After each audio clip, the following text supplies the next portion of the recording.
guess we will go ahead and get started.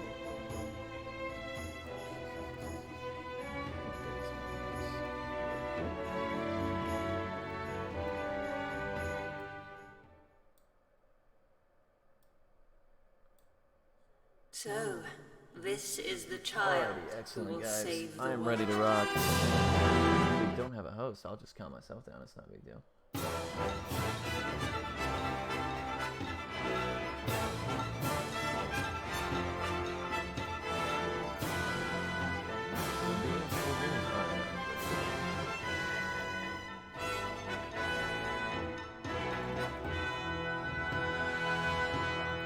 Voice very quiet compared to the music here. I'll scoot closer. Don't worry, guys. Turn the volume down on the game real quick. Oh, I have you muted. Hold on one second. There we go. Cool. Here we go. So, this Let is me the pull my child controller in who real will quick. And I'll be save ready the to world. count down. I heard that was pretty useful.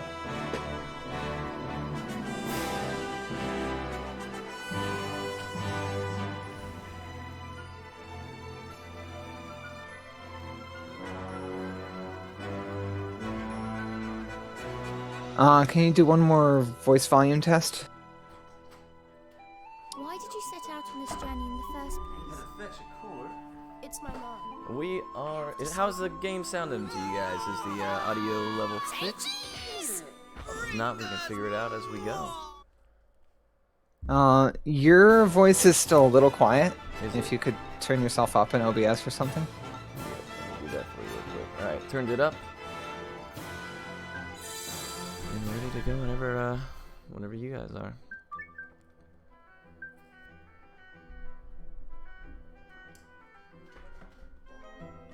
There we go. I think turn it up maybe a little bit more. Okay.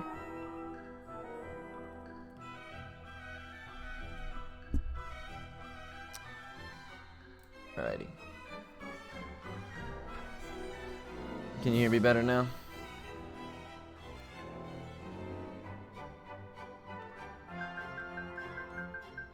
It's okay. Alrighty, well, I'm sure I will, oh, you know what, I have Discord way up as well, so I'm sure it'll get better. I'll make sure to talk a little bit louder. Okay, if you can't just turn it up from the I don't want knobs, then you can always... Yeah, I turned it up a little bit more in OBS. I just don't know if you guys are gonna eat a ton of background noise or get the double audio from my TV, but Got it. yeah, I'm ready to rock whenever you're ready to give me a countdown. Alright. 3, 2, 1, go. Perfect. Thank you so much. Yeah, this game's art style, I'm a fan. I like it a lot. You know, a lot of people that played or that watched Ghibli movies, you know, really like this game for its art, its music, things like that. Ghibli had a lot of influence in this game, and it shows. This game is definitely a solid title. Now, I have mixed feelings about the second one in the series, but Ghibli had, you know, very little, next to nothing to do with that one, and it definitely shows. But so one quick thing though is that guy I just talked to, Philip, right off the bat. That's the first soft lock in the game. I waited for that cutscene to load just a little bit to guarantee that I wouldn't soft lock. There's two or three instances in the game where you can actually skip the cutscene too quickly, and the loading screen will never, you know, it'll never trigger the loading screen after. So sometimes you can, you know, accidentally get stuck on one of those. Fortunately, the Philip one is pretty early on, so it doesn't punish us too hard, but the other two are quite late in the game, and you know, they're really not excellent to see. So naturally, turn the text speed up as high as it can go. And we're heading out. So this is Ni no Kuni Wrath of the White Witch. This game was developed by Level 5, who you might know for, I guess Dark Cloud would be like their biggest release, I imagine. Dark Cloud 1 and 2, you know, the Ni no Kuni series. White Knight Chronicles, that's another game that I run from Level 5 I really like, but I'm really like the only one, it turns out. But Level 5, I'm a big fan of Level 5. I like them a lot. This is, in my opinion, their opus, their greatest achievement. This game is magnificent. It's got a lot going for it. The battle system, as Justin's pointed out, is a little bit unique. A lot of people between Ni no Kuni 1 and 2, that was their gripe. Like, they either liked the battle changes in Ni no Kuni 2, or they didn't because they liked the combat in Ni no Kuni 1. It's really like most people are torn. Nobody really loves them both. Everybody usually has a preference. But it plays kind of like White Knight Chronicles, so if you're experienced with that at all, then it's not, too different. Level 5 really likes their kind of like pseudo menu active battle styles, and I really like them, which is why I like White Knight Chronicles and this one as well. Yeah, DQ 8 and 9 actually. Yeah. They also do Professor Layton and Azuma 11. They do a lot of stuff. Excuse me. And they're my favorite developers by far. I actually am in the preparation of learning all of the RPGs that they make and doing like a level 5 week. So hopefully I can get that done as soon as Limit Break is over this year, because there is a lot to do. Dragon Quest VIII by itself is quite an ordeal. Hughes, thank you so much for the luck, my man. Every time I see that name now, I'm a little scared. I fear a little bit. So Hughes is a large part of why I had to run the 100% run of this game after Limit Break this past year. Shout outs to him. I'm sorry?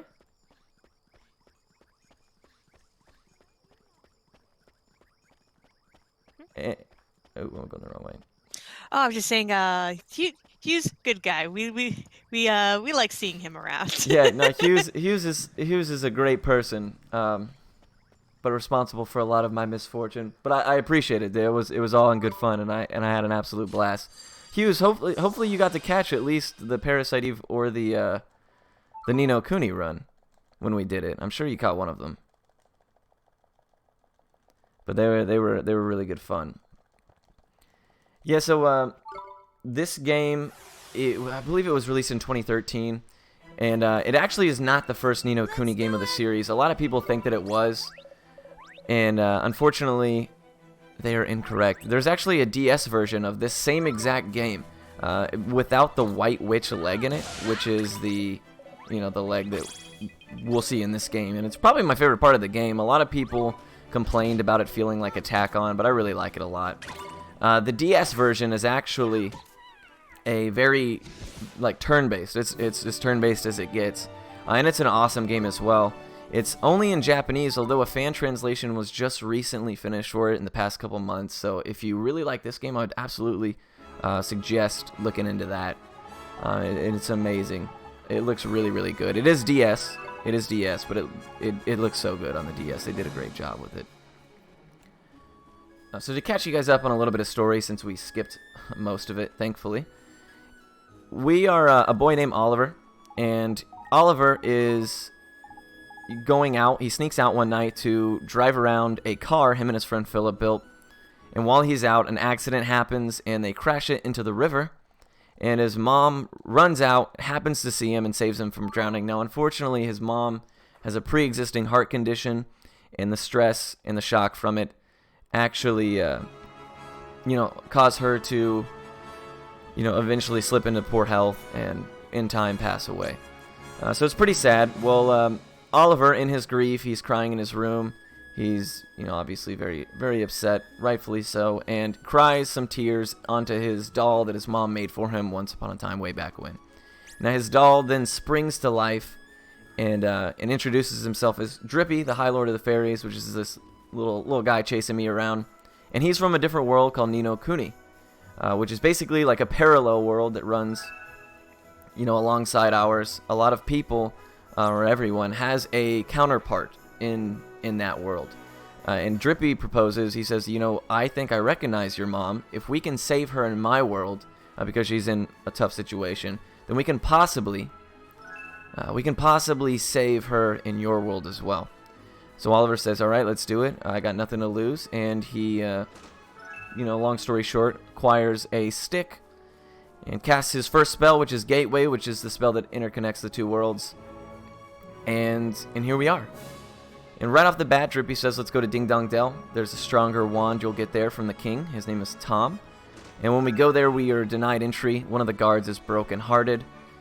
And we're not allowed in until we can fix that problem first. Now, the broken-heartedness is a byproduct of the Dark Jinn, Shadar, who is wreaking havoc all over the world. And every time he, blows on through and causes a ruckus, it leaves a lot of people in a state where they're emotionally drained and they can't regenerate their emotions on their own. They're brokenhearted.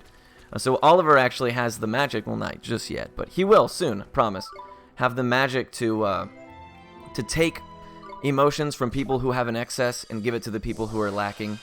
Very Robin Hood-esque in that respect. And we'll be doing that a lot through the game. It's definitely the spells you'll see me cast the most. They're out of battle, but a lot of the quests and things we do require us to do that. So right now we're learning just how all of that works, just what a wizard means from some people who know better than us, and basically solving some problems real quick before we can enter Ding Dong Dell.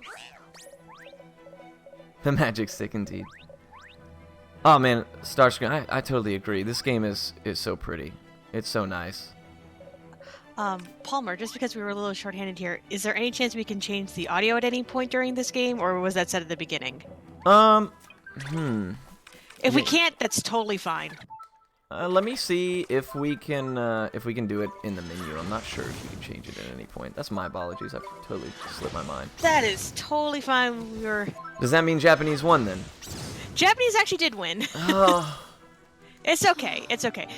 I was the person who donated towards having it in Japanese. I will take that money and I will scoot it to a different donation incentive if we can't run this in Japanese. Yeah, I will absolutely check for you really quick, but I want to say that it's locked once you begin.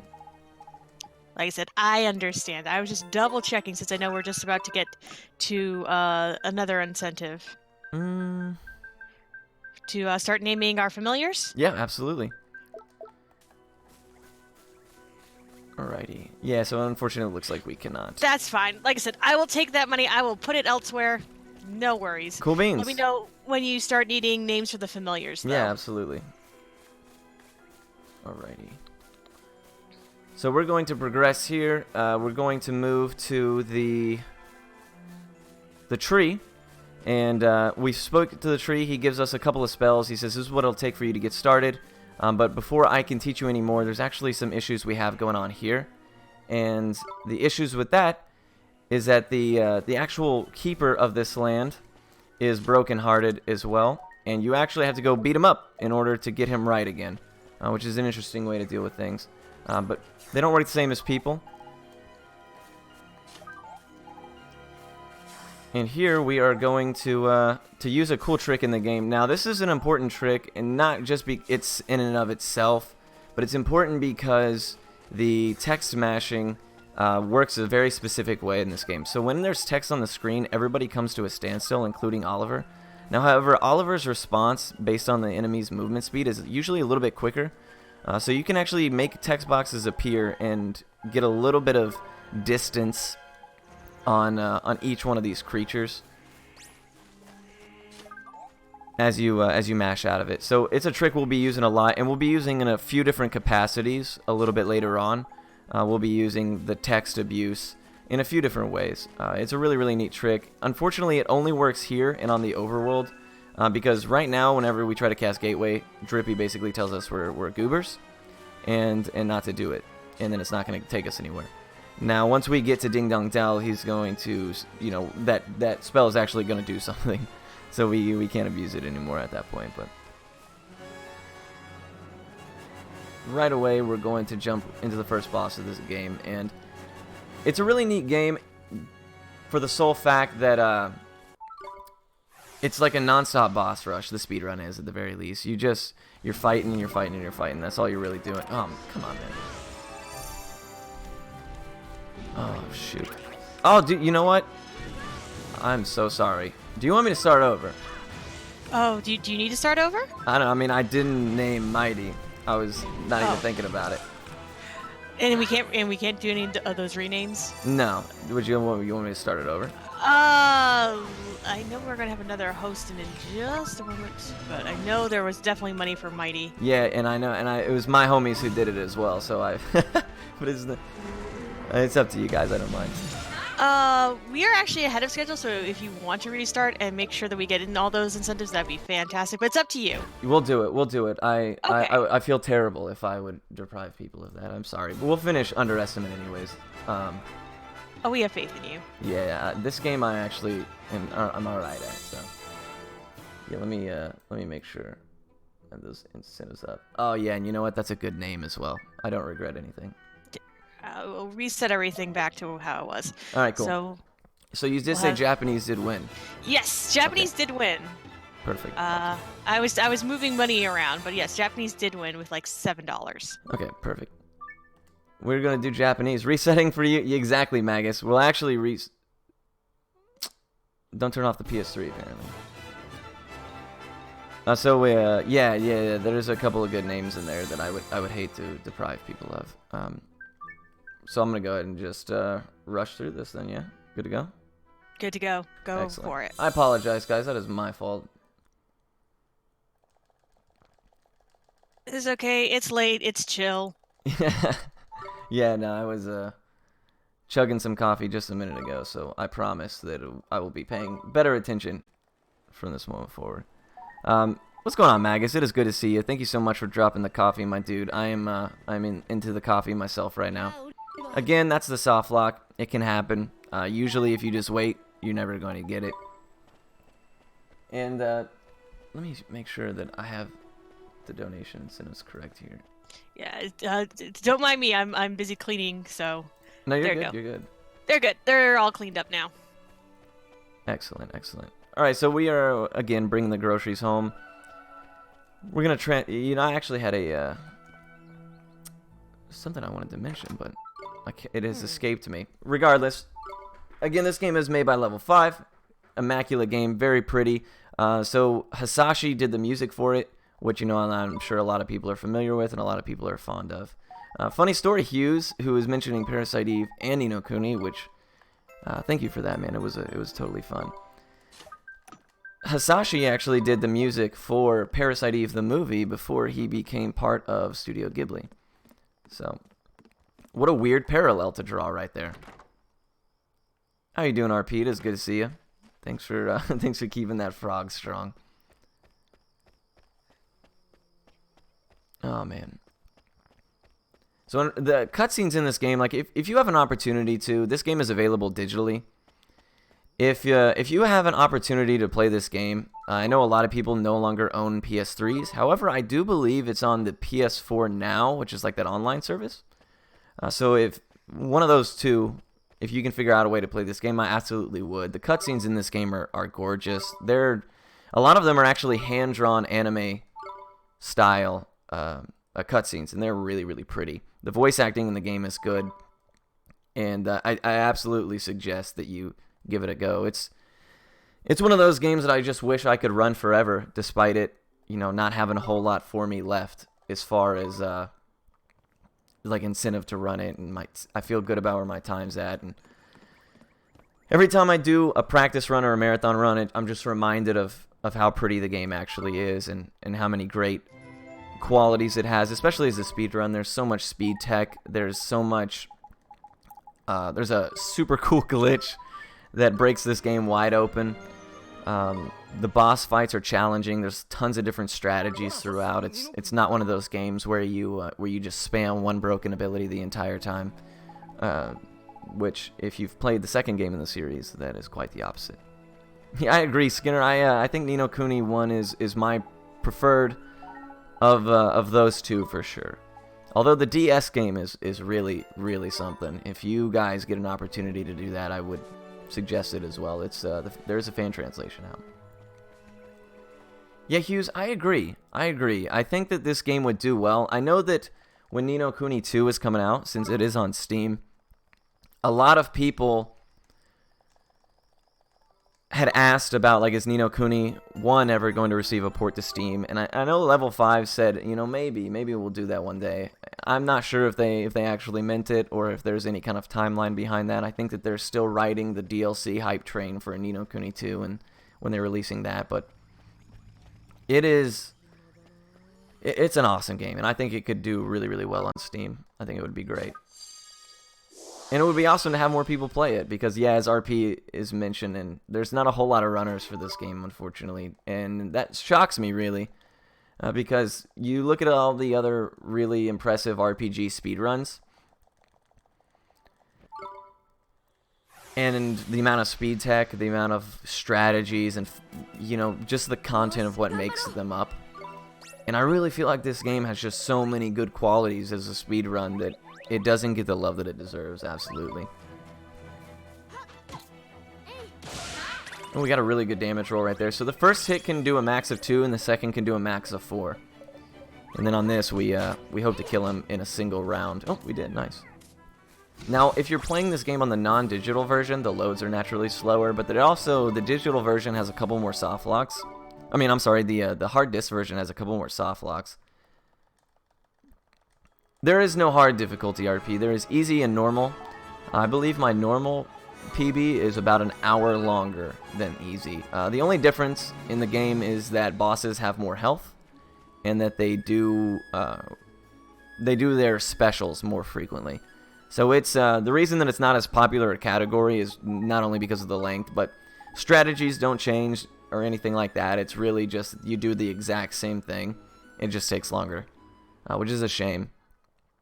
And Ni no Kuni 2, I believe, a lot of the same situation where they have increased difficulties that you can play on, but they're all pretty much just, you know, the bosses are healthier and they take longer as a result, so. Yeah, there is easy and normal for this game. Now, a lot of people complained when the game came out, same with Ni no Kuni 2 actually, that the game was too easy. You know, I have mixed feelings about that. I mean, it is an easy game, don't get me wrong. Nice, we got out of that. It is an easy game for sure, like casually, but the reason that it is so easy, I'm not going to outrun that, is because there's familiars in this game, right? And we'll get into the naming of the familiar here pretty shortly, but the familiars in this game they're kind of like Pokemon. A lot of people, you know, liken it to that. And they work in a similar fashion, and there's tons of them to catch and collect. And a lot of people playing casually will, you know, go after certain familiars that they're interested in, or see things or battle things that interest them, and they chase it down. Now, while you're doing that and you're fighting these battles and catching these familiars, you end up, you know, getting an EXP amount that would probably be higher than is expected, than is normal. So you kind of grind without realizing you're grinding, and a lot of people end up like really over leveled at the end of the game because they spend so much time doing side quests, because there is so much to do in the game. You can do side quests all day, you can do familiars forever. The 100% run, we catch 200 of the 250 available familiars, and I'm sorry, 250 of the 300 available familiars, and do every side quest in the game, and it takes a long time, even with, you know, speedrun strats and things like that. Yeah, El Magus, it really is like that. You would be surprised. I like to watch people play the game casually, in chat, and I just kind of lurk. And a lot of them will say the same thing. They're like, I'm level 85 and I've been playing for 4.5 weeks, but this game is so easy, man. What a joke. And I'm like, man, you got to realize that you've done everything. And I think if that's the worst quality a game can have, is that when you play it a lot, it becomes easier. Then I think that's a pretty good deal. So if you are ready with Mighty's name, I will go ahead and take that from you now. Sure thing, and we are going to be having a hosting switch after this in just a second. But Mighty is going to be named Bowie. Brilliant. Perfect. And I believe the lovely K-Share will be taking over for me after this. You'll have to let her know when we're going to be naming the next familiar. Okay, absolutely. Yeah, what's going on? I want to make sure. Spelled B-O-W-I-E, or as El Magus would spell it, L-O-S-E-R. Yeah, we actually have a joke about Bowie in the God bless him. We have a joke about Bowie. In the 100% run, Bowie ducked out at about the 20-hour mark. And now anytime we do 100% runs, we call the 20-hour mark Bowie %. So we've considered adding in a category to see just how far you can get in 20 hours, because it's a little bit more enticing than the 36-hour platinum run. Yeah, no, but just putting it out there for everybody who was here just now. I love Bowie. He's amazing and he's a wonderful person. Oh yeah, that's my boy. That's my boy. We tease because we love, and for no other reason, I assure you. Bowie, the familiar hero. Yeah, he's a swell guy. And now we will be Stella, or covering for me for like 10 minutes. All right, perfect. So now we're on pace. Everything's named correctly, and I'm happy. So I apologize for the mishap, man. But now we're rolling. Too late. No, Bowie has contributed a lot to this game. He actually did my commentary at Limit Break. He was one of the amazing commentators I had, and it went incredibly well. So shoutouts to him. And now we'll be reminded of him every time we use Mighty, who is the most used familiar in the game for sure. He is a really strong guy. Now, a lot of people ask me, they're like, well, why don't you catch Dinosaurus, or why don't you catch a Purloiner or something like that? Some of the, pretty common strong familiars in the game. However, the catch rate for familiars in this game is pitiful, I guess, is one way to describe it. It's not excellent. It's far from anywhere near consistent. And we can actually utilize Mighty for most of the fights that we would use a familiar for. And the fights that we can't are usually because they're mage dependent, and we will utilize Oliver or Drongo in that situation. So catching familiars in this game and in the speedrun is not lucrative, unfortunately. What's going on, Jen? It is a pleasure to see you, my man. How are you today? Oh man, the art style is brilliant on this. It really has, it feels like Ghibli made the game, which they did. But it's nice to see that, like a lot of the anime style art in video games, they kind of miss the mark, or they're a little bit extravagant, a little bit much. And I felt like they really nailed it here, even down to the shading on the clothing. Like they did such a great job.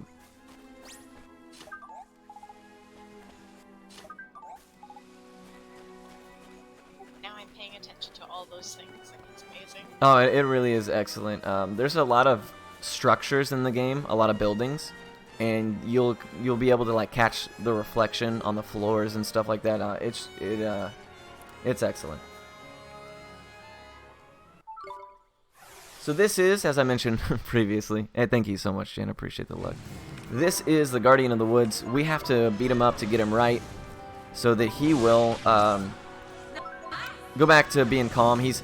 Because he is the Guardian of the Woods, all the creatures in here basically feed off of his energy, and when he's upset, it really throws them into a tizzy.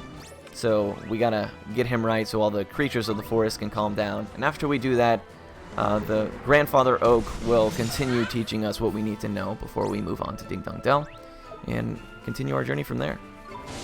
Now, what you saw me do right there, where you see that nice, is, oh wow, great, is called countering. Now, countering is very important in this game. It is, or at least in the speedrun. A lot of people I know don't counter when they're playing casually, or know it even exists, because it is a very small thing that it's easy to miss. However, when you counter, it has a really high chance of a glim popping out. A glim being the green, blue, or gold. Green giving you HP, blue giving you mana, and gold giving you access to a special ability. Now, that fight is actually faster if you don't have to use the gold, so I chose to ignore it, but you guys will see it in due time, I assure you.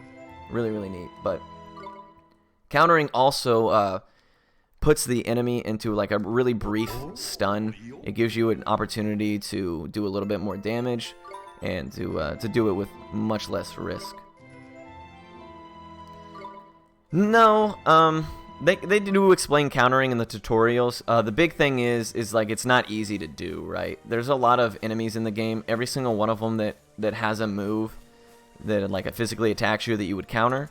They all have different timings. It takes a long while to figure out just how each enemy's timing works. And when you're playing casually, you're usually not fighting bosses over and over in order to get that kind of timing down. So a lot of people just choose to ignore it.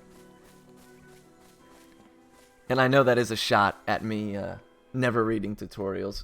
We've had a couple of mishaps in my stream where I've missed some pretty monumental aspects of different games because I refuse to read tutorials.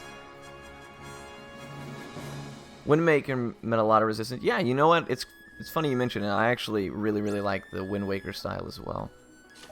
So maybe there's a recurring theme there for me. Again, we are using Gateway here to skip encounters. Anytime there's text on the screen, whether it be from opening a chest, picking up something off the ground, talking to somebody, anything like that, you're going to see everything on the map freeze. We actually didn't need a gateway there, but for good measure. Now, as soon as we zone into Ding Dong Dell here, we're no longer going to be able to use the gateway trick to get away from stuff. We'll have to rely on a different trick. So the only dungeon in the entire game that we won't have a trick to make it past the encounters is going to be the one that we do in the bottom of Ding Dong Dell, in the Ding Dong Well. And as soon as we finish that, we'll have a couple of different neat ways to dodge encounters. But they all work basically on the exact same text on the screen, nobody can move kind of functionality. So remember that, because we'll be abusing it in a few different fashions later on. Reading words. Yeah, exactly. That's what I'm saying, right? I gotta read. Forget about it.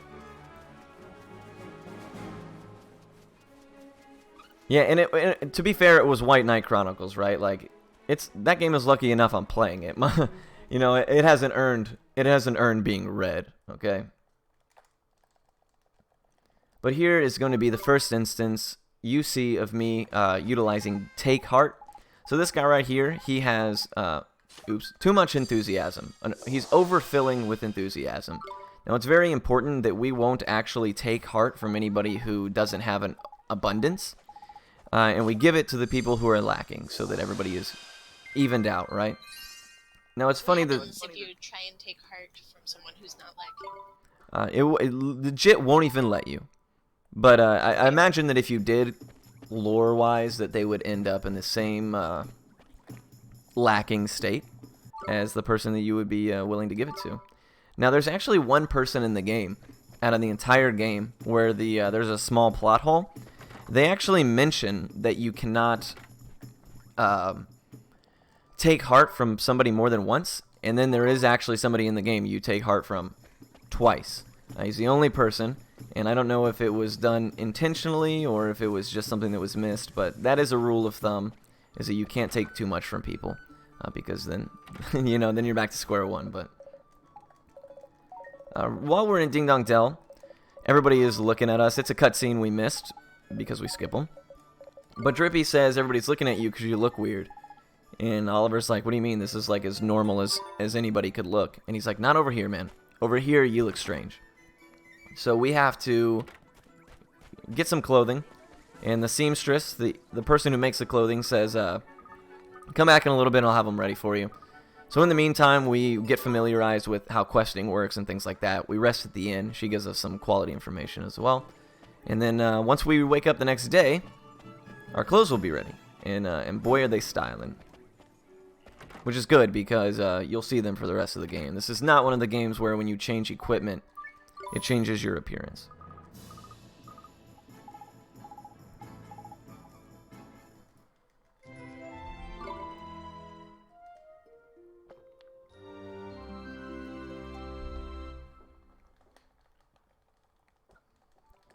Twitch recommendations doing you a solid for sure. I'm glad you guys are here. I am. This is a treat of a game to run. I'm happy I get the chance to do it. It's a game that does not get enough love, in my opinion. The speedrun is awesome.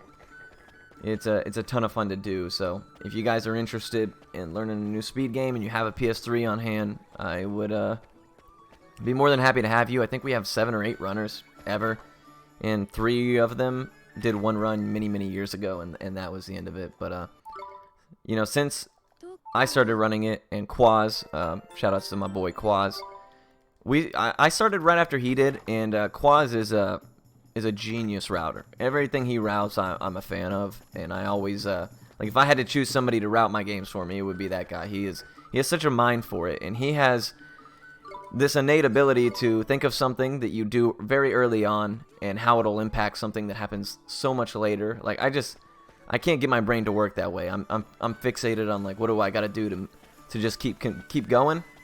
Whereas he has the ability to micromanage, and micromanage he did, because there is so much in the game that Quaz adjusted in the route, and it got to a point where like every single run I did, we were doing something different.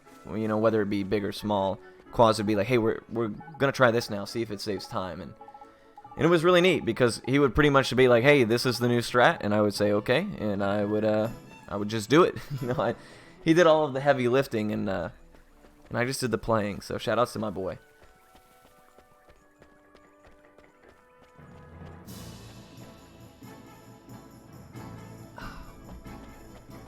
Now you've seen me interact with a few different people. First one being this lady over here. She's missing her children, and she wants them to come home. Now her children happen to be 3 crybabies who are scattered around Ding Dong Dell. They have boo-boos, and you have to heal their boo-boos for them. But the other one being that little cat right over there. She is missing an earring, which we picked up out of that jar. Now, the reason that we pick up quests right now is because we actually need one. We actually end up needing 2 stamp cards. And every time you fill a quest, you finish a quest, they'll fill your stamp booklet with a couple of stamps. And we need 2 for a couple different things we're going to pick up. The first is going to be Jumpin' Jack, which I will explain why as we get there, because you will have more than enough time to be familiar with it. We do it a lot. And the other is, you know, the mom. She gives us a lot of stamps and a decent. She gives us sweetie pies, I believe, as a reward, and they sell for a decent amount of money, which is important early on because we're going to need some coffees in order to do a duplication glitch. But I'll explain that kind of as we get closer. So here is the first of the 3 boys that we will find. I don't know why they're all injured, like scattered throughout. I don't know what they were doing. But they happen to be in like 3 completely different sides of town. And every single one of them ailing from some kind of injury. So they must have been in some real shenanigans. I'm not really sure what's going on. They're just being kids. Yeah, just being goobers. And that's totally fine with me. Mom still gives us the sweetie pies, so that's all I'm interested in. I just want you pies. Casting magic on our inventory. That's a good way to explain it. The duplication glitch in this game is so finicky. So let's hope that I don't run into any issues with it, but we should be more than okay. Now that I said that, though, I'm actually a little worried. Oh man, well, we are going to do a little bit of running around town, fulfilling quests, just, you know, figuring out some story trigger things for the next few minutes. So, Shura, if you have anything you want to plug or anything you want to talk about, now is a great time for you to do it. Sure thing. So hello everyone. I'm taking over for Scala, or rather, Scala was taking over for me, but that's all good. And you are watching RPGs We Love. The marathon has been running all week since Sunday, and we're going all the way until Saturday to showcase various beloved RPGs by many of an awesome person or 2. The money we're raising will be going towards paying the Valkyries to attend RPG Limit Break in May, including hotel, airfare, incidentals like food, or if someone falls over and needs a band-aid. So yeah, thanks so much for your support. If you're interested in donating, we have some really cool incentives coming up. You can still name Lemur, Sid, and Bogley. Bogley does not have a name. So if you want to name Bogley, that can go for as little as $1. Lemur has 100% at $20 and Dave at $5. And Sid has Busters at you can name Ramza, Generic Unit 1 and Generic Unit 2 for Final Fantasy Tactics. You can name Chrono, Marley, Robo, Frog, Ayla in Chrono Trigger. And you can pick the 4th character and Lufia 2, Rise of the Sinestrals. Rise of the Sinestrals. Listen, I can't words, but that's okay. So there are lots and lots of really cool donation incentives you can put your money towards, and apparently it is hard to hear. Yeah, I did turn you up since she said that. RP, can you hear her better now? I cranked her to Yagamoth level, so hopefully, hopefully you can hear her a little bit better now.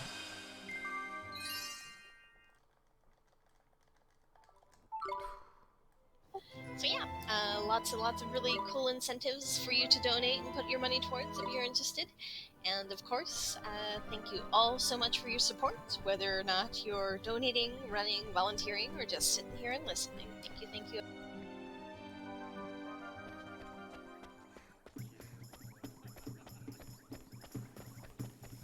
Alrighty, we're shoring up the. We're shoring up now the story triggers that we're doing. Basically, what's taken place is he's taught us, you know, where the shops are. Essentially, we're gonna be running into the Cotter Master, which is a play on Quartermaster. Oh man, level 5, dude. Shouts to them. They love their wordplay. But basically, it's a shop where you buy your weapons and armor, and then in the boutique, we will be purchasing any of the items that we need in the game. Now, we won't visit either of these a ton.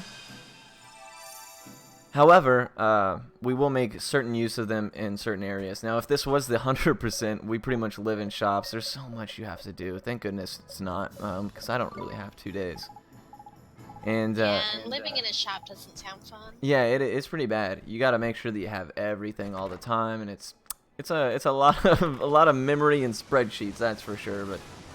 But here we're gonna take a little detour to find the third boy, heal him, and turn that quest in with the mom. Now, we used to do these quests after this next dungeon, but an amazing runner of this game, the guy who did all of the routing and all of that stuff when the game first, like, he was the first, you know, the godfather of the run, and the things he was able to do back then with lesser strats were absolutely incredible. Well, he took a long hiatus, and one day he popped in and was like, why don't you guys do it this way? That way you can purchase more coffees or whatever you need from the shop, and have more when you duplicate them. And we said sure, yeah, that's a great idea. So now we do things in a little bit different order, but doing that has actually led to 2 or 3 different changes in this menu that I'm about to do right here. It's really neat how far the game has come in that regard. It's, you know, like I said, we were doing like a different route, a couple different things in each route every single time I was doing a run for a while. It was crazy to see how much the game was changing, and now we are pretty much at a spot where we're really happy with where the route is, and any improvements are probably just going to be really small and things we've not noticed as of yet. So, but you saw me buy coffees there. Coffees in this game are your MP restoratives. They're very important. We will be using tons of mana throughout this game because it is very strong early on, even when your familiars and things like that aren't. So it's important for us to have the ability to cast them. So that's what we're doing. Now, you also saw me purchase a Poison Begone. And the reason I did that is because we will be setting up a duplication glitch, and we need one random item. It doesn't matter which, but that's the cheapest in the store and the fastest in menu, so that's why we go that route. And I bought some Bumbler Honeys. And the Bumbler Honeys are important because later on we will be crafting some chocolate. And we need it in order to make Mighty stronger. I'm sorry, Bowie. We gotta make Bowie stronger, and everybody knows Bowie loves himself some chocolate, so. Whew. But now that that's all done, we are gatewaying back to Motorville. Now, Motorville is actually based on Detroit. In the original DS game, Motorville was actually called Hotroit. And it's kind of like the Motor City. It's got a lot of cars and things like that in an era where, you know, that was just starting to begin. So the developer said that they based a lot of Motorville off of the city of Detroit. It's a pretty neat little fact.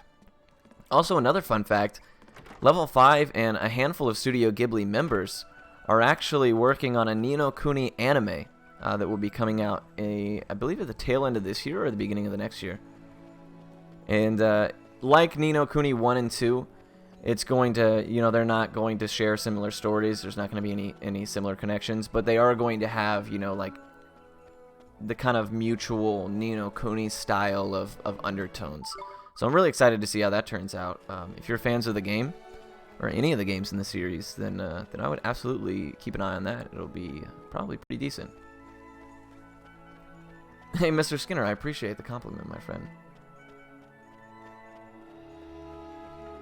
Yeah, Ni no Kuni Animu. Can you imagine?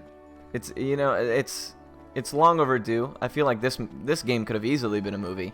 In fact, if you are interested, there is a guy who on YouTube, he takes all of the level 5 RPG cutscenes from every game and he lays them end to end. So you can just watch the cutscenes, and he calls them the Ni no Kuni movie, the White Knight Chronicles movie.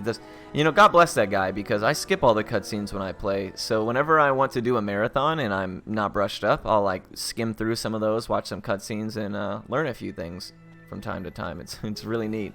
So shout outs to everybody who does those for whatever games you do. I know a lot of people do that, and it's really neat. You can just throw it on and enjoy it. That's pretty awesome. Oh yeah, for White Knight Chronicles, because actually every game that I speedrun, aside from Legend of Dragoon, I've never played casually. I enjoy that. I like going into it fresh, and it's very fun. So it helped to learn some of the story that I was missing in this game and in White Knight Chronicles and some of the other level 5 games as well. So that guy means more to me than he knows, I'm sure. So you didn't casually play Earthlock? No, I did not. I did not, actually. Whoa. Yeah, don't tell Snowcastle I said that, but just kidding. Yeah, I actually had to ask them when I was submitting the game to marathons if they could send me a quick short story synopsis, because I had some of the story in my head, but I wasn't sure on the details, and I didn't want to sound like a complete goober. Never played Parasite Eve casually. No, I did not. I did not play Parasite Eve casually. I actually never played Parasite Eve before when I started running that as well. And now it's just a common theme. I just really want to route game. If I am routing a game because I'm the first person to ever play it, then it's a little different. But oh, I'm sorry, Lemur. What is the incentive for Lemur? What did we get? All right. The name for Lemur is 100%. Sorry, excuse me. 100%. 100%. Let's see if we have a percent sign. We can use it as a word. It's the word. Oh, it fits word exactly. percent. How about that? Does that look good? Sure. Yep, looks good. 100%. So the memes are in full force. Bowie, 100%, all these kinds of things. I will talk about that here in a second and why that is so funny. Pindle Steven, I'm glad you're feeling better, my friend. Hopefully it's only up from here. So for anyone interested, you can still name Sid, who has Busters at $5, and Bogley doesn't have any name right now. So Bogley's gonna be Bogley, unless y'all get in there and name Bogley something else. Actually, I believe there's an incentive spreadsheet, and that's where they're keeping track of their donations. Currently, I am taking care of the... oh wait, there is in fact a donation and a name for fun. Brilliant. Ashy donated $1 and says, "Put this towards naming Bogley as high spirits for Ni no Kuni." So thank you so much, Ashy, for the $1. We might have to consolidate that. I think there might be too many characters, but we'll figure it out. Oh, thank goodness. So right there, I set up the duplication glitch. I'm sure you guys are probably wondering why I did things in that order. But in order for the duplication glitch to work, I'll give you a really quick synopsis. You have to use up all of an item in your inventory, and then you have to win or run away from a fight. We have to fight that fight. We can't run away from it because it's tutorial. So we set it up there and then win. Now, however, if an item drops from that fight, you have to then do the setup again, which loses us time. it's like a 25% chance of happening. It doesn't happen too often. But as soon as you get into the next fight, you die. And as soon as you reload, whatever the most recently obtained item is going to be doubled. So I'll show you guys that right here. Now, we went from 5 to 10 iced coffee. It's a super neat trick. You know, right now it's, you know, it obviously is helpful to have more coffees, but it's going to be way more impactful a little bit later on. And I'll show you exactly how it gets a little bit out of control. We end up getting all the money we could ever ask for and a whole bunch of items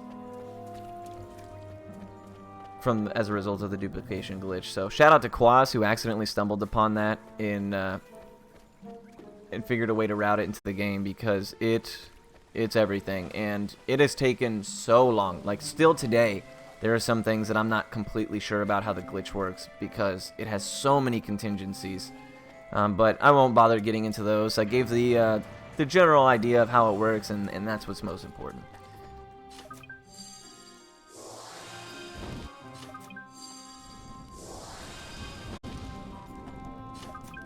Now, you can do this dungeon 2 different ways. You can go through and not take any encounters if you're lucky and the enemies allow it, or you can take enough encounters to level up to the next level. Now, depending on what enemy types I run by, the fact that we got a here, we can probably make it. The fact that we got a snake early on makes me not want to take any encounters if I can help it. We would actually have to take 2 separate fights of 2 enemies to level up at this point. So what I'm going to do instead is faster, but leaves me with 1 less coffee, is I'm going to utilize a coffee to cast the spells Fireball that are needed to light these torches right here. Now the first one you can light in any order, it doesn't matter. This one, however, though, this set of 3, you actually have to light in this specific order, because after a certain amount of time they burn out, and if you don't do them correctly, you're not going to make it back to the first one fast enough. Oops.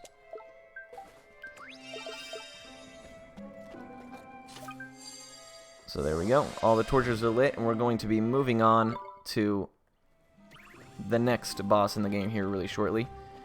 We haven't taken any encounters here, so that's really, really nice. Aside from the ones we needed to use the duplication glitch on. Now be lit indeed. Ooh, a Dat Boy. Dat Boys are the best enemies to see here. They're so slow. Ooh, double Dat Boys. Yeah, buddy. You can get some whales here, but whales are a little bit harder to dodge because their character models are so large and then the alleys are so narrow. But Dat Boys, they're slow as can be, man. They'll never catch you. Unless you like run directly into it, you're pretty much good to go. So they're always nice to see. And we're going into the next boss, Hickory Dock, this giant mouse. And I'm going to try to only use 1 coffee in this fight. If we have to lose a little bit of time as a result, it's probably for the best. Now, Hickory Dock is a pretty quick attacker. Oh, very nice. He has a ability that can confuse you. And he has an ability that shoots a big fireball at you. Now, the fireball ability, he can actually hit himself with. We're going to want to see that. But this is the confuse ability. We're going to throw out Lemur because he's actually immune to confusion. So that's nice, or 100% in this case. And if you do get confused on Oliver, it's not the end of the world. Drippy will actually come out in a cutscene, explain just how status effects work. Oh, unlucky. And rid you of the status effect. However, you know, it's slow having to sit through that entire cutscene. It's not ideal. Ooh, my boy Drippy hitting me with the glims. So Drippy will throw out green and blue glims from time to time. We want to see blue as much as possible. HP is something that we can work out on our own. But he will never throw out a gold glim, unfortunately. Yes! Brilliant. Now, we actually don't have any mana right now, so we're just going to use Mighty to hopefully draw some glims out of this chance. So chance, every enemy in the game has a chance. I'm going to attack right here. Every enemy in the game has a chance, and when you trigger that chance, they go into like a stun where they take increased damage, and they have a way higher chance of dropping glims. Now, we really, really want to see glims especially gold ones, come out as often as possible, because especially early on, they speed up fights tremendously. Oh, nice. You can actually get a... oh, nice. You can actually get a counter off even if you don't see the blue indicator, as long as you know the timing. Now, unfortunately, I've missed it a couple times, so, you know, wasn't quite there. Oh, there you go. And I'm not wanting to use a coffee here because we're gonna need coffees, and because it is a marathon, I'd rather just take a little bit of the time loss in a slower fight than make the next couple fights harder on me, because they are difficult fights.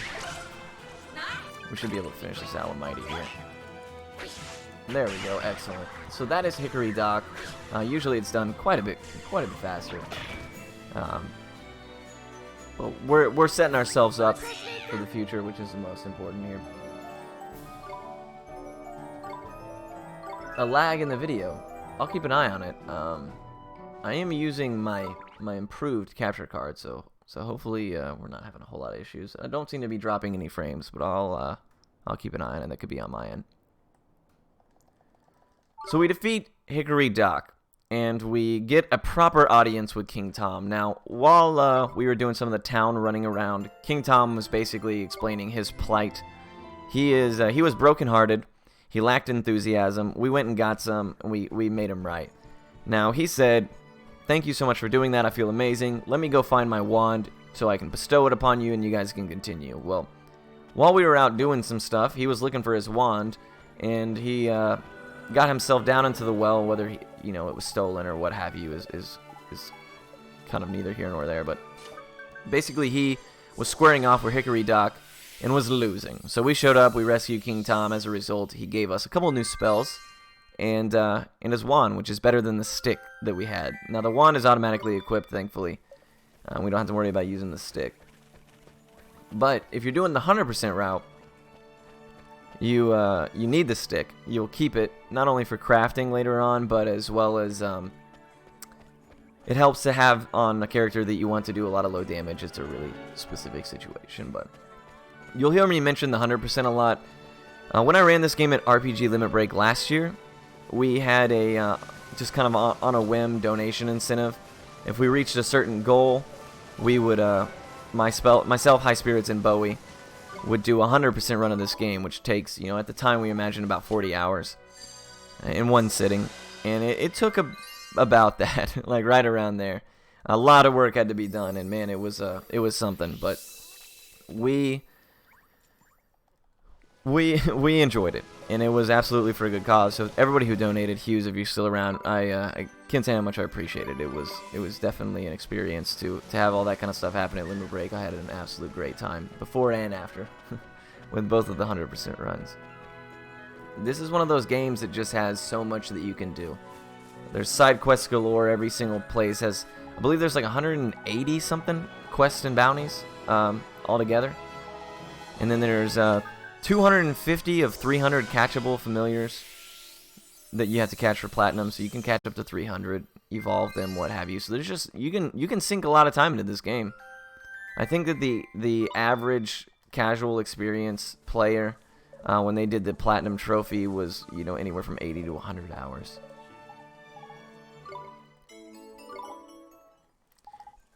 Oops. As far as the 100% is concerned,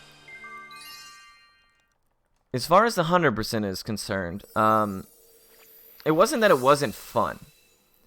It's just that once you stay up for a certain amount of hours, you feel really tired. It's the craziest thing.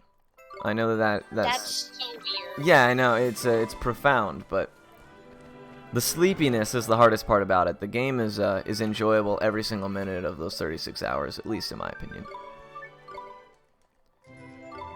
But here we go. We have turned in our first stamp card, and we have earned the ability Jumping Jack. Now, jumping is actually faster than running in this game by just a little bit, but it adds up over time. So from now on, you're going to be seeing me mash circle to jump for the remainder of the game. Now, it also has another very... story, actually. Yeah. Stamp rally cards are really popular in Japan, so it's just funny you can see that kind of thing in Japan, because I don't know that stamp rally cards are popular in Western culture as well. Yeah, that's interesting because I was like, stamp cards, it doesn't make any sense to me. But whatever, you know. And now it seems to make a little bit more sense. They just like to have you go around and like go around town and get a stamp or something, or like if you're in a museum or something. Fun thing for kids. That is pretty cool. Sorry, so we're jumping. Yeah, we're jumping. One of the most important things about jumping, probably even more important than its increased movement speed, is what you're seeing me do right here. This is called menu buffering, jump buffering, whatever you want to call it. And the way that it works is neat. Anytime there's text on the screen, like I explained earlier with the gateway skip, enemies on the map will freeze. Now, Oliver also freezes. However, you will finish your jumping animation in that period of being frozen. And as a result, you will inch away slowly but surely the distance of whatever is remaining in your jumping animation. So when an enemy aggroes me, I can jump, and mid-jump, open and close the menu to freeze that enemy and where they're at. And it'll allow me to just gain a little bit of distance slowly but surely over that enemy until their leash is broken and I don't need to worry about it anymore. But it's a really neat trick. A lot of people, you know, have mixed feelings about opening and closing a menu nonstop, but once you get pretty good at it, you don't even notice it. And I like speed tech like that. I like interesting things. It's you know, it's definitely unique, and it's a pretty cool trick. Unfortunately, it is unique to this game. Ni no Kuni 2 doesn't have anything like it, so just one of the strong cases for why this game is so great as a speedrun. Now, you have to mash jump for the remainder of the run for the most part, and a lot of people might not enjoy that, but if somebody is willing to use a turbo controller or whatever, I'm sure that myself and the other community members would absolutely understand and not be against it. So don't let that deter you from possibly learning the game if you're interested. So right there, we had to do a quest. Just because we need a certain amount of stamps by the time we leave Alma Moon, which is a city we will be arriving at a little bit later. We'll need one more stamp reward for the game, and that'll be the last we do any quest. But funny story about the guy that we just accepted and completed that quest from. He is a very important recurring quest character. He'll appear in every single town that you progress through. And once you've completed all his quests, you gain access to basically like what some people would consider the true ending of this game with the conductor. So if you're unfamiliar with the conductor storyline, at least look it up on YouTube or something to read about it. It's really neat. I mentioned Turbo. Yeah, I did. I got no qualms with it. I just want people to be able to enjoy themselves, and whatever you got to do to make things more comfortable on yourself, I stand by. At least in the communities that I'm, you know, powerful enough to make decisions like that. We just want people to run our games, man. Ni no Kuni is a great game, deserves more runners. So if you're interested, I would be more than happy to help you through every step of the way, answer any questions, anything like that. It is an absolute treat. But this game we're in, this area we're in now is called Golden Grove. Now, it's one of the most annoying areas in the entire game, and the reason for that is that some of the pathways are sort of narrow, and we haven't seen one yet, but there's a specific type of enemy that lives here, and man, is it the bane of my existence. Oops.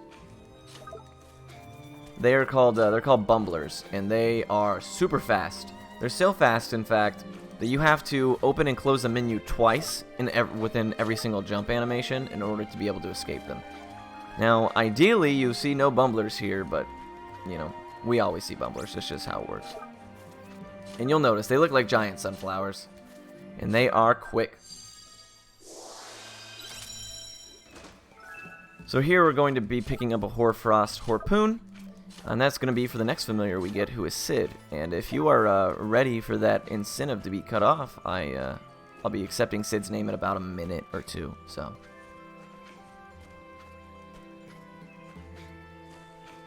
you know, I'm actually just so used to mashing through the naming of characters that I actually forgot that it wasn't right here. It's a little bit later. couple minutes. So we are going to talk to this tree.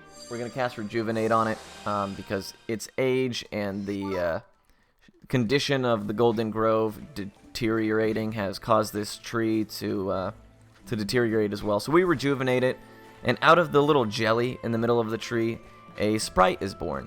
Now fairies are born usually through those. Those are basically like fairy eggs, if you want to draw that comparison. And a little seed sprite is born. She's basically like a little pixie-looking creature, and her name is Sid. Or if you donate now, it's whatever you want it to be.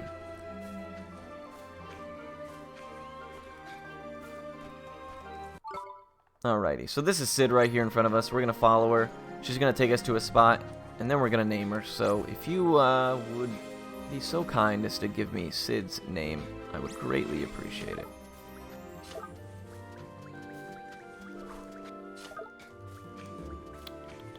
Let's see. Oh, nice.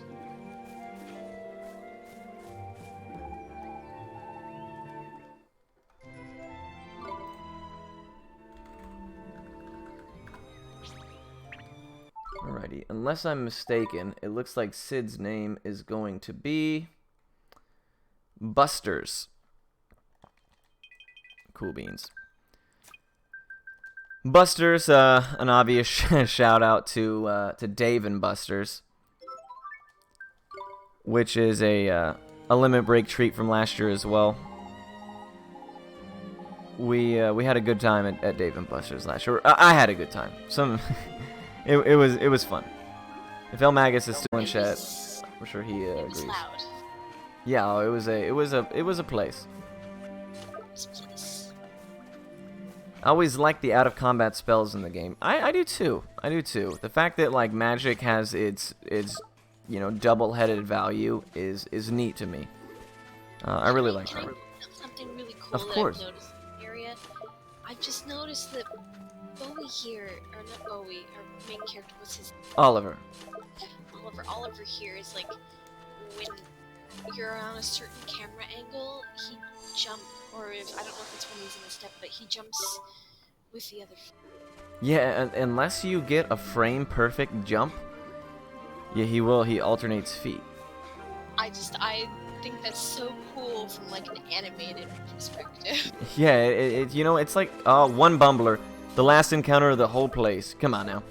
From an actual design standpoint, there are so many like small things like that can go unmissed, or they can go missed and unseen, and it's obvious that they worked their way through the game with a lot of care and a lot of detail. It's awesome. Even the cape physics on Oliver are pretty impressive. Yeah, it's really beautiful. Actually, after I watched you play this at RPG Limit Break, I looked for this one on Steam. They didn't have it, so I'm pretty sad. Yeah, unfortunately, PS3 or PS4 now are the only ways you can play it, which is a bummer. It is a bummer. It's a great game, and it's unfortunate that they don't have it available on port to Steam or something like that. I imagine would probably do really well. Level 5 developed this. Yeah, I know, right? It's kind of shocking because I always tell people that Level 5 they're really good at making games that are just like decent, like just above average. But this game really is, in my opinion, like their crown jewel, their opus. I think this is the game they did the best with, in my opinion. We're actually gonna eat this. Nice, for good reason. Now, anytime that you defend an ability, you don't have to defend abilities unless they are cutscene abilities. And even still, depending on what it is, you don't have to defend those either. But we do it on purpose because we want some glims to pop out. That's important. And we need the glims to lessen the amount of strain on the actual items we'll be using. Now, Everblade is a cutscene and does a lot of damage. Besides this, Dragon Quest VIII, yeah, that's a good point. There's a lot of people that really feel really, really strongly about Dark Cloud in that series as well. But, I mean, I just feel like this is a one-of-a-kind game, and I will firmly stand behind that. So now Gladiator goes into his second phase, and his counter timer actually is different because his attack is different. Now he is going to oops, I messed it up. That's what I get. He is going to go into a third phase here pretty shortly. Come on, man. He's stalling. Sometimes they can... Ooh, look at the size of that boy. Sometimes he can just sit here and stall, which is annoying. But we want to get him to the third phase because he dies really quick in that one. And we get a guarantee... Well, not a guaranteed gold glim, but we have a really high likelihood of doing so. So that should phase him as soon as he comes out of his counter stun. Oh, yeah, it did. Okay, excellent. And we're going to defend this. He's going to charge at us. And we're going to throw Mighty... Oh, Bowie, sorry. And Drippy's going to force a chance in this cutscene right here, and we're going to fish for some glims. Now, we want to see a gold glim. However, if we don't, blue would also be ideal, and it looks like we're getting none of what we want. But we should have enough... Oh, perfect. We're just going to have to sell for that.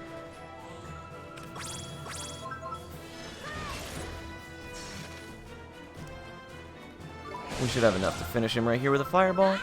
Perfect, excellent. So that is Gladiator, the giant satellite dish of a creature.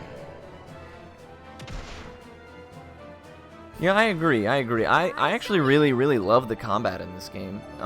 The only game in Level 5's library that I consider to be close to it in the style of combat is probably the White Knight Chronicles series. It's got like that time-based menu-esque style to it. And, you know, I don't mind combat like that, actually. I know a lot of people feel like it's sluggish or whatever, or odd or unique, but you know, I'm a fan. I'm a fan.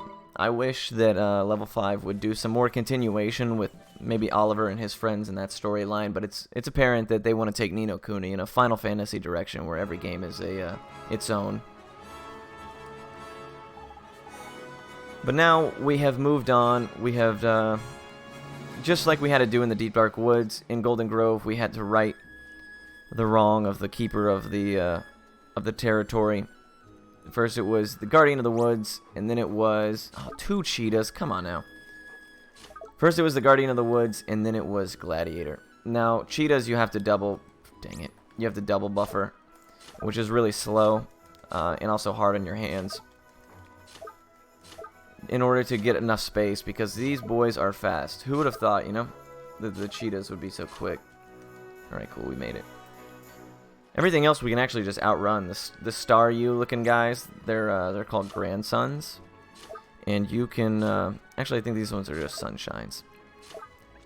But you can just outrun them on foot. Same thing with the Skeleton Boys over here, and the big bunches of bananas. What is going on, HGH? Thank you so much for keeping that frog strong, my man. It is good to see all you guys. All of you in chat. I appreciate you being so active. It is a pleasure to be able to talk with you guys. I do like being able to interact with chat, so you guys are making it a little bit easier on me. I appreciate you. Oh. Now, if you miss a single input, or whenever you're jumping, if you open the menu before Oliver starts his jump animation, he'll be rooted in place. And for some of the faster enemies in the game, they're going to catch up to you with just that simple mistake. It's actually completely realistic to be able to make it through the entire game without a single encounter. Like, you could absolutely do that. If you know, that would be ideal. So far, we've taken 1, I believe. I don't think we took anywhere else that wasn't, you know, forced based for the glitch or tutorials or what have you. So we're doing pretty good. Now right here is Esther. Esther is going to be the next member of our team. Actually, we have Japanese voices on right now. And in Japanese, her name is actually Maru. And it's also Maru in the DS game, which was Japanese exclusively. However, she is Esther to me because that's what I'm used to, so don't be surprised if that's what you hear me say. Now, Esther is heartbroken, and we got to figure out exactly why that's taken place and what we can do about it. So naturally, as I explained earlier, everybody in one world has a counterpart, an equal in the other world. And if one is feeling bad in one world, it's a pretty sure bet that you can go fix them in the opposite, and they'll both be solved. So if you can't find the source of someone's ailment in one world, we would gateway over and focus on their counterpart instead. Drippy's Japanese name, yeah, what is it again? Shizuku, that's his Japanese name. Yeah, Drippy goes to Shizuku. Not a fan. I like Drippy. I think it's a way doper name.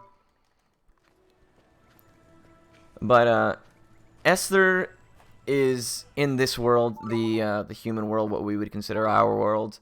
She is being ailed by an actual self-inflicted ailment. Actually, really quick, this is the only skip in the entire game. You can actually jump over Drippy's text trigger and trigger the next fight. And I failed it. Oh my goodness. Just kidding. You can't. I don't know what I was saying to that. I was pretending. Anyways, yeah. So Esther is actually coming up with a self-inflicted ailment. She is heartbroken, but she's heartbroken because her dad and her mom are constantly fighting, and she feels that by feigning sickness, you know, that will kind of, the attention will have to be on her and why she doesn't feel well, and she's hoping that that will at least alleviate some of the stress that has befallen her parents. So, you know, a little bit of selfishness, a little bit of selflessness. She's trying her best. And it turns out that her dad is actually inflicted with nightmare. Now, nightmare is this thing I'm fighting here. Nightmare is what happens when somebody is so heartbroken and for so long that they're actually beyond just a simple emotion transfer. It means that you actually, their displeasure and their lack of emotion is actually manifested into this negative energy, which is called a nightmare. So what we have to do is we have to go and actually fight these nightmares before you can then give them the emotion that they're missing. So this first nightmare, Rusty, is the manifestation of Esther's father and all that is ailing him currently. So we're gonna whoop it. Now the nightmare fights are actually a pretty common recurring theme. You're gonna see me do a few of them. This one's not so bad. Some of them are pretty ugly. Kulan's nightmare, which is far later in the game, is kind of a pain. And Philip's nightmare is a little bit annoying as well. But all of the nightmares have at least one cutscene move. Except for, I'm trying to think. Yeah, all of the nightmares in the game have one cutscene move. And some of them even have two, like Kulan. Ooh, the counters are coming out good, though. We're doing well. Green glims. Yeah, green glims are nice. These purple glims you see right here actually will do damage to you. Ooh. Ah, I got it, nice. Anytime you defend, you have a chance of a glim popping out. You also have a much higher chance of resisting whatever status ailment that attack might give you, as well as taking a really significantly reduced damage. So defending is important in this game. I know that I see a lot of people casually don't make a whole lot of use out of it. They'll just opt to heal or what have you, but we're actually really strapped on consumables, at least early on in the run, and we don't want to have to risk that. So we will be defending every chance we get because we have limited resources. Hopefully that kills. Oh, excellent. That was actually a pretty clean Rusty. No complaints there. Philip's Nightmare. Yeah, Philip's Nightmare is an interesting story point, but comes far later in the game. There's also a Denny's Nightmare, which I'm sure we've all had a Denny's Nightmare, you know what I'm saying? Oh boy.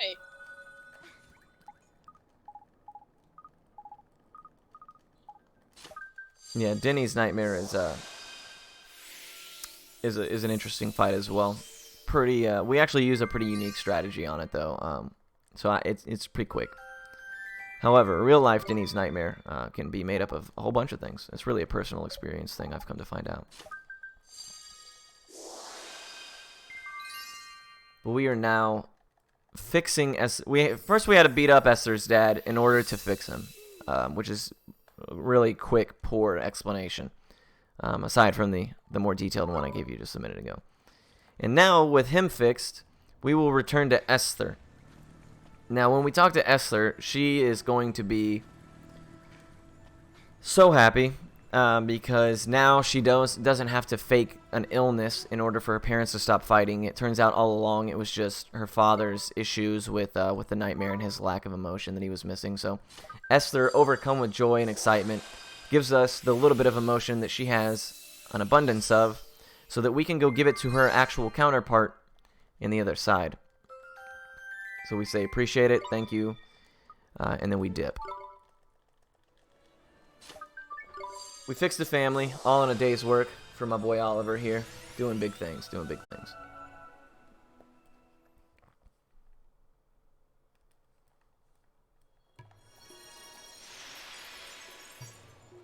So now we are back in Alma Moon. That's what this desert city is called.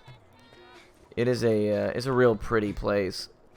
But the queen who runs it is just kind of a pain. Evil.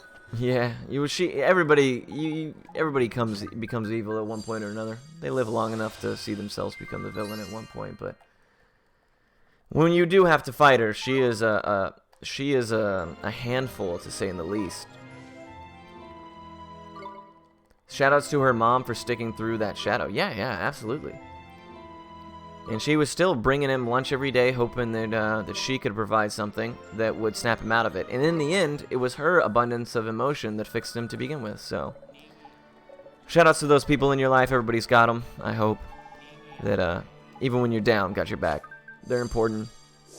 Shoot them a text every now and then. Tell them thanks.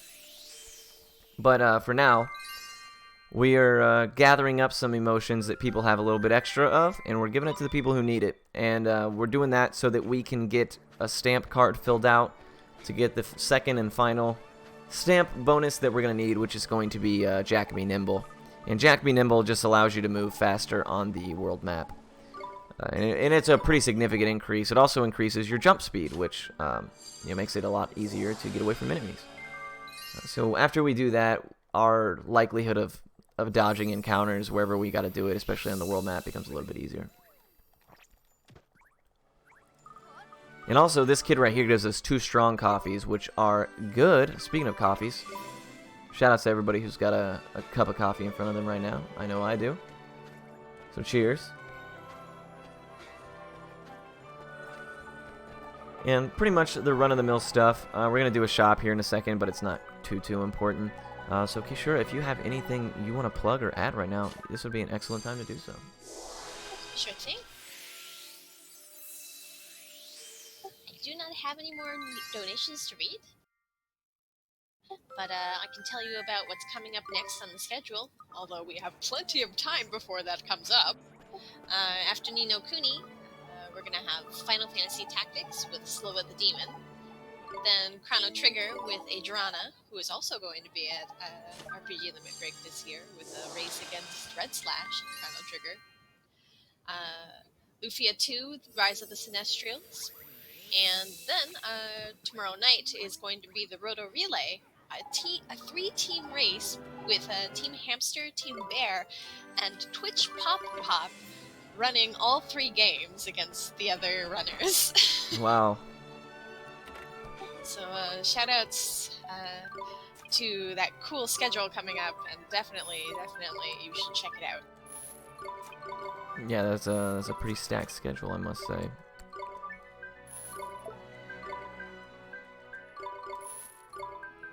And then just a reminder that all of our channel revenue, such as bits and subscriptions, goes to Take This, a charity focused on alleviating stigma and raising awareness of mental illness in the gaming community.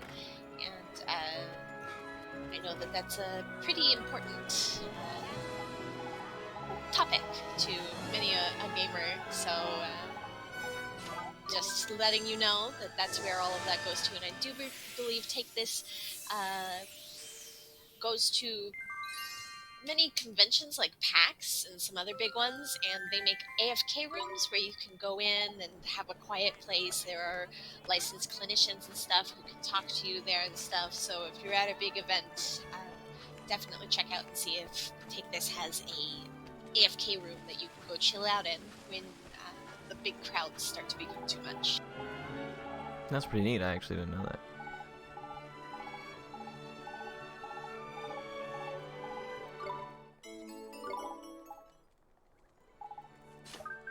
I know I'm not alone in the fact that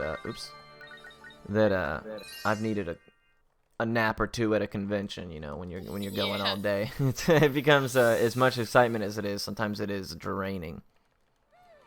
Yeah, definitely. I definitely know how that feels. Alright, so we don't get this chest in the run, but for marathon safety, I'm going to go ahead and do it. It is very nice. It's an extra strong coffee, so we're going to grab that. And now we have enough stamps to get Jack Be Nimble, and we're going to go back to Swift Solutions to turn that in, and then we are done with quests for the remainder of the game, thankfully. There are so... Man, it is an understatement to say there are so many quests in this game. Each one of them interesting, a lot of them pretty unique. Not all of them are fetch quests. A lot of them have you actually doing some pretty interesting stuff. So, some fun story that you can add to your experience if you do them. But thankfully, for speed purposes, we don't have to do any more. We actually didn't even used to pick up Jack Be Nimble. That was after some testing was done, an addition by Quaz. So shout outs to him again for always having some good ideas and always be willing to try things that don't sound like they would make sense right away, but end up being pretty handy.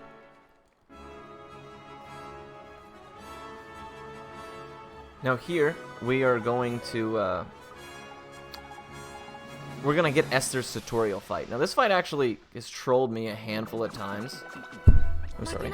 Has trolled me a handful of times in the past, but it's a pretty simple fight. Now, Drippy basically explains to us how to utilize when we have more than one character in our party. And we're going to get rid of these little guys first, because they have the ability to sleep you, which is really not great. You can actually get slept and then stun locked, and it's annoying. I say that because it's happened to me. Trust me. Oh, oops. It can happen. It's the real deal. But you know, using teammates in this game is actually a pretty nice and easy, fluid system. You use L1 and R1 to select from your teammates. That would be Esther and Oliver right now. We get you know, maybe some different ones later on, but and then each character has 3 familiars that they can hold on them at any given time. So in certain fights where you might be needing the assistance, oh, you know what, I need to check for something. All right, perfect. Where you might be needing the assistance of a different familiar, or a familiar of a different elemental type, or status debuffs, or what have you. It's really nice that, you know, you're not limited to what your main character is carrying on you. You can actually swap between all the characters. Now they do share one bulk inventory, and that's important in this game because in some other level 5 games with AI teammates, they have their own individual inventory in it, and it's a little bit harder to manage. Now, your AI teammates in this game actually cannot use items, which is good because they make a lot of really bad decisions, and I don't trust them with my valuables.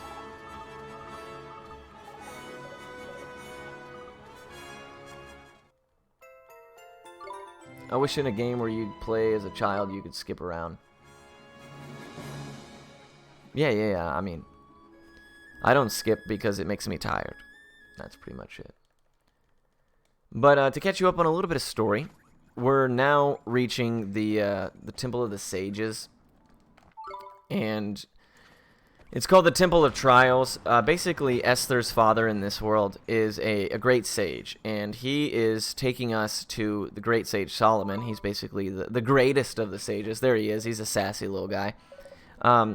And he is going to teach us some of the things we're going to need in order to be able to eventually take down Shadar, the Dark Djinn. So as we're brought here, he says, first you got to prove yourself before I teach you anything. And the first test of 3 that we're going to do is the Trial of Friendship, and the absolute bane of my existence. I cannot stand this. It makes me so angry. When you're trying to do it quickly, it can really set you back. So what's taking place here is that I'm actually controlling Esther with the right analog stick and Oliver with the left. Now, this is actually a pretty easy puzzle, but you can... Man, you can screw it up quite easily. Especially on the third one of the 3 puzzles. It's a little bit annoying. And you have to move fast enough for the... You have to move fast enough for the tiles behind you to not fall, but you have to move slow enough to give the tiles in front of you time to spawn. So I'm going to actually take this a little bit slow just to be safe. But you can see how narrow some of that is sometimes. And if you fall off at any point, you have to restart back at the beginning of that puzzle, wherever the last 2 lights that you triggered were. And this one I'm going to take extra slow because it is a pain, and having to redo it is an even bigger pain. Ooh, that was close. You know, instinctively you want to like cut corners to like speed this process up, but I assure you, you do not want to cut corners. My greed has cost me a couple of times, and they actually make you cross back and forth on purpose to trip you up.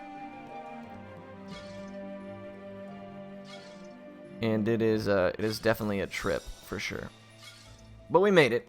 We didn't do it super fast, but we did it, and that's what matters. And yeah, that trial is by far my least favorite of the 3. The next one's actually quite easy. You just do a quick little puzzle. You move a few things around with the spell Puppet String. And then the one after that is actually the Trial of Strength, which is a boss fight between me and Bashura. And Bashura is kind of a... Bashura can get ugly, but we should be more than okay, so I'm not too concerned about it. Yeah, I know Bashura. We're related. Oh, yeah. Okay, sure, Bashura. Oh, man. I really should not be surprised, yet I always am.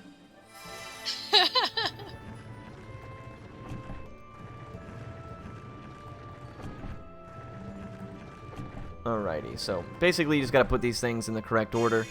In the next puzzle, we'll be assembling... actually, you guys can let me know what you think this enemy is, or what this enemy, this picture is. I think it's a crab. Some people say it's a frog. It's not really important. What is important is that you fill out the picture. And we're gonna do that here. Yeah, I'm not really sure what this creature is. So if you guys got an opinion, definitely holler it at me, even if it's goofy.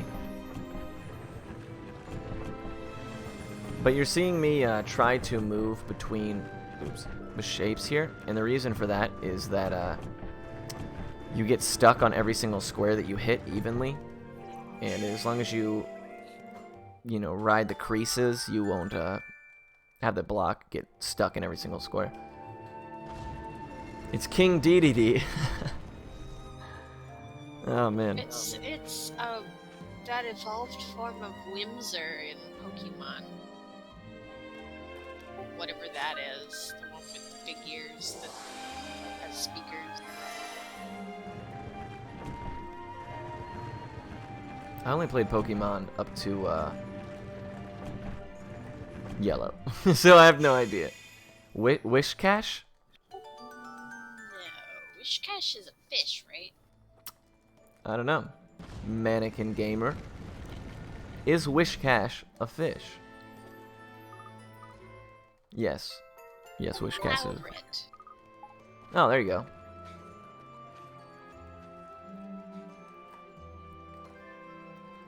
So now we have, we've completed this 2 trials, and now we're going to move on to the next trial. We're going to tap this so that we can get our mana refilled. And because this next fight works a certain way, we're going to equip Sid with the Hoarfrost Harpoon and Water Bomb. And the reason we do that is because Bashura is a fire-based enemy. So we're actually going to be using Sid and, or I'm sorry, we're going to be using Busters and Oliver in order to get the most damage out of this fight here.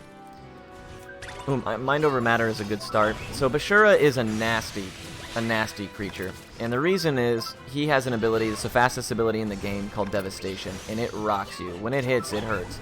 Oh my goodness. And he likes to use it quite frequently. You can actually die in this fight if you're not really careful. Ooh! It comes out super quick. Thankfully, we got the defense off. If you're in the middle of an animation, you're just going to eat it. That's just the way it works. We kind of want Esther to live as long as possible, and the reason for that is Bashura has a pretty interesting quality about it. Bashura will only face whatever character is not currently targeted. And another thing is Bashura will not take damage that's directed at its back.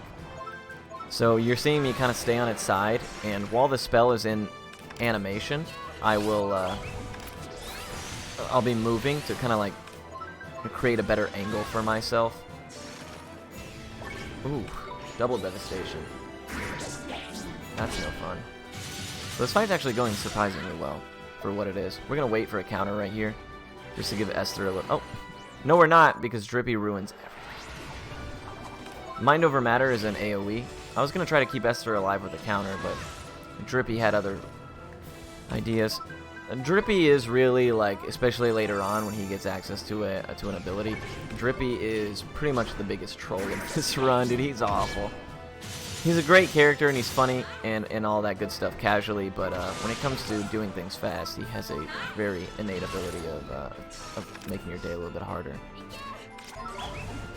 It's like he's making you drip time. Yeah. Sure. Yep, that's what they call it. Okay, sure. Now, because Oliver's special is a fire-based special, we're not going to pick that gold glim up. It actually doesn't help us a ton. It's actually faster just to push out damage this way.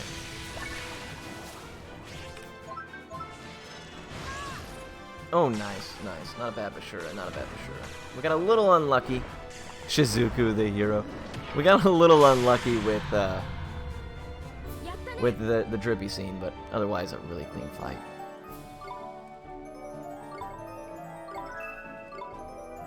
Okay, and we're going to be naming Bogley now, so if you go ahead and give me whatever that came up to. Bogley, evened out at $6 for high spirits. Alright, brilliant. And we'll look at how many letters we have available to us and just how much of that we can fit. I think high spirit would fit, and I believe that was Ashy's Okay, request excellent. if high spirits doesn't. Cool. So right here we're going to catch Bogley, or as we're about to name him, High Spirit. And this was basically a tutorial on how to catch familiars. You basically get to choose one of these 3 familiars, and you catch it for free. And we're going to be choosing Bogley because there's a fight later on where we can really make use of the ability he comes with called Enlighten, which is a magic attack bonus. Basically, the way catching works in this game is you gotta kill an enemy, and right before they die, they'll stop at 1 HP, and they'll have this heart above their head. Now, whenever that takes place, you can actually serenade them, and they will join your squad. High Spirits and Bowie, I got a good team. That is, yep, indeed, an incredible team. Also, the people who took part in the first Ni no Kuni Hundo, or / Platinum, whatever you want to call it, race. So right here, we are going to name High.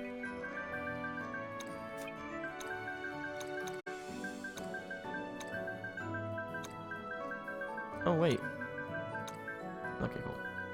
High Spirit. Excellent. Thank you guys so much for those donations. I really do appreciate it. You know, when I am meticulously spelling things and like making sure I don't screw it up, everything looks like it's spelled wrong to me, even when it's not. Yeah, the Ni no Kuni Hundo was an absolute blast, both times. Now, will I be doing it again anytime soon? Let's hope not, man. Let's hope not. But it is tons of fun. So here we're feeding Mighty Chocolate. It increases his attack. We'll be feeding him 3 pieces of milk chocolate, and later on we'll be feeding him 7 pieces of... oh, I'm sorry. We're feeding him regular pieces of chocolate, and later on we'll be feeding him 7 pieces of milk chocolate. And we'll be getting his attack up to +7 for some of the fights that we will be leaning on him more. We also just evolved him to his next evolution level.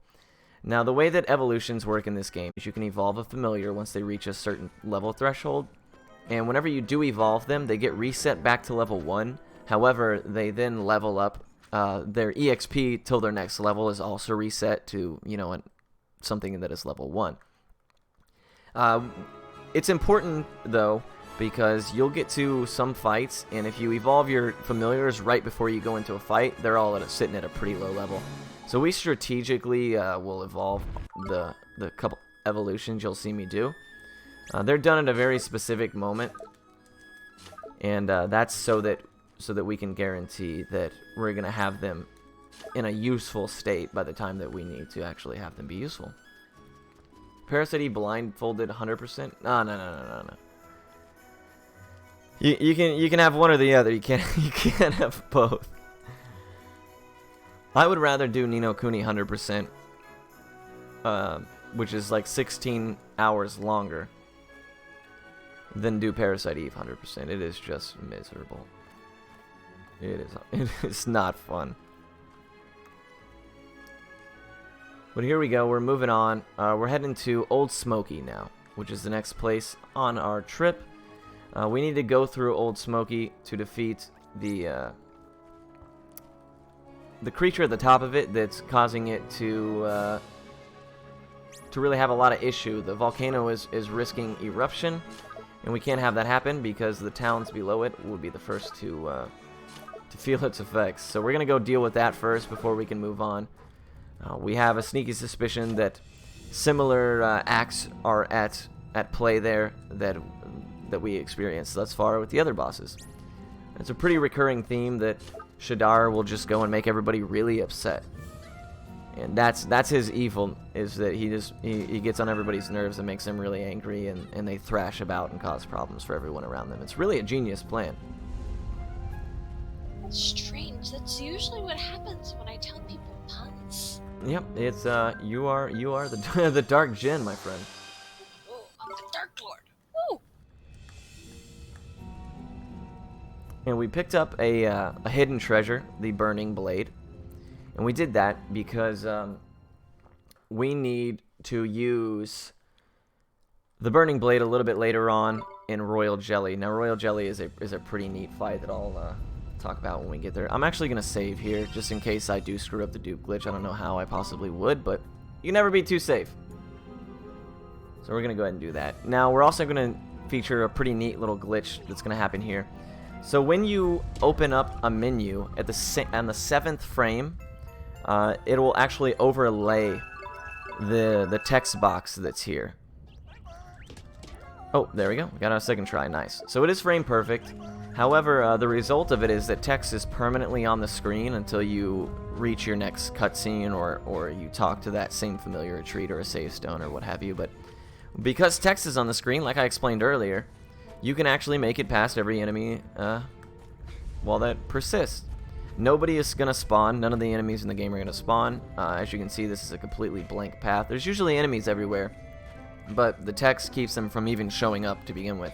And if you do happen to run into one, you won't even trigger a fight. They're basically like, they have no hitboxes so long as text is there. So it's a really cool trick. We'll use it a couple more times throughout the run. Unfortunately, it has limited use as those familiar retreats are only available in certain dungeons in certain areas. So. But I am going to be setting up the duplication glitch here in a second. We want to make it to the next save stone before I have to take a fight, and we're going to be taking a series of fights and see if I can... Oh, I guess the one behind me saw me. That's fine. So we're going to use up an item here to set up the duplication glitch, and then hopefully we can make it up the rest of the mountain without taking any more. But we did get the Great Sage's secret from that familiar retreat. And that's important because we are going to be duplicating those. The Great Sage's secret is basically an elixir. It fills up your HP and MP 100 all the way. And they sell for a ton of money. So there's actually a couple of different ways that we utilize having a ton of them. We're going to get them all the way up to like 90 something, depending on how this glitch goes. And they sell for 6,000 a piece, so we'll basically like have 500,000. And then what we'll do is sell them all, so we have 0 left. Well then, so that we can utilize them in the run, we will die again, which instead of duplicating that item, just returns it to our inventory. So we'll be able to keep all of the money, as well as have the items to utilize. So this is going to be a quick little section of a few minutes of duping. So if you do have anything to add, now would be an excellent time to do so. Okay. So we received a $56 donation from DJATC. The comment reads $6 to Robo's name on Chrono Trigger to Gundam. Chrono's name to, or $10 to Chrono's name to Casio. $10 to Luca's name as Arare. $5 to Isla's name as Goku. And $25 to your choice, Palmer. Good luck. So if you have a runner's choice you'd like me to put that towards, you can tell me, or you can tell whomever after the run.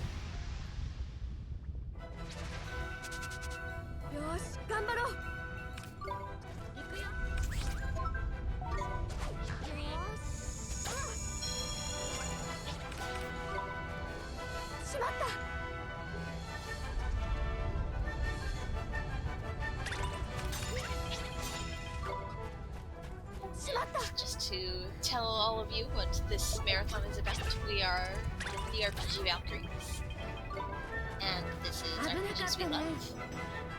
We have been running since Sunday, and we're running all the way to Saturday, showcasing various beloved RPG speedruns by many awesome people. The money we're raising will be going towards paying for the Valkyries to attend RPG Limit Break in May, and that money will cover hotel, airfare, and incidentals for us. In addition, 2 of our Valkyries are going to be running Dragon Warrior Randomizer at RPG Limit Break, Sparkover and Silverfire. So definitely look forward to the upcoming RPG Limit Break.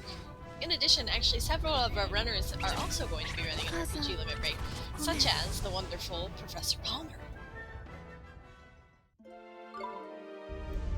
Sorry, I had my mic muted. Yeah, that I will. We'll be running Earthlock, and I can't wait. I'm super excited.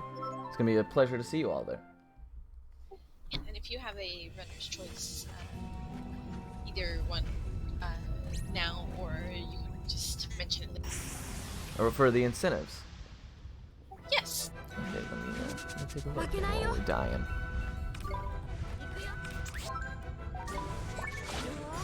As far as incentives that aren't names, we have Marley Softlock, which has $5 out of 100 for Chrono Trigger. And everything is melting percent for Final Fantasy Legend. And that's at $0 out of 75. Let's throw it on the Chrono Trigger one. That sounds good to me.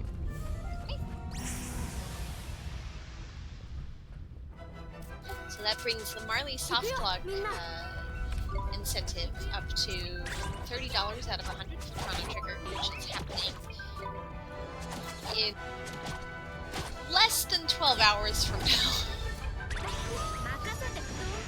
Oh man, I accidentally switched before he died. I thought for sure he would die, but I was wrong.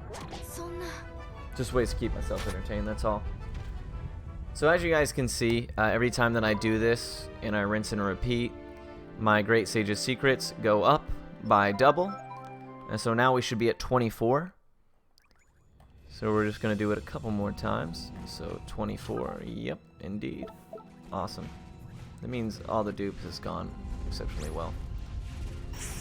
Yes, as Urushi has pointed out, if you want to sneak peek at the Earthlock speedrun, definitely check out yesterday's VOD. And we are proud to say that this has been the first marathon Earthlock has been. Yeah, it was a blast. It was a ton of fun, and it's a great game. I can't wait to run it at Limit Break. Hopefully you guys get a chance to see it. The developers are super excited for it too, so it's always nice to have them be part of it. So lucky in that respect for sure. Yeah, the developers were actually here in chat yesterday, and it was pretty cool. Yeah, really awesome. They're swell. Aside from their awful puns, they're pretty great people. Well, I don't know. I think that Earthblock developers see eye to eye. Yeah, I agree. Yeah, they will. They'll actually, during my limit break run, the developers will be on a voice call with me, providing commentary. Cool. So that'll be exciting. And they told me today, they said, we'll keep the puns down to a minimum. And I said, well, you know, actually, that might be the best place for them. So I'll go ahead and allow give me your worst while we're there. People at limit break really seem to enjoy those.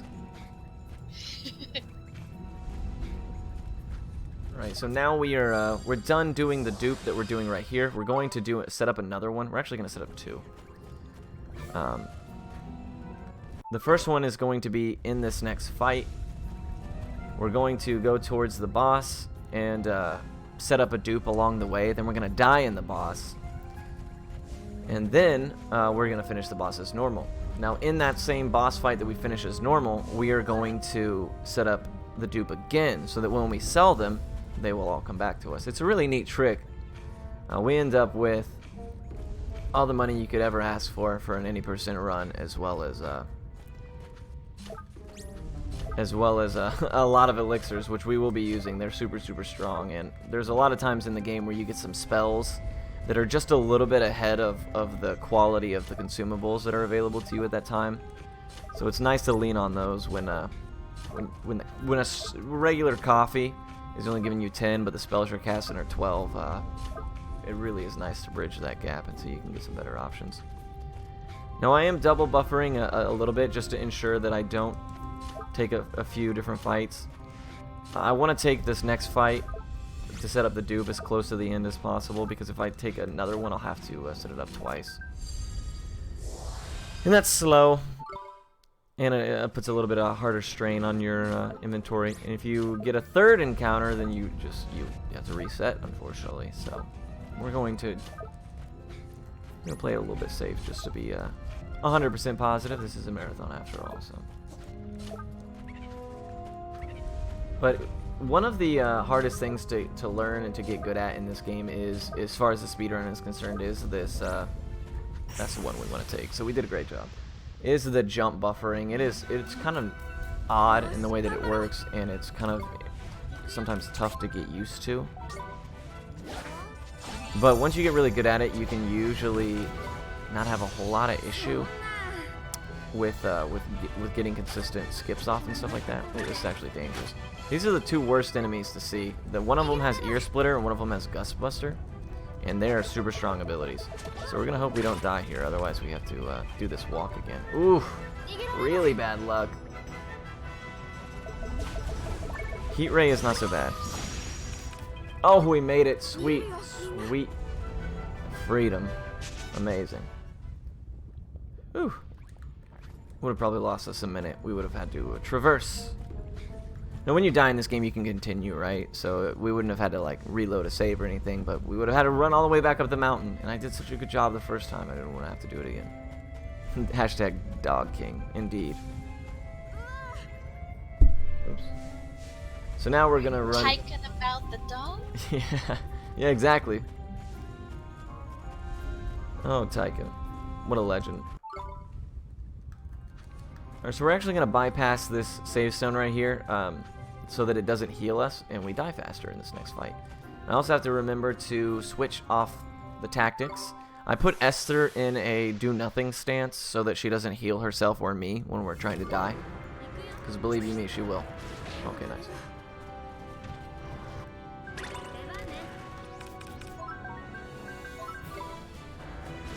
Pretty quick and efficient death there we had, so that's nice. Now we will just hit continue. We'll start this fight as it's supposed to be done. Now, similar to Bashira, Moltan here is a fire type enemy, and we need to use Sid. Now, however, he has a really, really nasty ability called Volcanic Roar. And if you're on Sid and you don't evade or defend it, it can actually do you a whole lot of harm. It is rough. So this fight is kind of dangerous. Once you get the hang of it and you get him in a pretty good advantageous spot, it's not too big a concern. Tail Flail is just an AoE that does a lot of damage in a circle. Ideally, you want to have Moltan facing a certain direction where Drongo, Go-Go as you see over there, is in a safe spot and he's not receiving a whole bunch of damage. But, you know, Esther's not the brightest bulb, so it looks like she's just eating damage like it's her job. And because of that, we're actually going to... Oh. Now, Moltan can stun lock you if you're not really careful. So we, there's a couple different times where I'm going to just defend his melee attacks. Now, one of those is not so bad, but as you can see, we have 96 Great Sage's Secrets, a full elixir. We're going to use them. We're going to use them generously. I'm not going to worry too much about inventory management when it comes to those bad boys. There's some times when I've been so greedy about using my GSS, and I still make it to the end of the run with, like, you know, 10. Which is the lowest. Yeah, usually you end the run with 30 or so. I want it. I need it later.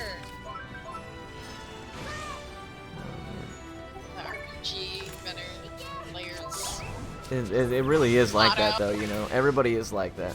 You end the game with, like, tons of items. You're like, I probably could have used that, but what if I needed it? Hey, right, if you're at the last boss, you're like, well, I have all of these full heals. Okay, I could just use it. Yeah, exactly. So there is Volcanic Roar. Unfortunately, Esther's not going to defend because we don't have an ability to tell her what to do yet. And she's just going to eat this and die. Whoa, I defended. I was sure of it. But this is Ni no Kuni, and sometimes that doesn't matter. See, my defense is... Ooh, that was nervous because my defense was on cooldown. So we're gonna play this safe real quick and pop a GSS. My defense was on cooldown because I defended. Sometimes the game just says, you know, I know what's best for you, and it doesn't give it to you, which is a little bit unfortunate. But we managed to weather the storm. We're all right.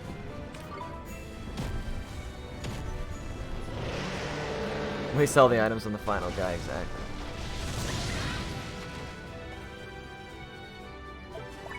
So we're going to take this last 50% of his HP a little bit carefully. I'm actually going to GSS Esther, because the longer she stays in this fight, the more she can actually provide me. And it helps to have the second body, especially if I need like an emergency heal. Now, because Bashura went so well, I actually have to burn through all these coffees right quick. Not because I need to, but just because. I gotta get rid of them. Here's Volcanic Roar. Ooh, wasn't fast enough. The animations in this game sometimes take a while. Also, this game has a... Depending on what item and spell or whatever you use last, you can actually eat some pretty rough menu lag. Certain items and stuff like that have worse menu lag than others. And they do that so that you're not just spamming the best everything with no repercussions. Now, rolling out to his left side is actually quite dangerous, because if he does open up the threefold attack that he has access to, that's what'll throw you. Oh, we got him just in the nick of time. Now, worst case scenario is you're on Sid in the middle of an animation when Roar comes out. It didn't give me the defense again, but if Sid eats that undefended, she ends up taking, like, stupid damage. I want to say, like, 60 damage or something like that. We're going to let him heal me. He should have the mana to do so. Nice. Blazing Breath can crit, and if it hits Sid, it can actually do, like, 65 or something stupid like that. It's pretty wild. I knew it. I knew it. As soon as I used the long that he would do that. But well, this is Moltan. He's being a little troll, but you know, it is what it is. Really wanted to change characters. Well, in what respect? There's the threefold attack. You never want to see that. That will eat you alive. Just to be safe, we're going to top ourselves off. I can't believe Esther's still alive, dude. This is wild. Oh, you can use the girl. You can use the girl. Unfortunately, right now, based on the familiar she has access to, she just doesn't have a whole lot of use to us. But we will actually be using Esther at one point. We're gonna defend this just to be safe. Oh, do you mean like in the overworld and stuff like that? Yeah, yeah. You can't make her your like controllable character outside of battle, but you can utilize her in battle. And that should be it for Moltan. Not the greatest Moltan, but we made it, which is sometimes more important. Yeah, absolutely. I know what you mean, Moon Crisis, for sure. Bowie levels up, 100%, Busters, Go-Go, and High Spirit, even. High Spirit getting in on the action. Shout out to my boy. We got quite the squad of hooligans here. And we're moving right along. We're not doing so bad. So now that we've dealt with that, we're going to leave and go towards Alma Moon again. Now, while we're in Alma Moon, we're going to let the Sage know that we dealt with Moltan at the mountain. All is good, and we're going to continue to our next destination. Now, that's not before we sell all the Great Sage's secrets that we've duped, and then die again after that.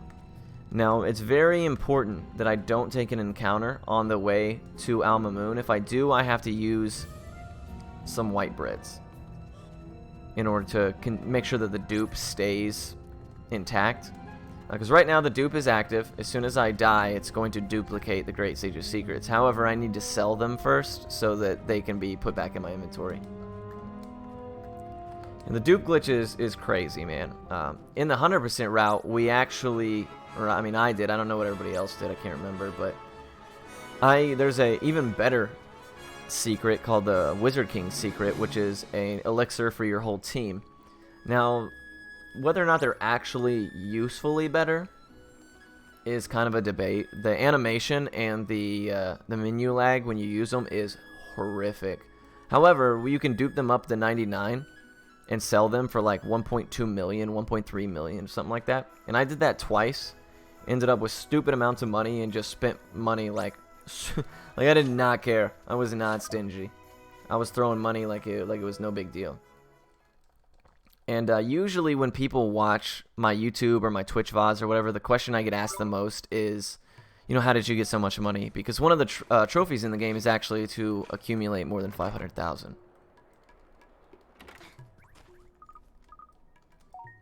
So, oops. So right here we're going to sell this bread just for a couple extra dollars. We're going to sell all of these for mad money. We're going to buy 11 chocolates. We're going to buy 11 creamy milks. Now, we don't actually need 11. We only need 7 of each of those, but it's faster to menu 11, and we have more money than we'll ever have use for. And we need those as a recipe with the bumbler honey we bought earlier to create milk chocolates once we get to Castaway Cove. But now that we've done that, we're going to go outside and die. And then after we've died, we are going to move on to Castaway Cove for the next little area of the game. And the next boss, who is an absolute, just a jerk. Sometimes he's not. Sometimes he's like the most agreeable guy there is. Other times, he's not great. Yeah, in case you haven't played this, 500,000 is so much. It's ridiculous.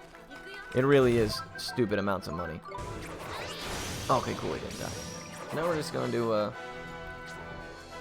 get ourselves killed right quick. Yeah, could you imagine traveling with that team? Could you imagine driving all over the world with Bowie and High Spirits and everybody else? That sounds pretty awesome. Yeah, stopping at every Dave and Buster's in the country along the way. That would be a treat, to say the least.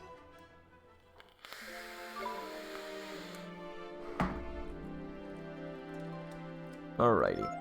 So whenever you die and you continue, you lose 10% of your money. However, we have so much money that it's a non-issue. And now if you take a look, we have our 96 secrets back, the coffees, the breads, and a stupid amount of money. So we are absolutely in great shape now. This is actually where I can lean back in my chair, take a breath, and say, we did it. But actually, a rare sight. If you guys look to the right, where I am right here, I'm facing him. That little rhino-looking guy up there, he has a really rare chance to spawn in that spot. Like, I'm talking like less than 10%. But that enemy is called Deniceros, and it is the most powerful enemy or most powerful familiar in the entire game. Now, he has a really low catch rate, and we won't obviously try to catch any familiars. And you won't actually even gain access to that area until you can fly, which won't happen for a while. But Denisseros is crazy. In the 100% route, he pretty much solo carries that entire run past a certain point. You get one for free through a quest line. Then it takes a long time to do, but once you do it, you get access to that big boy. And I mean, when I tell you he's the most powerful in the game, it's not even close. That guy is an absolute machine.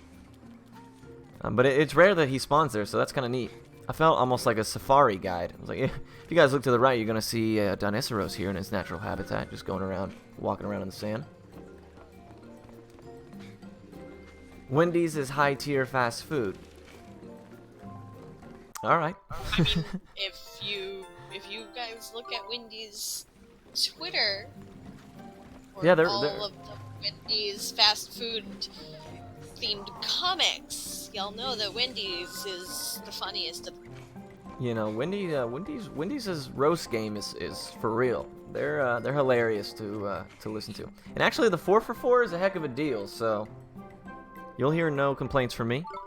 I'm kind of an in-and-out guy, but when you want some good food at value, man, Wendy's is the way to go. No doubt, I agree. I just get chicken nuggets and Frosty, man. Chicken nuggets and a Frosty. The audacity to not get the 4 for 4.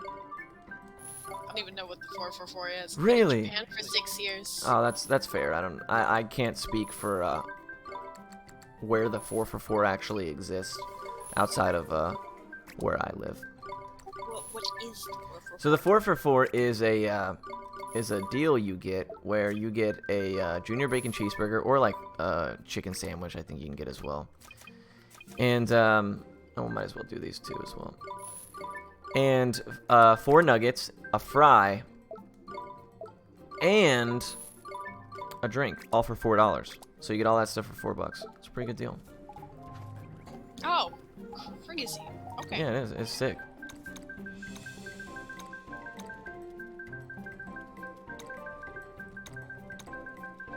So right here, we're going to type in the magic word to release the genie from the lamp, or the cauldron rather. It's open, says me. Now, when I routed the DS game, I struggled so hard with the Japanese characters and like the small punctuation that is very important. And I could not for the life of me figure out what the words were.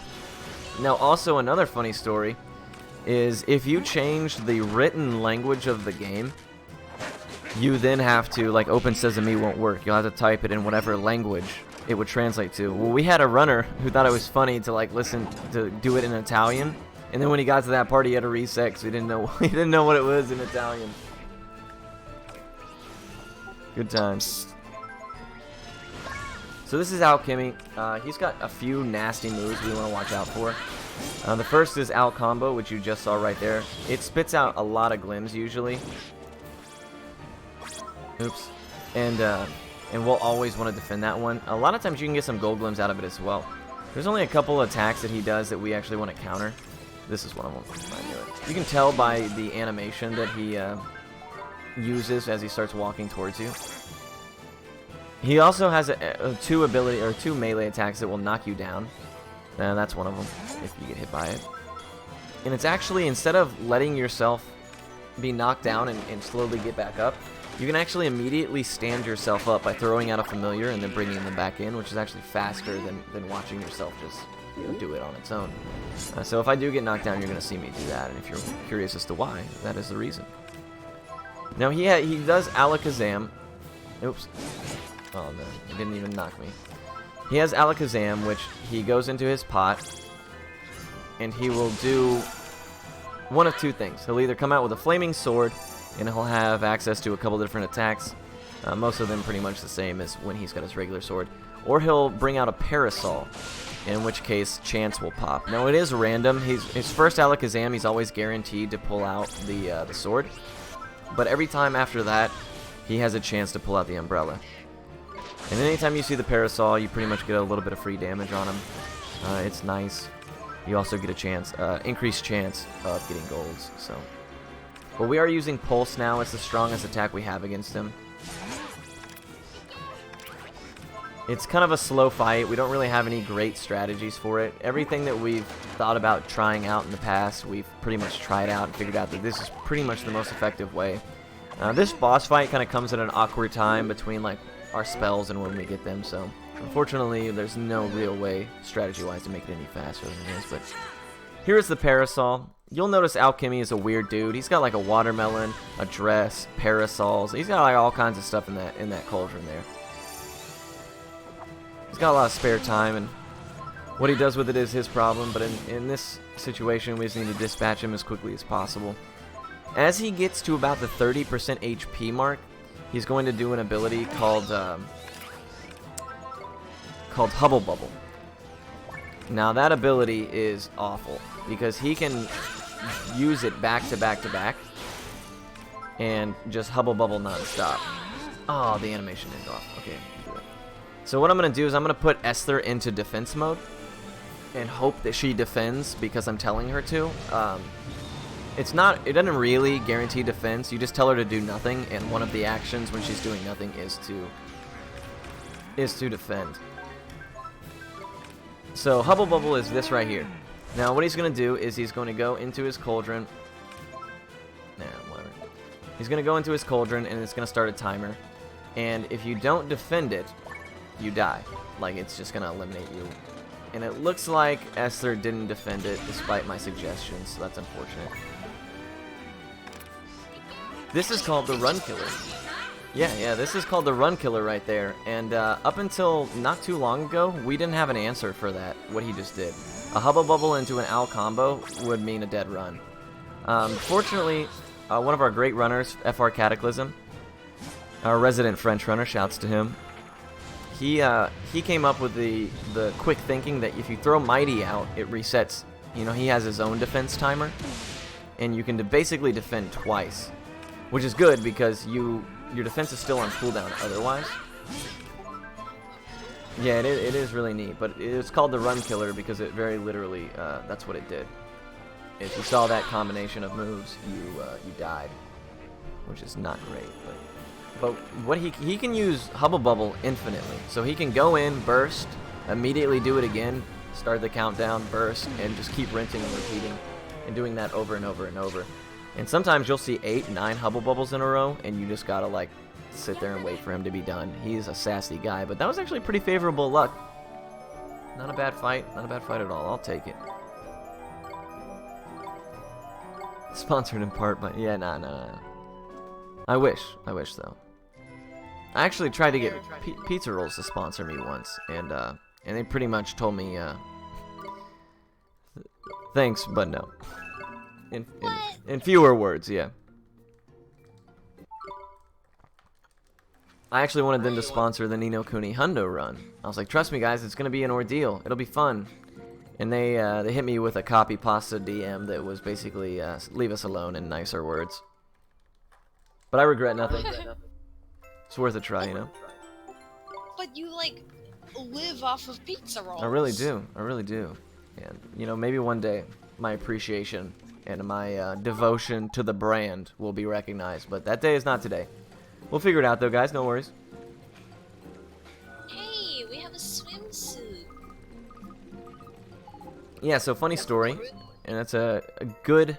Even Drippy. Look at Drippy's little swimsuit. It's awesome. Oops. Oh my goodness.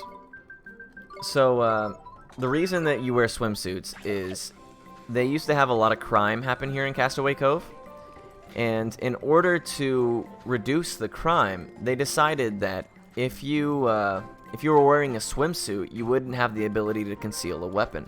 So everybody is required to wear a swimsuit at all times, including Drippy. But they're fashionable. They look good. As soon as you leave, though, back to cape mode. Which is cool, though. The cape's dope. So, is there any more crime in there? Apparently not. I mean, it seems like a pretty low-key place. I mean, we just went in and busted up a genie, but outside of that, everybody seems to be chilling. As far as I know, it has ceased the crime entirely. So, you know, it's not weird if it works, you know? But now we have to return to Alma Moon. And the reason for that is that we are trying to board a ship to go to Hamlin, which is the next big kingdom. Now this Ni no Kuni, this world is made up of 3 major kingdoms. The first being Ding Dong Dell, ruled by King Tom, the place we visited earlier. in the beginning of the game. The second, Alma Moon, ruled by Queen Lola. They call her the Cowlifia, and you're about to see why in a minute. And the third, Hamlin, ruled by Prince Marcuson. Now, we want to go to Hamlin. However, in order to be able to board the ship, we need a license to do so. And we get that license from Queen Lola here, who is pretty much the overseer of this like continent or whatever you'd like to call it. So we got to get permission from her first. However, when we go to ask, she's not in a talking mood, as she is, again, you guessed it, brokenhearted, and we got to deal with that first. And as soon as we do, we can then continue on our way. But you'll get a glimpse of her here in a second, and she is lacking restraint. And as soon as you get a look at the old gal, you'll understand why. Because they don't call her Queen Cowlifia for nothing. What do they do when it's freezing out, though? Well, they live in the desert. So I imagine that it doesn't ever get... Well, I mean, actually, they live in a tropical area, not even the desert. So I would hope that it doesn't really get that cold there. But if it does, they all just stay inside? I don't know. That's a good question. I mean, the question is, what did Minnie do when it was super duper freezing in the northern part of the states? Stay inside, I assume. Yeah, it seems like it was very cold. Seems like the best option. See, I live in Texas, and it got down to like 20 something one day, and I was like, this is it. This is the worst life can ever get. And my friends were like in Green Bay and stuff, and they were like, it's negative 40, help. And I was like, well, that stinks, man. That's how I feel when it gets to like 20 degrees, too. Yeah. Living in Japan for 6 years, I'm just like, it's so warm all the time. Oh, why is it so cold? Yeah, everybody comes to, they're like, it's so nice. I'm like, it's 32 degrees. You're insane. This is freezing. I have to wear a leather jacket and a hoodie at the same time. It gets like 40 degrees, and my students are like, it's gonna snow! And I'm like, no, it needs to be colder than this to snow. And I hope it doesn't get colder than this. Yeah, and when I was in high school in San Antonio, we actually had a day where snow fell, and I'm talking like the weakest snow you've ever seen. Like, it dissolved before it even hit the ground. But being in San Antonio, and a lot of people being raised there their whole life, they had never seen it. Literally, classrooms emptied as people ran outside. And people were literally crying as they were catching snow because they had never seen it before in their lives. And I grew up in Illinois for a brief period of time, so I was not phased, but... It's crazy to see people's reaction to snow. It really is. Trust me, guys. It's not all that great. It's inconvenient as heck. And you got, like, wet clothes all the time. I can't get behind wet socks, you know? It's one of my least favorite things. Yeah. My response was going to be hold an umbrella, but wet socks are awful. Yeah. And umbrellas don't help that. That's very true. I actually didn't think about an umbrella. A lot of people use umbrellas for sun as well, which is something that, you know, isn't immediately apparent to me. But it is a good look. Now, we just purchased adamant badges. Adamant badges are my least favorite thing in the game. I think they're a cheap mechanic, as I think anything that prevents you from dying and anything that instant KOs you, so like death, as well as like something that prevents death. I don't really enjoy them in my games. However, I will absolutely be using it if given the opportunity in a speedrun. So here we are using an adamant badge, and the way an adamant badge works is if you are at 30% or more HP and you take damage that would be lethal, you instead are reduced to 1 HP. Now, that's a pretty monumental piece of equipment in this run, especially for Esther, because no matter what happens, it pretty much means that Esther cannot die, because she's very rarely going to be at less than 30% if she's not already popped the adamant badge. And as long as you get her back above 30%, it's going to work every time. So she becomes almost unkillable, and for some of the harder fights in the game that get a little bit riskier, that's definitely something that we like to have in the back pocket just in case. Oh, Tweener, I'm so sorry to hear that, my guy. I feel for you. But if you take a look, I'm going to do a quick spin around really quick. This is actually my favorite place in the entire game. is the Queen Lola's throne room. If you take a look at this architecture, all these plants everywhere. Look at the size of that bed. That's a massive bed. Massive queen as well, but I just really like this area. I don't know why. It's a cool looking place. But we're gatewaying, and not because we need to return to Motorville, but because it's actually faster to gateway, and then gateway again. And that'll put us at the entrance to Alma Moon, which is actually faster than running. Just by a few seconds, though.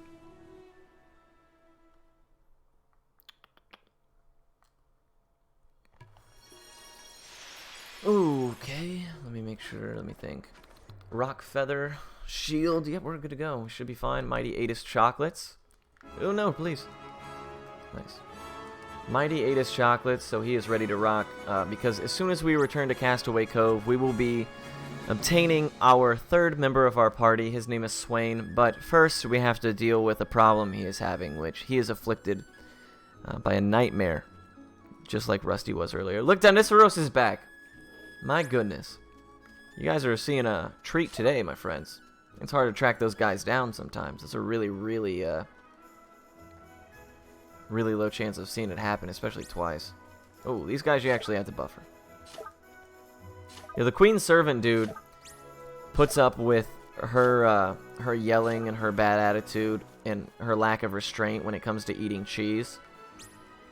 And not only that, but he stands by her side, completely iron-willed as ever. And in fact, when called upon, he gives his own restraint and offers it up to her. So, shout-outs to the boy, doing what he's got to do, taking his job real serious, and being a good person. But here, we're going to take a few steps forward. We're going to go down the stairs on the other side of this bridge, and we're going to start the battle with Swain. Now, the first thing I need to do is make sure that I get Esther out of defense mode, otherwise she'll just stand there. Sometimes I forget to do it, but right now I'm keeping it fresh in my memory by mentioning it. Also, this fight is going to be the first one that we really lean on Mighty for. So we're going to draw Swain's Nightmare's attention. We're going to get a counter off. We're going to throw Mighty out there. Mighty's actually doing a significant amount of damage right now, so it's actually faster to use him. You can actually, anytime you crit, you can cause a little chance, as well as it's easy to counter. So we'll see if we can get one right here.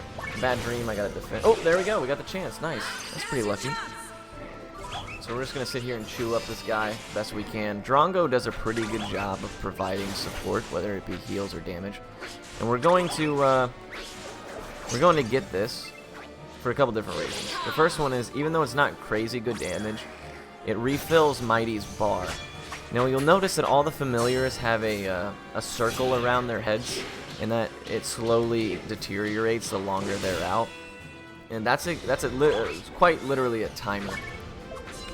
And once that timer wears off, then that familiar is no longer usable until it recharges all the way. Now, however, if you do stop it at 1, then it doesn't. You can continuously throw them back out and get use out of them. So anytime that the timer is ticking down, I'm gonna stop it right before it reaches 0. Grudge is a move we don't have to defend. This puts us to sleep. So Bowie right here is pulling his weight. My man Bowie doing the most. Now we're gonna wait for Mighty's bar to recharge. Gonna do a couple counters, cast a couple pulses. As soon as we get one more counter off, we should be ready to throw Mighty back out and finish this fight off. Nice. Now countering in this game, it's a lot harder than it looks. Once you know, most of the time that's what people ask me about first, if they're learning the game, is how do you figure out counters? And it's quite literally you just gotta you get used to it after a while, what every single enemy's timing is. But as far as learning the speedrun, some of the boss fight strats are kind of a little tricky. But outside of that, the counters are probably the most difficult aspect of the game. Come on! Oh, right in the nick of time. Pretty good Swain's Nightmare, actually.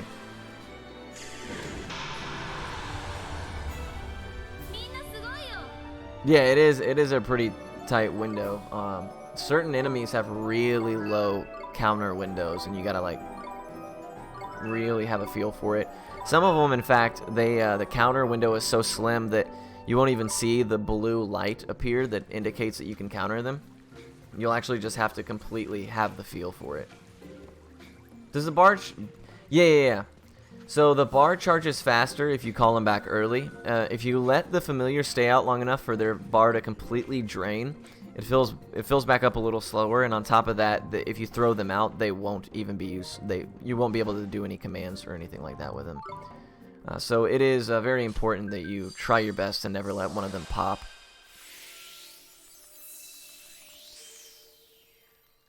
How do we work the cat familiar in the run? I tried once upon a time, but I just came to terms with the fact that it's not realistic. No, kitty. The cat is a very strong, especially early to mid-game familiar. He basically outpaces Mighty really quickly. The only issue is we would have to first of all catch him, which is a low % chance of having happen. And then the second thing is we would have to evolve him to stage 2. Now the problem with that is the only sunstone that we get in the run we use on Mighty, and we're forced to do so. So we would have to then farm up a sunstone as well, which isn't crazy difficult, especially after you get Swain. But the time that you would invest doing both of those things, and both of which are being RNG dependent, it would be a wash at best. So here is Swain's little neat trick that he does. Whenever you see a green chest that's out of reach, Swain can actually shoot it with his pistol, and you can get whatever's inside of it. We'll be doing that a couple times, but it's not too important. What is important is adding the Adamant Badge to Swain, so that he is receiving its effects, and the Iron Axe to Swain's familiar, Hurley. Now, Hurley does a ton of damage, but he has super low accuracy. However, what's important is that he has an ability called Sling Stone, which isn't penalized by accuracy, but it does benefit from the attack. So the axe we just gave a bunch of attack and lower accuracy, which is what we're going to rely on for Hurley to... He really rips apart some of these next couple fights. But now we have access to the ship. We're going to sail across the sea. And we're going to go fight Shadar, the Dark Djinn himself. He makes a real quick appearance. You got to get him to about... You got to do about 30 to 50% of his HP and damage. It's kind of got a timer to it. You have to get him to a certain HP threshold, but also the fight has to last a certain amount of time. So whichever one you do first, you still have to wait for the other to happen. So where you actually get him to HP-wise can sometimes vary. So Palmer, actually, it is time for me to go off and go to bed. I'm going to be sailing on my own sea of dreams, but I'm going to be handing it off to Neon right here. And good luck on the rest of it. Well, absolutely. Thank you so much for being here. It's always a pleasure to have you. And I'm sure I will be seeing you in May, I think. Yep. Well, it definitely looks like you will be. Brilliant. Well, I'll be looking forward to it. Thanks so much. Thank you. Alright, good night everyone, and be a great times. And thank you, Kay. Yes, have a good sleep, and yeah, that total, we are currently at $4469.77. Our second goal, which is 5,000, and I'm thinking sometime today we're probably gonna have to move those goalposts up a little more, so that is fantastic. Everything is going to getting all the RPG Valkyries out to RPG Limit Break, and you know, pay for airfare, hotels, all the incidentals, which, you know, the care and feeding of Valkyries is very important. I hear if you don't feed them, that's a problem. So that is fantastic. Nothing else really pressing right now, so I will let you get back to it. Yeah, awesome. Thank you so much. It's a joy to have you. Thank you. And yeah, thank you guys so much for the donations as well, really. It's awesome to see a community in full force, and I know it doesn't go unnoticed or unappreciated, so thank you to all the donors for sure. And hopefully you're enjoying yourself some Ni no Kuni. It's my favorite game to speedrun, so hopefully I'm doing it some justice for you. Now, right there, you just saw me throw Mighty out. You can actually, you can actually avoid fire by just tossing Mighty over it. No, we're gonna wing it. He'll be dead soon. So as soon as he casts Pyre, you can, if it's targeting Oliver, you can actually just throw Mighty at the same time as it hits you. Oh, good. Pretty decent fight. Not a bad exchange. But that is Shadar. That is the Dark Djinn himself, the one who's been causing so much trouble. He actually has a super sick storyline. And when you saw the ability Bleak Midwinter come out there, you can actually hear his Japanese voice line for it. It's pretty good sounding. It's one of my favorite voice lines in the whole game. Yeah, nice pace. Yeah, I wish we were finishing Shadar, but we are just beginning Shadar, unfortunately. But yeah, it's a really neat storyline that's tied to Shadar. I really like his character development. He's kind of like a, you know, spoiler alert, but we're not going to be able to cover all the story, given that we're skipping all of it. I'll do my best to fill you in, but long story short, he's basically, you know, a guy that had really good intentions that, you know, was willing to make some mistakes and sacrifices with good intentions in mind. I'll leave it at that. And it kind of made him go bad. So he's a pretty interesting character. I like his story a lot. Now the White Witch, who is even bigger and badder, she has a super dope storyline as well, which is super convoluted and kind of complicated. But when you play the game, you pretty much, it's one of those games that the story is intense and interesting and detailed, but you don't struggle to understand it, which I really like. So shout out to Studio Ghibli. You know, they are the best at what they do. A lot of people would agree. So here we're gonna teach Mighty Poison Pinch. Not for anything that's happening soon, but we will need him to have Poison Pinch for the Red Dragon, which happens just a little bit later. And we're going to evolve Drongo. And we're going to do it now because we're going to take a bunch of little fights here in a minute. And Drongo's going to get the EXP he needs to be at an appropriate level for when we do need to call on him a little bit later on. Then we're going to equip Mighty with the Burning Blade. And we're going to move on. Do you guys want to watch the comedy scene? Should I play the comedy show? Should I not skip that cutscene? It takes like a minute. Anybody in chat knows what I'm talking about or wants to see it, let me know. I will let it roll out.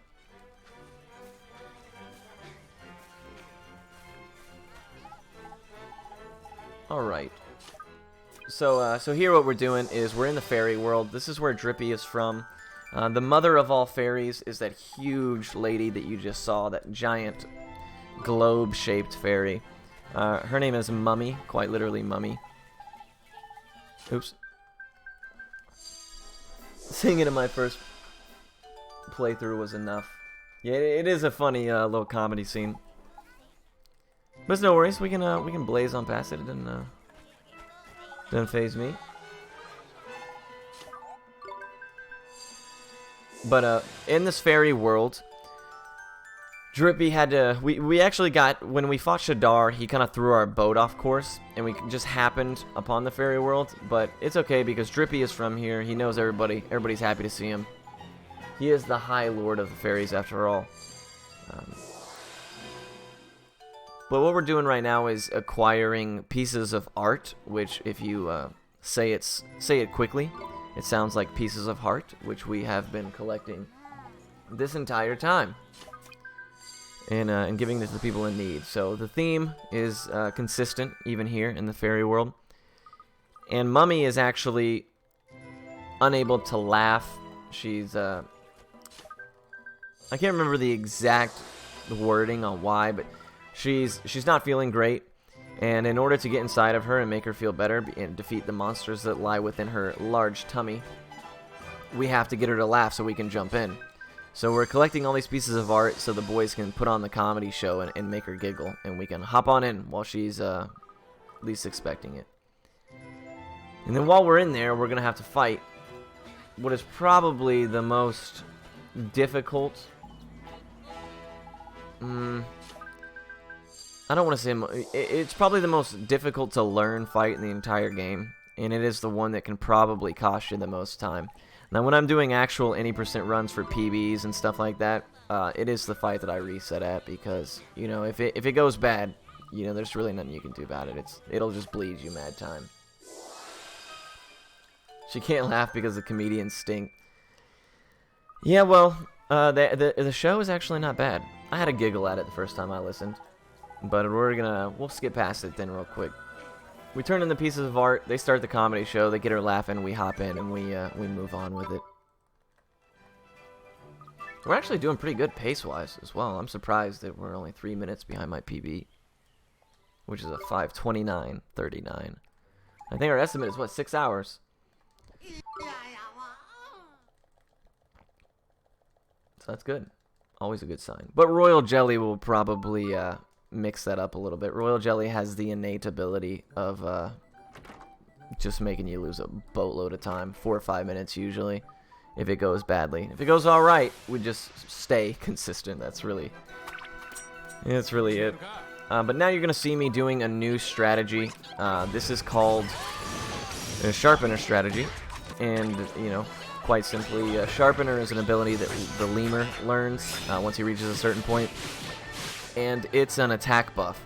So when you use it, Oliver himself receives an attack buff. So any familiar that you use while that is active will give you that attack buff. So we'll be on the lemur, we'll use the Sharpener to get the buff. We'll attack with Mighty until it wears off, and then we'll switch back and forth if we need to. Now, we won't switch back and forth in these fights because they're quick enough that you don't have to worry about it.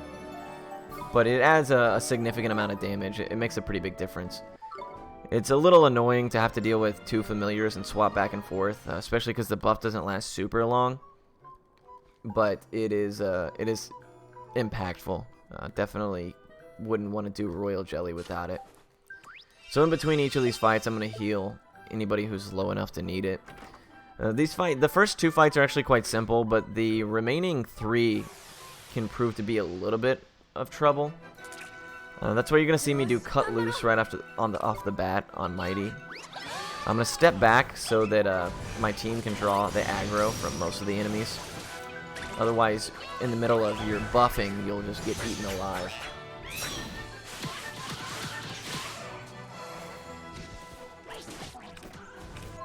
We'll kill the Splisher first. Now the first 2 fights, the enemies don't pose much of a threat. However, you see how fast my HP is dropping. They can definitely do some harm. Now, the next couple fights, the enemies are significantly more difficult, and they have a couple of abilities that do a lot of damage. One of them is Belly Buster from the Stingrays, and that if 2 of them use it on you, you just die. So it's not uncommon for a continue to have to be used here. No shame in the game if that is so in the middle of your run. Hoorays, man. These guys are rough. But hopefully we can make it out without having to redo any of these fights. Hurley's over there doing a lot of work. We don't want to see Belly Buster come out. We want to kill these guys before it does. And if it does come out, we actually need to defend it, especially if it's targeting Mighty.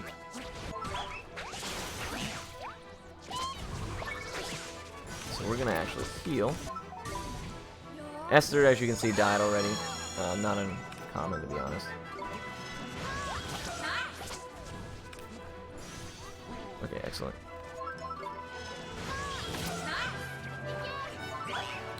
Now, one thing I failed to mention is we have access to all-out attack and all-out defense now. And you press triangle, and the next command that your teammates are going to use is going to be an offensive command. Now, it doesn't mean that they stay in an offensive style. It just means the next thing they do will be offensive. And the same is true with the defensive command. It's basically a way for you to, when you see a cutscene move or something that's really going to hurt, excuse me, it's a good way for you to get your teammates to defend or heal or something like that. Now, they don't always listen. I want to make that very clear that they're terrible listeners when it comes to defending. Sometimes they just stand there and they're like, you know what? It's a good suggestion, but I think I'm just gonna do my own thing. And most of the time, it results in them getting absolutely bodied.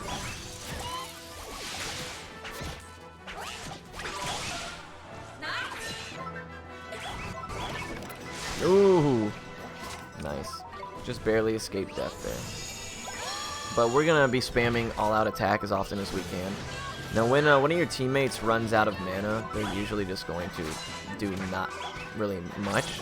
But as long as they have MP, they're going to do whatever the strongest ability they have at their disposal is. And for Hurley, that means Sling Stone, which is really strong.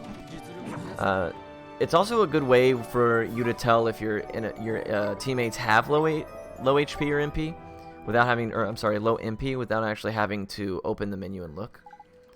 So if I do an all-out command and they don't use a strong ability, I can usually safely assume that they need mana, and if depending on the fight, I might give it to them. However, oh no, oh well. I like to switch swords before this fight, but it's okay. The whale is resistant to fire, but the stingrays are still weak to it, so it doesn't hurt. It's just preference. Yeah, so the little eggs, they're called Litleys, and they're basically baby fairies and eggs. And we have to get them out. Now it's funny because at one point you'll go into an area. Oh, nice, we got that up just in the nick of time. You'll go into, like, there's an area where a save stone is inside Mummy's tummy, which is where we are right now. And there's stairs that you can legit just go up the stairs and exit. And when asked, how come we can't just take the Litleys up the stairs, Drippy tells you that it's because their legs are too small.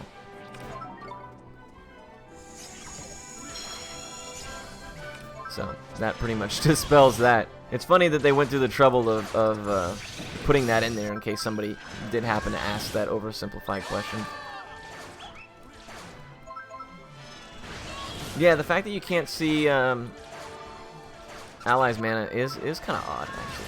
I've never really thought about it or been too concerned with it, but it is interesting that that's not something that you see immediately on their HP bars. But those nursery fights actually went quite well. They can get a little out of hand, and they didn't, so I'm really pleased with that. No complaints. We rescued all the Litleys, so now we have to go deal with the grandmommy of them all, the monster that is Royal Jelly. Now this fight, if we don't get a gold glim during the baby scene, then we're gonna lose like 4 minutes. That's just how it works.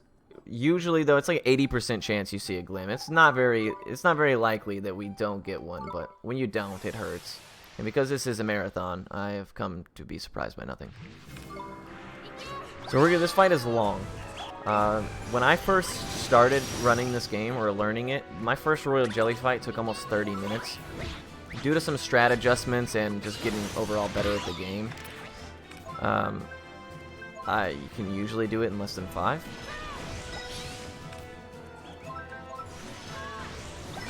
But the way that... Ooh, yikes, bolt. The way that you want to do it is to counter Royal Jelly, throw Mighty out there with the Sharpener buff, and attack with the Fire Sword that you have equipped. Now, sometimes Royal Jelly will beat you up real bad, and you'll have to use Oliver to cast fireballs until you can kind of get your team in a decent spot, HP-wise and whatnot. If you do get a gold glim, and the babies are not out, the person you want to pick it up with the most is Hurley, or Gunther. Hurley is the type of familiar that he is. Because he has an ability called Volcano. It's a single attack ability that scales really hard with attack damage. And it does a ton of damage. But you have to switch to Swain, pick up the gold glim with Gunther, and hope that one of your other characters doesn't pick it up in the same time. Now, as you can see how little damage we're doing to this guy. And anytime he uses Bolt, we have to defend it. Now Bolt is AoE damage, but it has a really, I think, like a 5% chance to cause confusion, which is annoying. Sea Stars also causes confusion, so we'll defend both of those, because when we get confused, it stinks. You really don't want to be on the wrong end of that. And it's funny because Swain is not a super strong character. However, when he gets confused, he turns into like the strongest character in the entire game. Just eats your team up. It's crazy. He'll rip his teammates apart. He'll legit gun you down in cold blood. It's pretty incredible. Yeah, this fight takes forever, even when I'm doing it. Oh, and we got confused. So you can get, confused even through defense. Fortunately, though, Royal Jelly hit me immediately after and didn't even do a lot of damage and knocks me out of confused. Now, this is a game where you won't ever hit an enemy when you're confused. You'll only attack your own teammates. Now, we're looking for gold glims, and we got one. So this gold glim is going to be very important because we need it on Mighty in order to kill all of these jelly babies all at the exact same time. And because we ate the milk chocolates before we started all this section back in Castaway Cove, we have the damage to do this. Sometimes you roll low. Man, my damage is low for some reason. I'm trying to wonder why.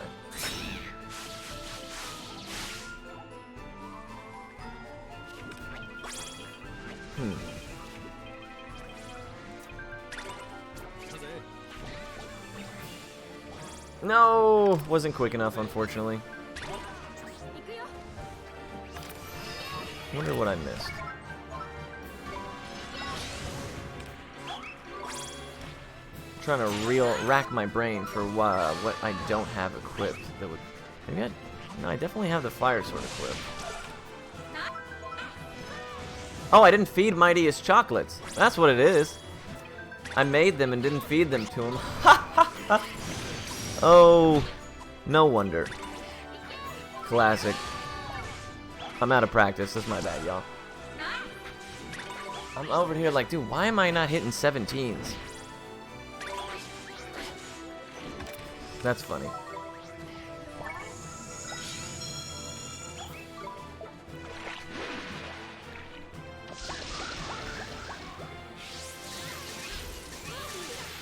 Even still, though, this fight has gone pretty well, I must say, all things considered.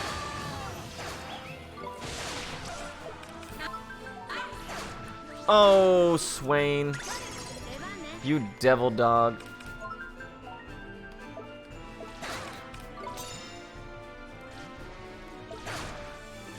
Swain, please stop. That's not excellent.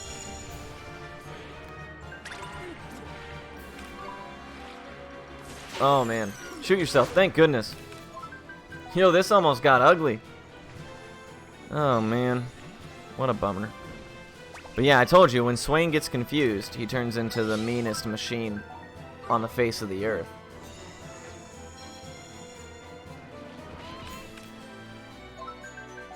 He'll gun down your teammates. Look how he's got a gun. It really is like that. He's crazy. Which is funny because he's so bad otherwise. Please heal me. Oh, Oliver's punched himself. Nice. Alright, so we basically just gotta reset the fight. We're gonna lose a little bit of time, but it's okay.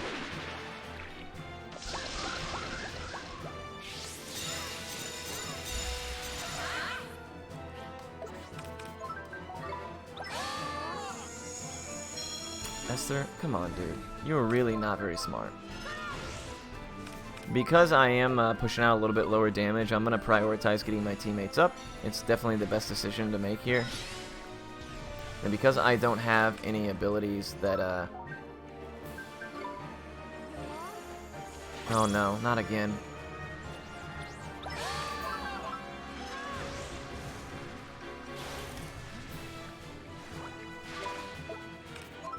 We want to draw aggro. We gotta keep an eye on Swain and how much damage he's doing. He might kill Esther, which would be a super big bummer. We just got her back up. Alright, cool. We're good now.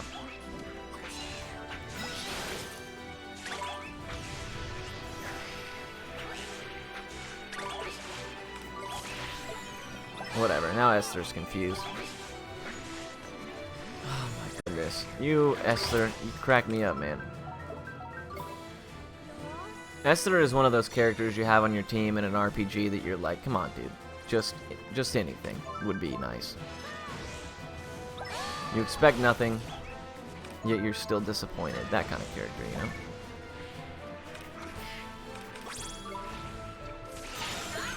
Right, so now that everybody is straightened out and Oliver has the aggro, we can focus on burning this guy down.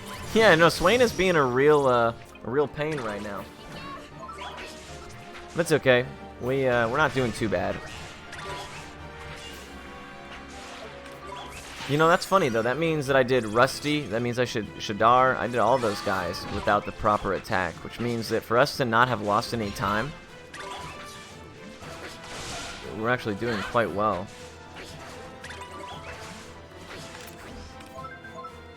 I mean, we lost time on this though. That's for sure. But we won't be dying, and because it is a marathon, that's the most important aspect. Bolt, man. It's not funny though, I made the chocolates. It's a good thing we noticed it now as opposed to like when we got to, I don't know, Cerberus or something. Cerberus is a little less forgiving.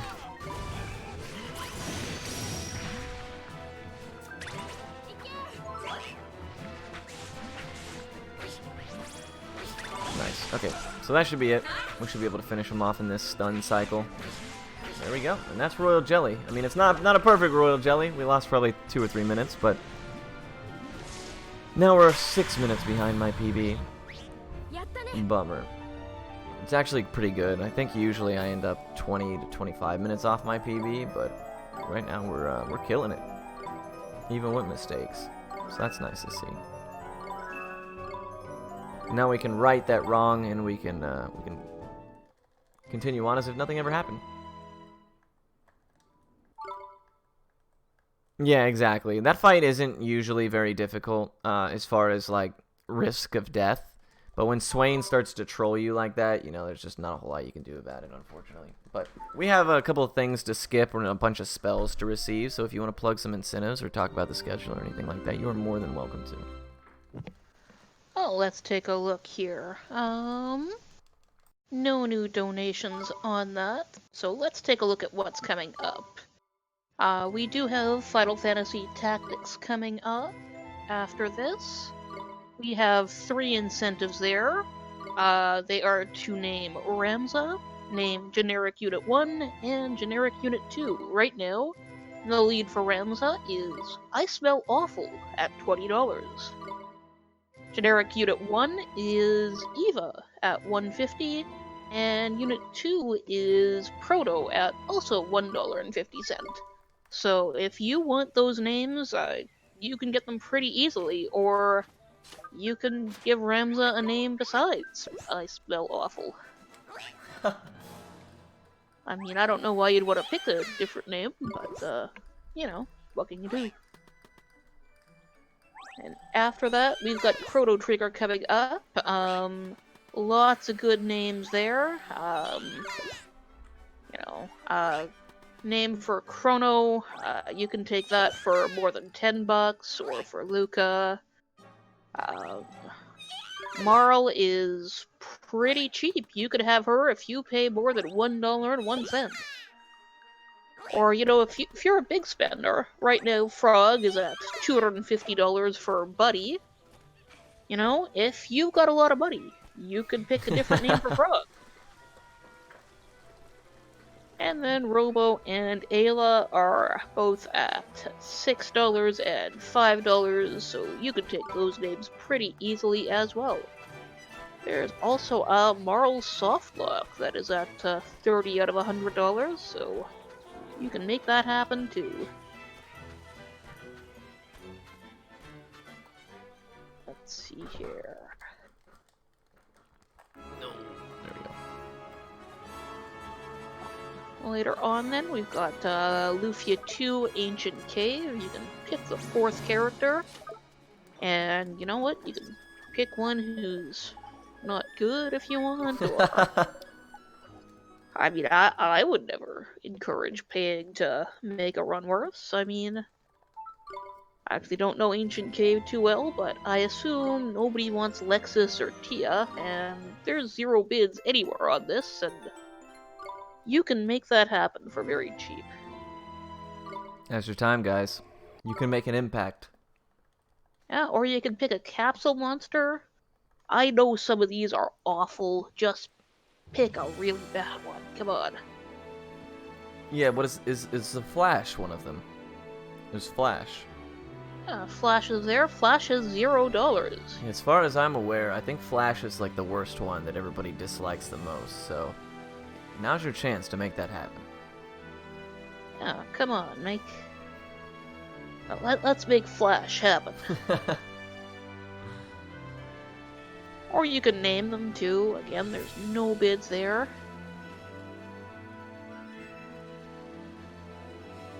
Look at this. Spritesville Link the past randomizer race.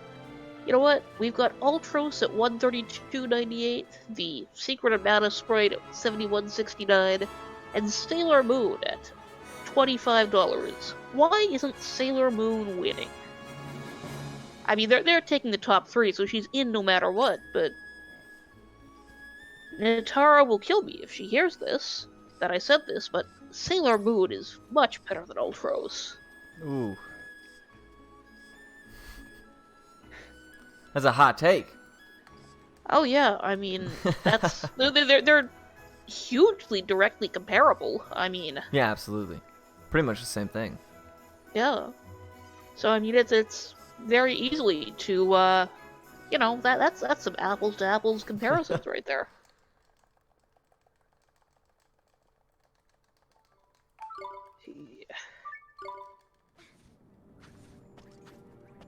And look at that, there's only $1 for the name for Cloud on the Final Fantasy VII run, which is butts. Oh. Like, that's a quality name, Yeah, but, yeah.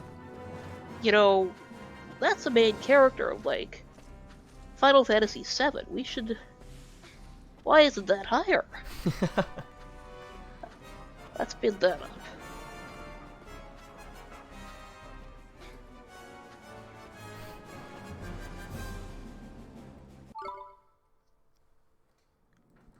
Oh man, the maturity of the internet is something that should never be underappreciated and undervalued. Thank you guys so much for your donations, truly. And like you just heard, there's a lot of really, really good stuff that you could weigh in on and make an impact. So if you want to decide something, now is your time to do so. Yeah, I mean, there's way more that I'm just picking out. Let me link the sheet here, because there's lots of good options for you.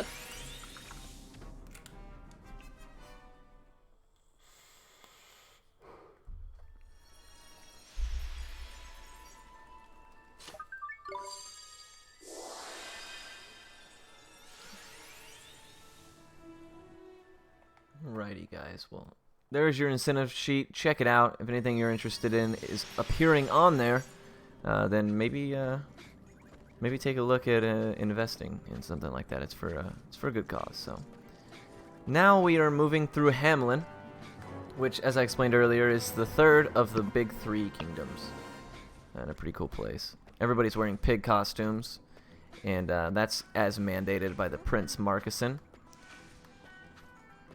We are going to get our own pig costume in order to make it past the security guards. So we go to this black market dealer. That's quite literally what this guy's shop is. It's called the black market.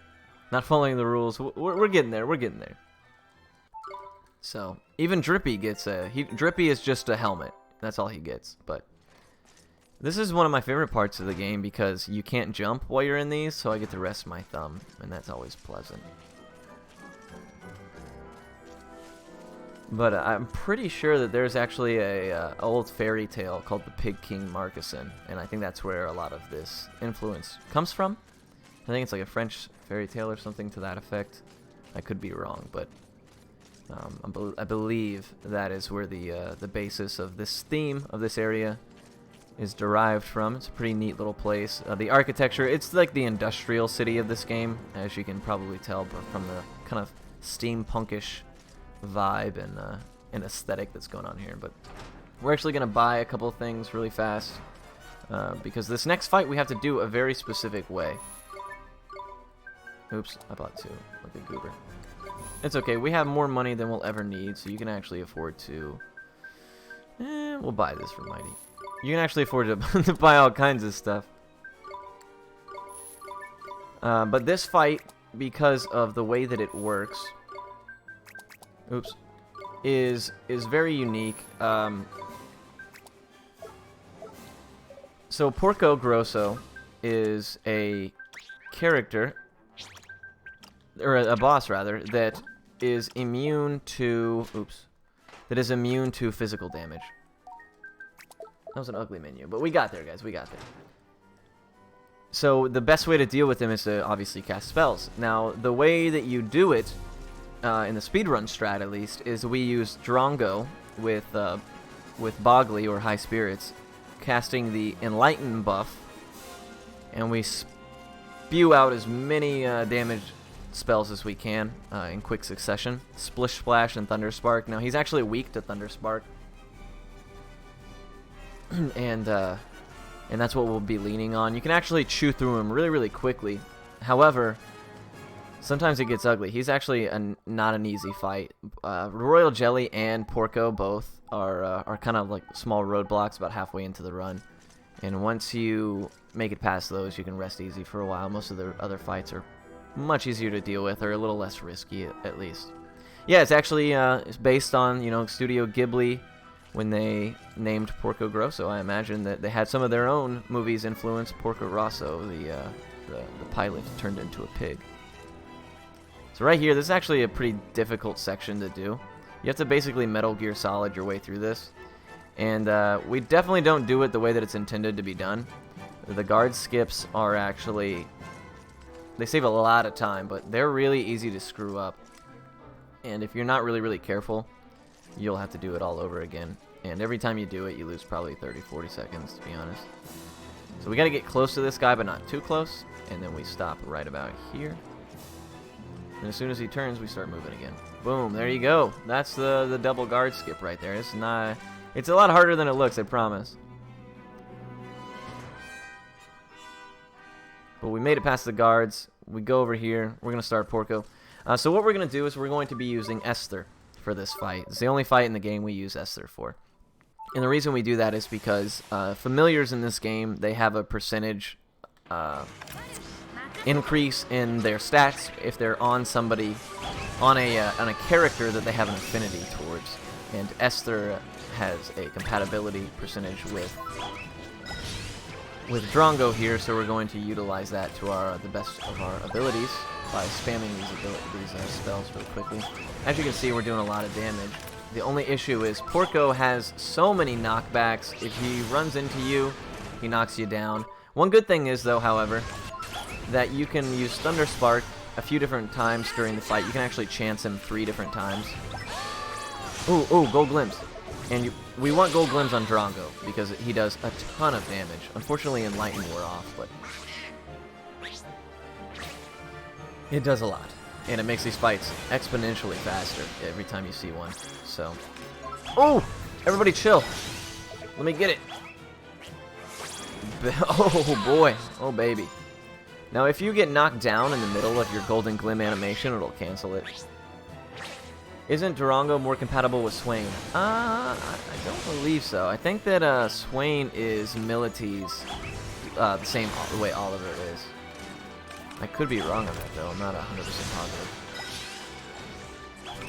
We're actually going to top off Oliver with the GSS here, because the longer he stays alive, the longer he'll draw attention to himself, which is what we want. And we'll GSS Esther. Gammon Cannon is an instant one-shot. Granted, we do have the Adamant badge. Yeah, the one I think you're probably thinking of is Swain's Familiar is actually more compatible with Oliver. Hurley, I believe. What's going on, Lena? How are you today? It's good to see you, as always. Wow, this fight is actually going pretty well. Oliver usually dies way earlier than this. And as long as he's got the attention on him, we're free to just pelt with mad damage. And we're actually going to get another chance here, I think, on this cast. Yep, there you go. Oh, actually, we killed him.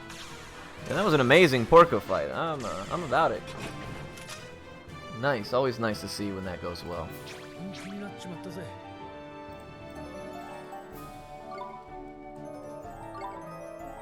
That fight can get ugly. But now, we are going to go talk to Marcuson. No, I'll catch you up a little bit on the story here, and I'll even kind of get ahead on at least Marcuson's story. I see you have more than one upload. Yes, I do. Thank goodness. Thank goodness for that. Yesterday, I was sitting at a solid 1.0.9 upload speed. And I was worried I wouldn't be able to do my run today, but the technician came out and apparently remedied it to the best of his ability, so hopefully it stays consistent until we move houses in April. But so here in this pig city, Marcuson is the prince, and the reason that he makes everybody wear those pig suits is because he thinks himself ugly. And while he is so down on himself about his looks, he makes everybody wear these pieces of these pig armor suits in an effort to make everybody look as equally ugly as he feels he looks. I believe he wears one as well. So everybody looks ugly. No one's good looking, and that pleases him. He's just bringing everybody down to the lowest common denominator kind of thing. It's flippin' tidy, isn't it? Indeed it is. But Marcuson hails from a family that's ruled Hamlin for a very long time. And they are obviously the industrial type, the technological kind, but they're also a magical family.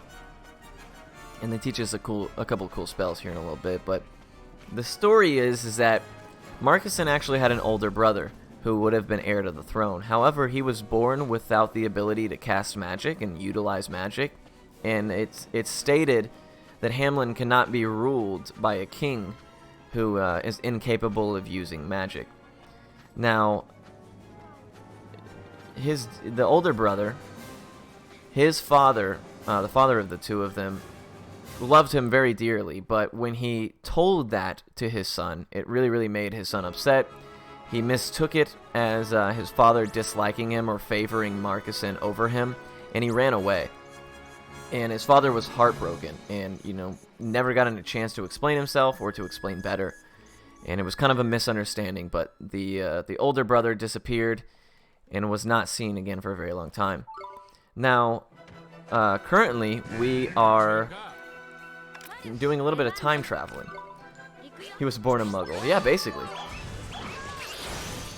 Now, we're doing a little bit of time traveling. One of the abilities that the Hamlin family has is the ability to bend time and break time. And that's kind of why it's such a big deal for them to have a magic user at the forefront. And without giving anything away just yet, that's, at the same time, why the oldest of the brother wasn't actually heir to the throne, aside from deserving it based on age. So here we are in the past. We find ourselves in the past, and there's little Marcuson and his older brother, both when they were younger. And we went and freed them from a little troll that they were fighting. And we're taking them back to their father, the king, who has, in current time, long since passed. But the reason we're doing this is because we're after a wand that we believe is located in Hamlin called the Mornstar.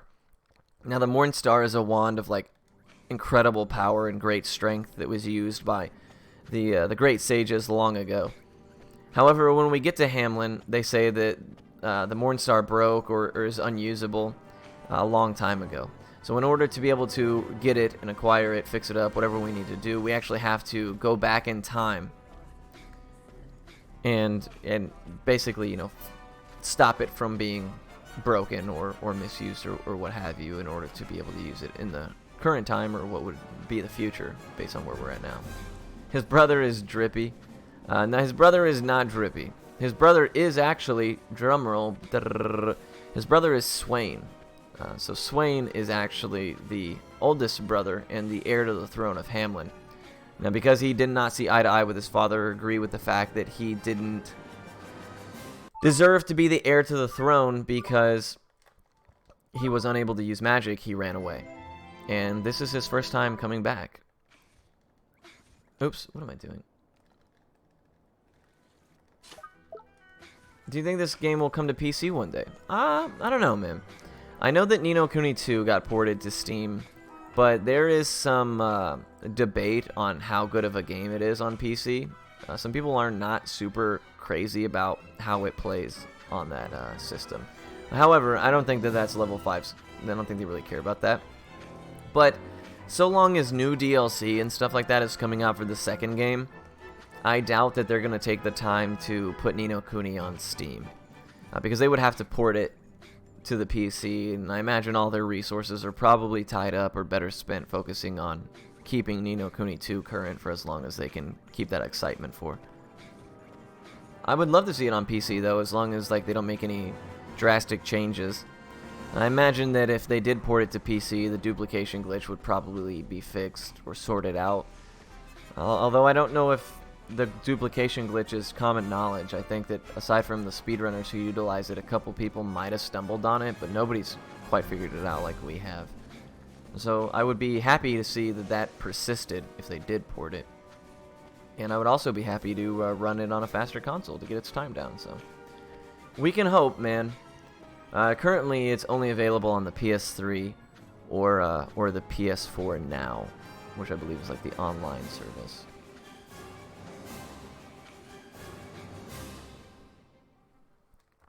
Can't they travel to Ni no Kuni 2 and make that game as enjoyable as this one?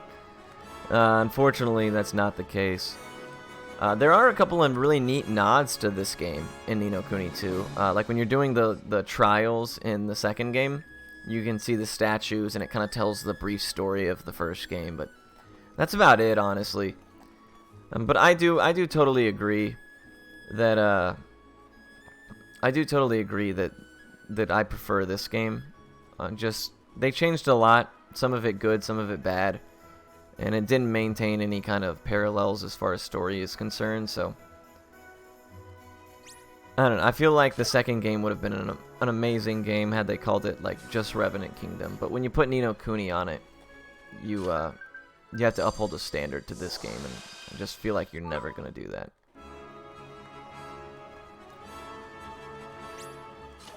Oh, wow. I got stuck in a rock, unfortunately. I tried to jump over the rock.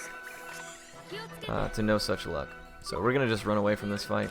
Oh, nice. First try. Perfect. So you guys didn't see anything. Nothing happened. I don't know what anybody's talking about.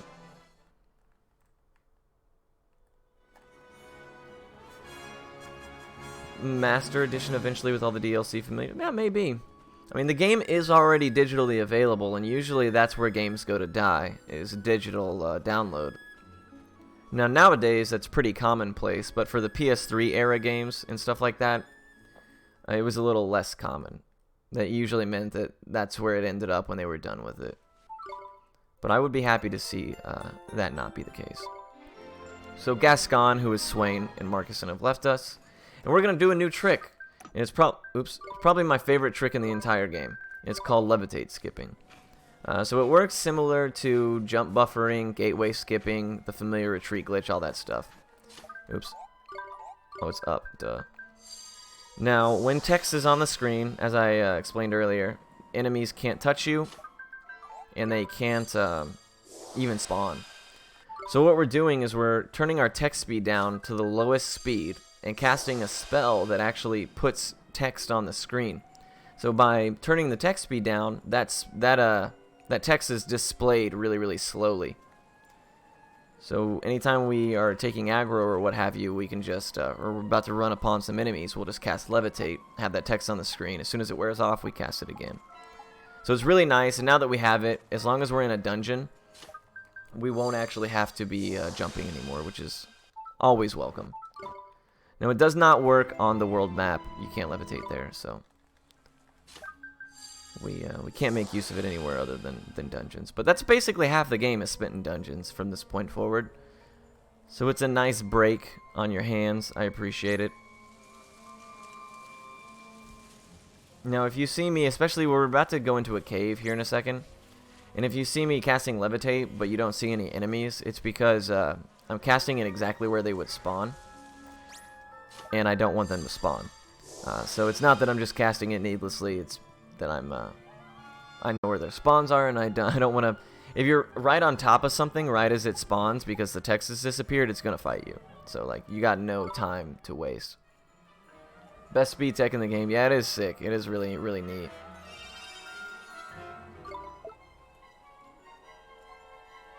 But this cave, this dungeon, whatever you want to call it, has a mini game aspect tied to it. We're going to have to light a bunch of torches. Oops. Oh my goodness.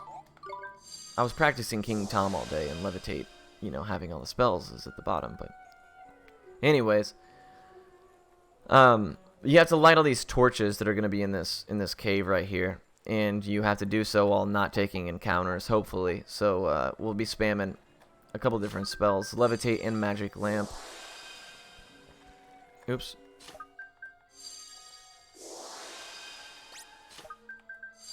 Now, I actually have a limited amount of mana here. Hopefully I can get this off without... Oh, that was stupid of me. It's okay.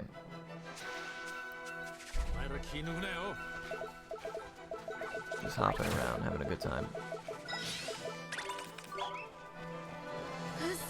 But another new speed tech we will be utilizing, or new strategy in fights. The first time we're going to get to use it is actually here at Candelabra. It's coming up as soon as we finish this little area. Now, the trick we're going to be using is, I'll explain it now so that I don't have to do it while I'm doing the fight.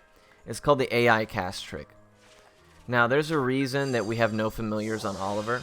And it's because as long as there's no familiars on a character, they're going to just sit there and use their magic until they run out. And the AI is actually not gated by cooldowns. So if I cast a spell and my spell menu goes on cooldown, and I switch off and let the AI take control of that character, they're not relegated to wait for that cooldown. They can actually just cast spells whenever they want. So by casting a spell, switching off, waiting for a spell to come out, and switching back, you can actually just keep machine gunning spells until you run out of mana. We'll try to get use of that on Candelabra. Now, you can't actually directly determine what spell they're going to cast. We have found that they're more likely to utilize their strongest or highest cost spells first, as long as they have the MP to do so. So that's something that we do depend on. Like, I'll be throwing elixirs like Great Sage's Secrets on the AI as they take control in hopes that they'll cast Arrow of Light. And we do have Arrow of Light now. And it's really, really good. But if the AI wants to cast Fireball when we switch off of him, you know, he's going to cast Fireball. There's not really a whole lot you can do about it.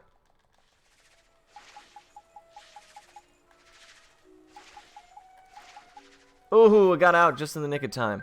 So what I did there is, knowing that I was going to take that fight after the cutscene, because when you go into a cutscene, monsters continue chasing you, and they will just sit there and wait for you until you're done. And because I knew I was going to take that fight, I waited there with the text on the screen long enough for his leash to break. Like, he'll only chase you for a certain amount of time, and that way I was able to get out of the fight. So it was a cool little tech right there. Here we go. We're gonna tap this save stone here so that we can get our mana refreshed, and then we're gonna go move on to Candelabra,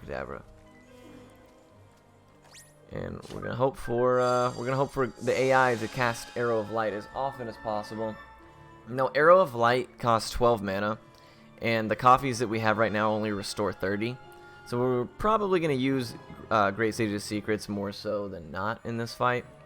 Another thing is that Candelabra actually has 3 cutscene moves, and all of them, one of them's really bad. The other 2 are kind of meh. But you obviously don't want to get tagged by all the debuffs and stuff that he has available to him. Snuff out, we can just kind of eat. It's just blindness.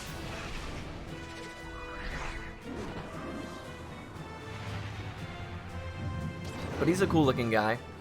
He's one of my favorite looking bosses in the game. So here, you're going to see me cast Arrow of Light. I'm going to switch to Esther. I see Oliver cast Arrow of Light. I'm gonna go back to it. Oh man, Drippy ate my mana. So Whack-O-Lantern is bad. We definitely want to defend that. It comes out kind of quick. It does a lot of damage. The other one is Boo. And you can, that one curses you, which like slows your movement speed.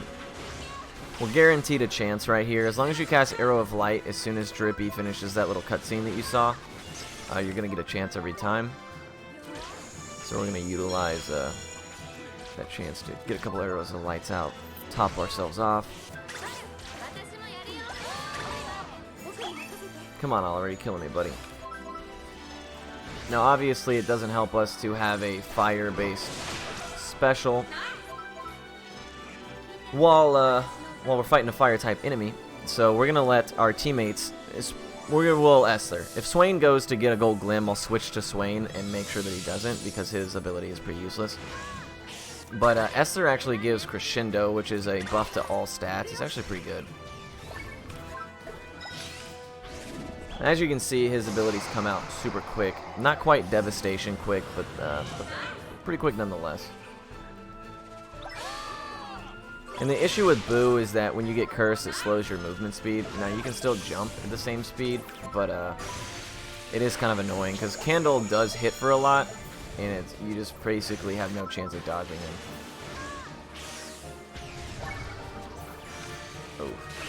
Oh. One thing that's important to mention is if you cast a spell and it begins its animation, and it's like, so Arrow of Light is a projectile, right? And if it's traveling through the air when a cutscene takes place, it's going to eat that projectile but also consume my mana, because as soon as the projectile comes out, that's when the mana is taken from you, and it's never going to hit them because it's going to be in midair. Well, when that cutscene takes place, so it just disappears. And that's kind of a pain. Like, it's not super bad now, but when we get Mornstar later on, you're going to notice it hurts. You never want to have that happen, or have it happen as rarely as possible. Because Mornstar takes a long time to cast, takes a lot of mana, and when it gets eaten, it hurts. But the AI cast trick is one of my favorite. It's sometimes you're at the disposal of whether or not the AI wants to agree with you, but it's a really cool trick, and you can sometimes squeeze in like tons of damage. But if you have a familiar on that character, then they'll use the familiar as opposed to casting spells.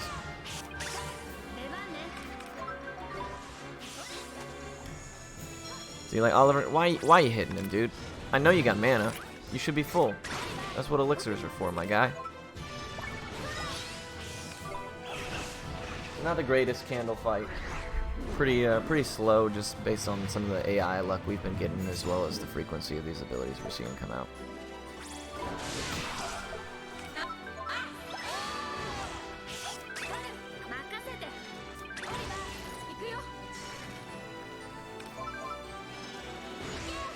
Oh, nice. Okay, we've got a chance. Anytime you do trigger a chance, it'll immediately refresh your spells, which is good because use your free cast essentially. So there's Candle. Not the greatest pass through that boss, but we did it without losing very much time at all. So definitely pleased with that. So as soon as this fight is over, we're going to get a Mornstar cutscene where we find Mornstar in the grave of the person who used it last. It's right here. And now we have it. It's a really good wand. Now it's not yet full power, but it is definitely an improvement over King Tom's wand, which is what we're using currently. Now really quickly, I have to put Oliver here. Mighty here, and make sure I equip Poison Pinch.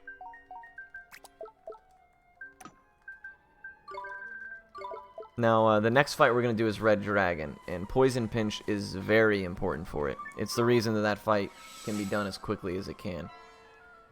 It's super neat.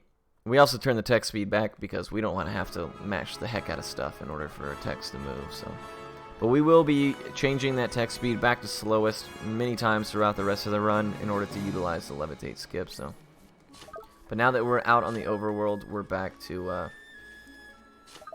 peasant skipping.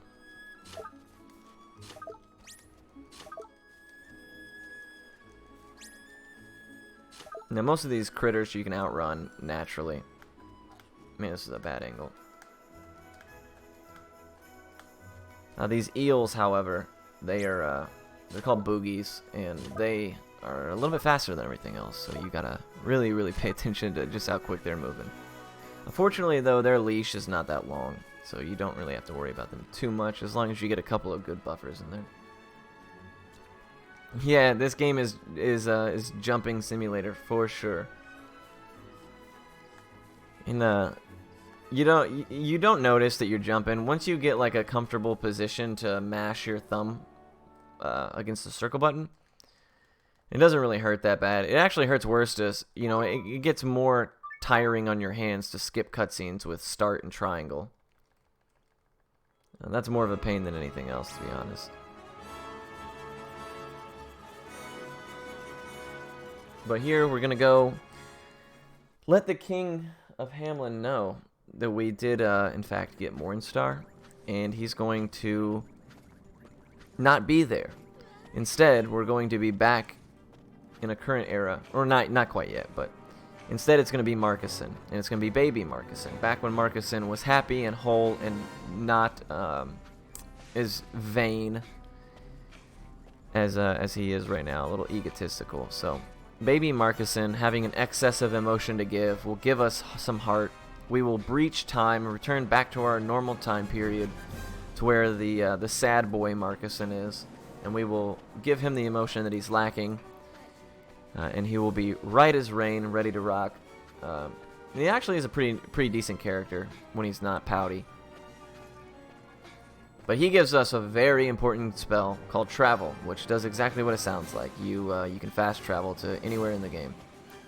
Anywhere you've already been, at least. But we're able to save a lot of time moving places with it. It's a really favorable spell.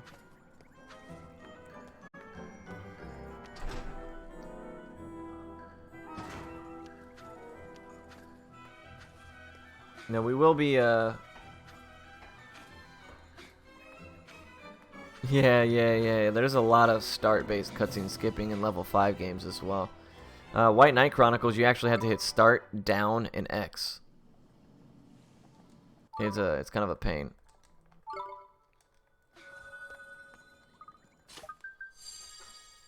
It's like, come on, level 5. Let people skip your game. Why you gotta make it so difficult? We don't want to read, we want to play.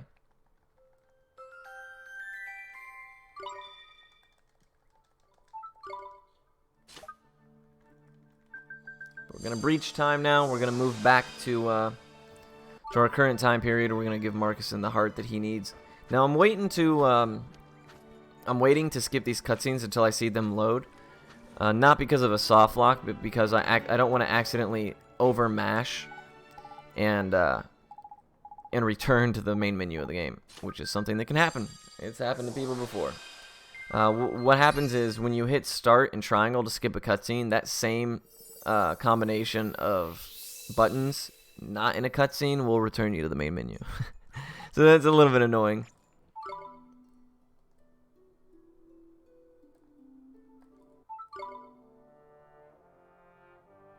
I've seen a lot of people lose 4.5, 5 hour runs to that. It's kind of funny.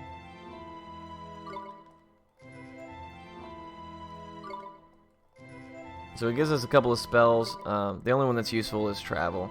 Now you'll notice that a lot of spells that we get have grayed out borders, and that means that they're not usable. Instead, they're just added to the book. And the reason that they do that is because this game was actually released with a strategy guide, not a strategy guide, but like it's called the Wizard's Companion. So the book that you use in this game, they actually released a hard copy with the game when you initially purchased it upon its release. And it's really neat, but because you can like follow along and like check off the spells you've attained as you go. It basically doubles as a strategy guide as well, though. It's got a lot of information about certain familiars and things like that, and it's all pretty accurate. Whereas the Prima guide for this game is like one of the most inaccurate things I've ever seen, which is a shame because the wiki for this game is based off of the information in the Prima guide. And I have to constantly edit the Ni no Kuni wiki because it's just all incorrect. So I don't know how strategy guides are drawn up, but however it was done for this game was probably not the greatest way to do it, because it came out a little shoddy. Dang, I keep running into my microphone. I apologize. Good luck finding a cheap one online. Yeah, I am fortunate enough to have the DS Wizard's Companion and the Wrath of the White Witch Wizard's Companion, thankfully. Awesome viewer of mine sent me those, Lily Grimm, so shout outs to Lily. And they're really neat.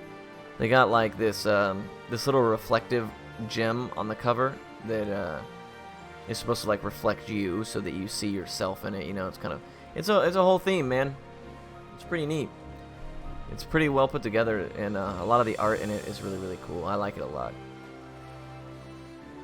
Now, I already know everything that's in it because of 100%, but it is nice to look at. Now, the DS one is in Japanese, unfortunately, and I can't read Japanese, but the DS game is fortunately a little bit different, and I actually do have a PDF version converted into English of the if your reflection is upside down, it means you're a wizard. If you don't see your reflection... Ooh, the double buffer jukes. Look at all these birds, man. This is madness. So you can actually change angles in between buffers. Ooh, I was dropping inputs like crazy. Oh, what? Oh, my goodness.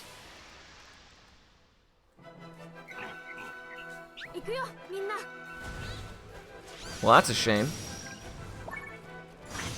According to the... Oh, really? I didn't know that.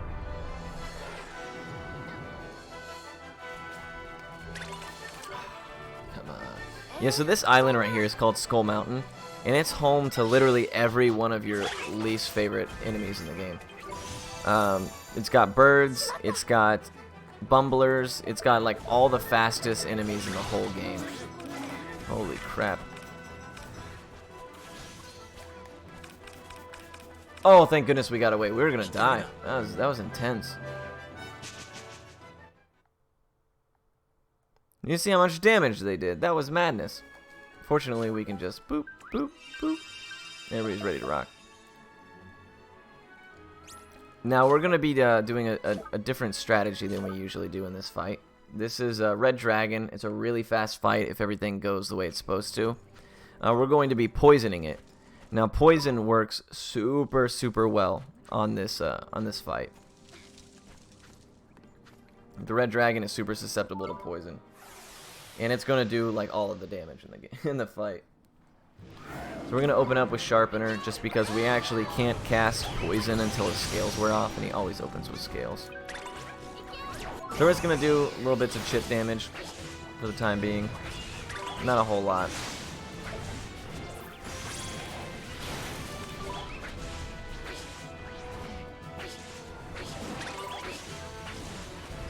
Now, we would prefer if our teammates would not die, but you know, they're not the brightest, so sometimes they do. You know, what are you gonna do? So we'll feed him a sandwich. All right, cool. So now that Drippy has come out, we can poison. It'll always stick, guaranteed, the first time, but every time after is not a guarantee. It's actually quite a low chance. It's something like 20%. So we're going to wait for poison to wear off. And we're going to immediately start spamming it. Oh, nice. It's pretty good luck.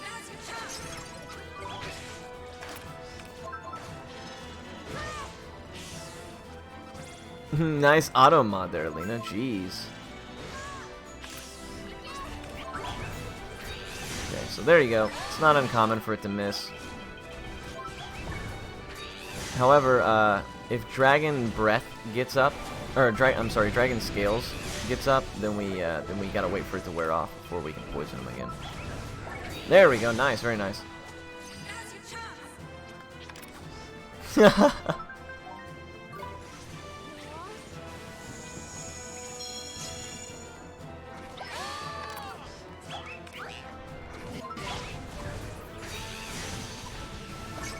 Dragon Breath is fine. We're not too worried about that. Oh, nice. So, pretty average RNG on the fight. Not awful.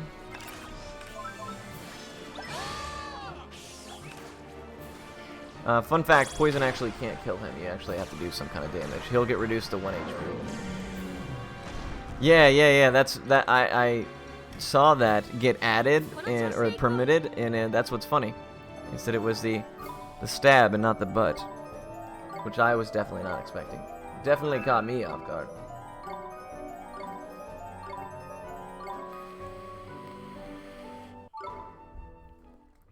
But now we have done the deed. We've slain the dragon, and now we get to go talk to this little sad. We get to talk to this little sad dragon over here. He's got a lot of issues right now. His name is Tingri. And Tingri, like everybody else in this world, has a soulmate in the other world. And his soulmate is a person, believe it or not.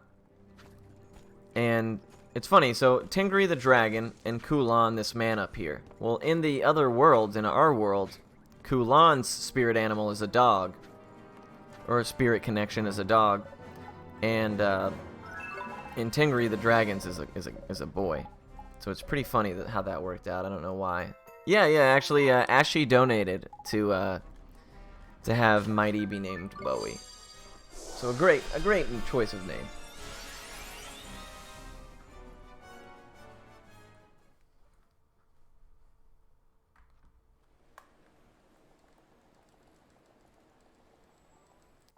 But now we gotta go fight another nightmare, and this is Denny's nightmare. I think we've all had a Denny's nightmare at some point in our life, and this is one we're about to deal with. Now we're actually going to need Mighty to go away. Oh no! Big mistake.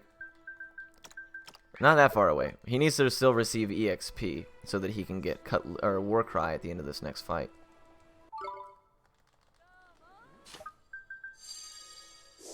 It explains why the captain tries to smell your butt. Indeed, that would definitely make a lot of sense.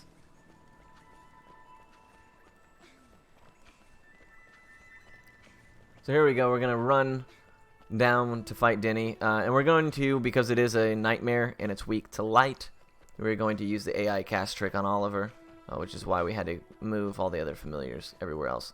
Now, fortunately, Lemur is done for the remainder of the run. We won't be using him again because Mighty, after this fight with the EXP he gets from it, will be getting his own self buff. So that's nice. Cuts out the middleman. Now you can actually play this fight quite aggressively. Denny is a pretty reasonable nightmare. Oh, we got rooted. Now the way that these nightmares work is in the middle of their cutscene ability, you can attack. Oh, come on, dude! I defended that. That's weak. So in the middle of their cutscene ability, you can just auto attack them with Oliver, and if he lands a crit, it will force chance. So we're gonna try that. It's a little bit risky on some nightmares, but this one not so much, just because it doesn't hit super hard.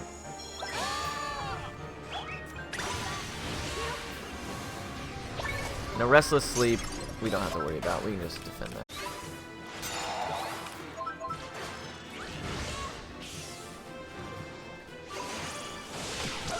Now Esther now has an ability called Cheer, which is a magic buff. Now whenever she uses it, it roots you in place, as you can see like this. And it's good. Like, I love it when she casts it, don't get me wrong. However, it is super inconvenient to be rooted in place, like right as you're trying to counter something or move towards something. Oh, there we go. Nice. Really fortunate that we got that so early there. And we're gonna hope Drongo No!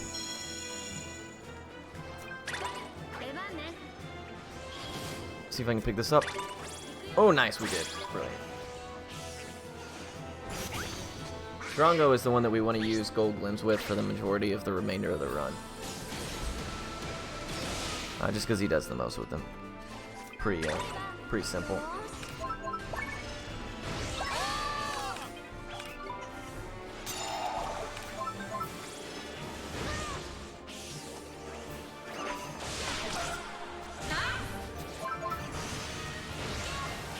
Yeah, it is perfect.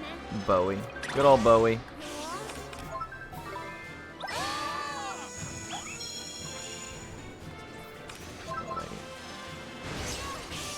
Now, the nightmares do, especially as they increase in difficulty later on in the story, they have really tight windows to counter.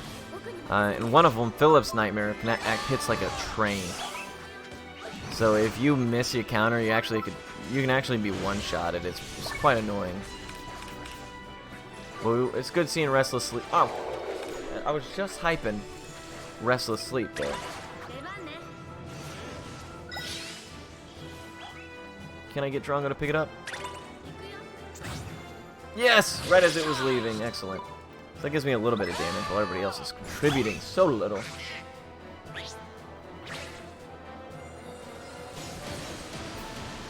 Mack Truck works too. Yeah, likewise comparison.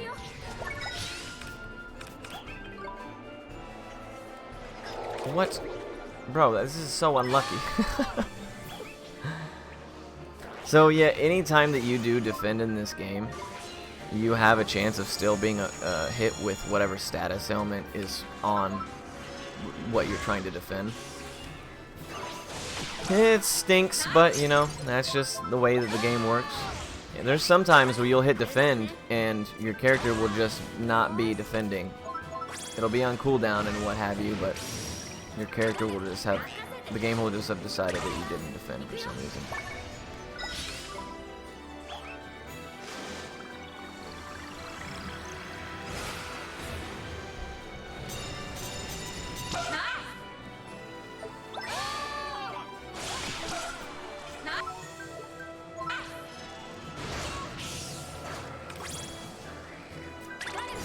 So what I just did right there is I waited until the end of Mighty's charge. Nice. Okay. So Mighty had gotten a gold glim, and I knew that it was going to do very little damage because Mighty doesn't have very good equipment right now. So instead of having to sit through that animation, I made the judgment that it wouldn't kill, so I switched to Esther and canceled it. Whenever you switch to a character that's got a familiar or themselves charging a gold glim, they'll, in the middle of it, it'll stop them from using it. Which is a neat trick, because later on in the game, like if Bogley or Swain or somebody like that picks one up or is on their way to pick one up, I'll switch to them to cancel it just so they don't have to sit through their 10 to 15 second long animation that doesn't actually do anything. But here, we are going to add Mighty back to Oliver, give him Warcry, and continue. Now, Warcry is a self buff. It's stronger than Sharpener, and we don't have to use a second familiar to be able to utilize it. So we get every second of value out of that buff, as opposed to Sharpener, where we have to cast it, then switch, then throw Mighty out, and what have you. It's much slower. But we defeated the nightmare, so now we gotta find the emotion he's lacking, which just so happens to be confidence. So we travel to the other side, and we get confidence from Kulan. And I actually think that, or I'm sorry, Kublai. Kulan is in Perdita, but I'm pretty sure Kublai and Kulan were what was it, Genghis Khan's predecessors?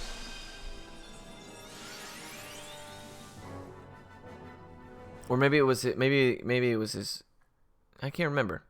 But they have some kind of tie to that era in that family. Oh, okay, grandson then. Okay, cool, cool, cool. But yeah, that's where their names come from.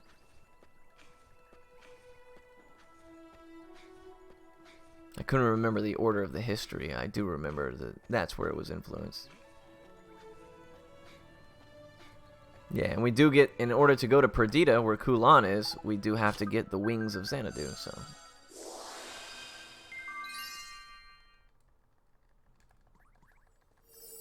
Shao Kahn, really? And get some incentives met. That was a great time to do so. There's a lot of good ones up for grabs. Yeah, I mean, come on. It's been 2 hours since we've had a donation. Come on, let's get some more in. Let's have all those Velks wake up to a lot more donations. You can inflict flash on the ancient cave runner, who's gonna be the Ellison. You can name all kinds of characters in Final Fantasy Tactics, Chrono Trigger. But I'll get that link for you even. You don't even have to go, oh, how do I donate? You can donate right there. It's really easy. Just make sure that you include what your incentive is going to be in your comment. 'Cause I made that mistake yesterday. Yeah, 'cause if we don't know, we're gonna have to ask you, and if we have to ask you, then everybody will know you forgot. Oh yeah. Not a good look, guys.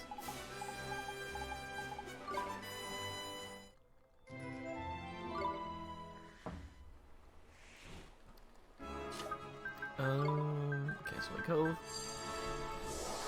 Flash capsule monster. Yeah, exactly. See, you know, Bregan. Oh.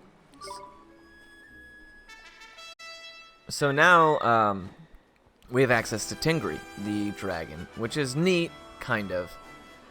He is useful for a few things that you have to fly for, but ultimately the spell travel, as well as the boat and things like that, make him kind of a little bit underutilized. Now, however, he is like probably one of the most important forms of transport in the 100% route. Dang it. I always grab that thunderstorm gem on accident.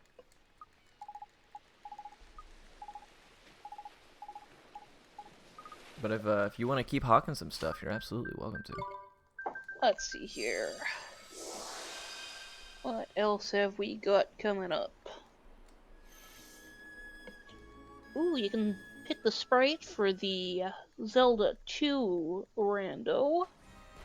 We got a choice between Vanilla Link, Samus Aran, and Simon Belmont. Let's see here. You can name Bartz in Final Fantasy V. I mean, if we really need to name a character Butts, we need to go with him, because he's the original Butts. Oh, wait, no, that was regular Zelda 2, so I guess that's just a hack for that. For the Zelda 2 randomizer, you can pick the flag set. Let's see here. You've got everything is melting percent in Final Fantasy Legend, which is apparently a really cool glitch. Apparently everything goes way too fast. I would like to see that, and I'm poor, so somebody vote. Somebody vote with your dollars. Of course, all proceeds from RPGs we love goes to help get the RPG Valkyries out to RPG Limit Break this May. They'll cover airfare, hotel, food, other incidentals, whatever those might be. So, we want them to be comfy and ready to race that, because they are in to do Dragon Warrior Rando. That's gonna be Silverfire and Sparkover. And I know there are also a couple backup runs as well. I think, I forget what they are. I know K-Shure has got one, and I think the RPG chick has Shining Force CD as a backup. So come on, we are at 44, 69, 77 of 5,000. let's get that money in.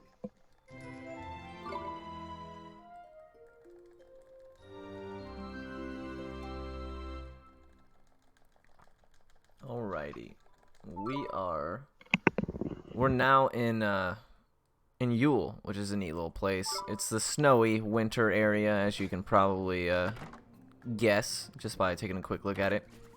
But it's also the area where we're going to get some of the best items in the entire game, and we will use them for the remainder of the run. We can now manage our teammates just a little bit better, because we'll be able to... we're going to buy 99 of these. Now, these are 100 HP for... 100 HP for everybody in your team, right? So... it's very important because we can now just spam these anytime our guys want to be silly and do dumb things.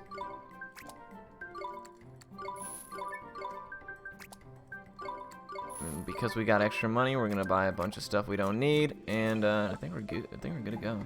Oh, one thing we do want to do though is move Bogley here, move Sid here.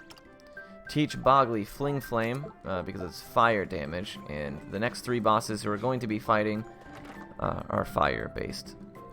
Now, these next 3 bosses you can actually do in any order, and we're going to start with the easiest one first and the hardest one last.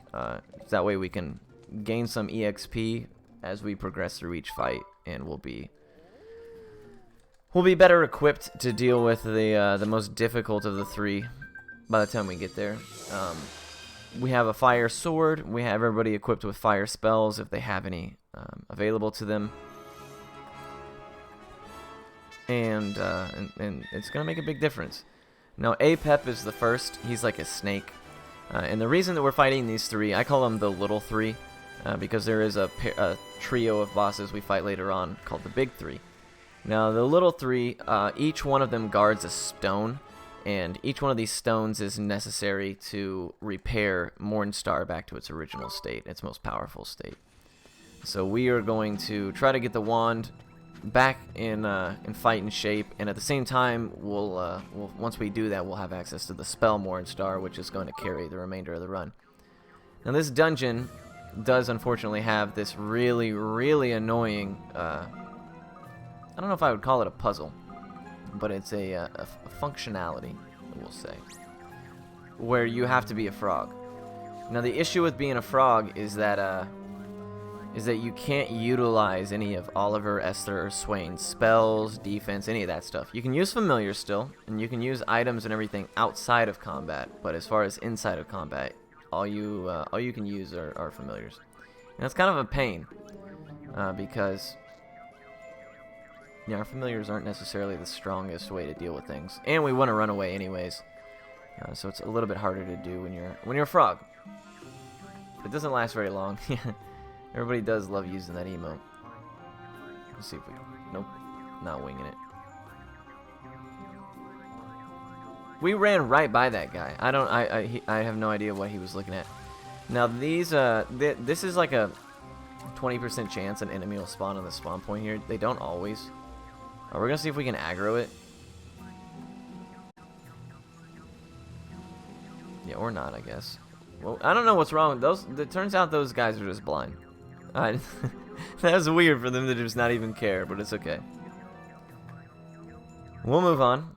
So now we get turned back into regular people, thank goodness. But when we do go back out, that spawn point will be...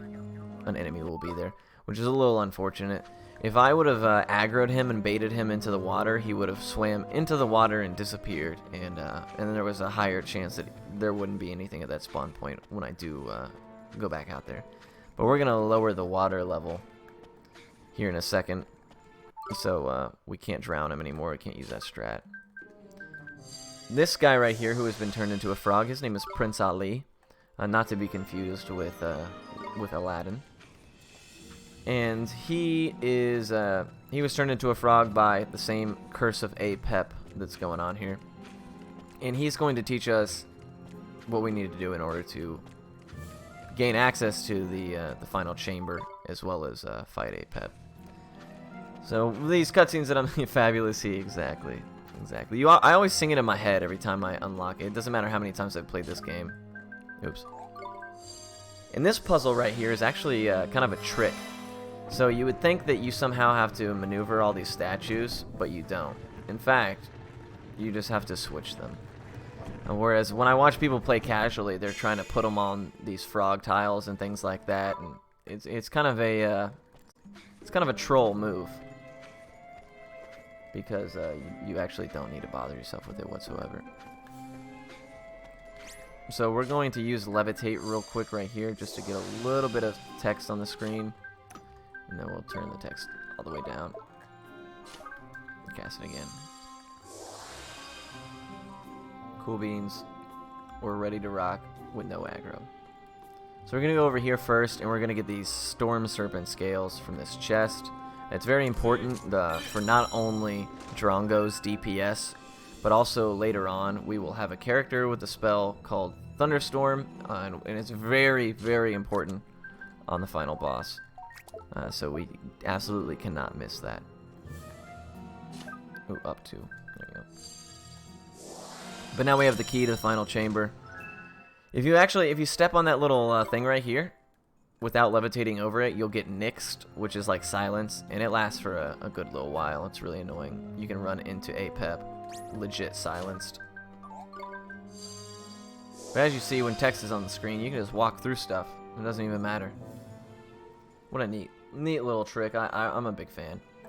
But now we have Mighty using Warcry, and he's going to carry the next three, the little three, they're all Mighty based fights, and as soon as they're over, we will be retiring Mighty, or Bowie rather, for the remainder of the run. We'll throw him on one of the other characters just to use as DPS for them, but we'll primarily be leaning on Mornstar and everything else from that point forward. But for these next three fights, we're going to have to hope Mighty can really pull some damage together here. APEP has an ability called, well, first of all, Serpent Strike's an AoE. And like a cone in front of him. The thing you gotta watch out for is Black Bolt, or what's the other one? Death Rattle. Black Bolt does a lot of damage, whereas Death Rattle is a cutscene move, so always a pain, you know. If you get lucky on APEP's timing, you can actually, ooh, that was poor of me. But you'll see me use Pixie Doos now, which goes super hard. But if you get lucky on APEP's timing, you can actually keep him stun locked for a good while. Serpent Strike. Now we have Cappuccinos as well, which are faster than Great Sage's Secrets, and they restore 70 mana as opposed to 30 from the straw coffees we were using up until now. So like we were doing earlier with Sharpener, as soon as we get a counter, we switch to Mighty, we cast the buff, we do some fighting. So crits are really nice. They pretty much do double damage in this fight. Nice, 2 crits right off the bat. I'm actually gonna wait for APEP to do something. Nope, no lie. So here we're gonna wait for a move so we can counter it and just keep pushing damage as fast as possible. But as you can see, Bogley's over here actually doing 60 a cast with Twin Flame and stuff like that. Oh, until that might wears off.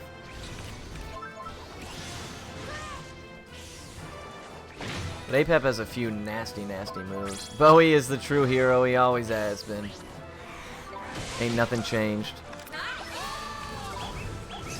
Now, so you see when I use Warcry, it does like that camera pan. That's not to be confused with an actual cutscene move. When you're using camera pan moves like that, enemies can still fight you, and they can still do things, and things that require charge up will still be taking place. No. Don't root me with cheer, please. Cool. Oh, Warcry wore off. Bowie is my boy. He's a mad lad. He will also be at Limit Break, which is going to be fun for all of us, I'm sure. Oh, that was a poor decision. Alright, so Death Rattle, it doesn't actually do a whole lot, it just curses you, which is annoying because it slows your movement speed. Really have to finish this game? You absolutely should. It is, this game only gets better as it progresses, in my opinion. I think it's a, So we still got cursed. That's a shame. This game really is a special game. In my opinion, it's definitely the best RPG released on the PS3, which isn't saying a whole lot, but I do like it.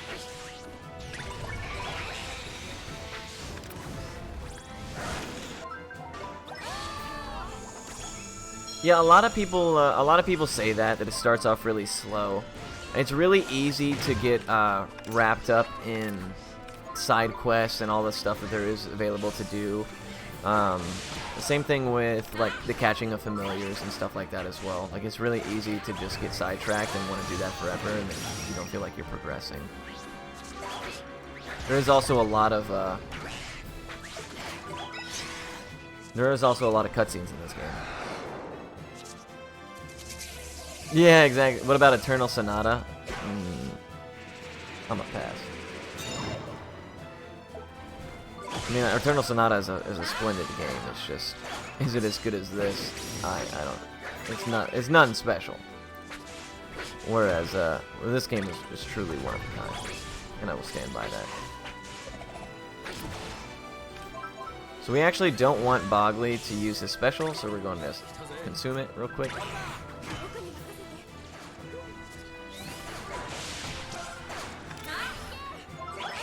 The non-creepy game. Non-creepy indeed. Actually a really good APEP. We saved a little bit of time there, surprisingly.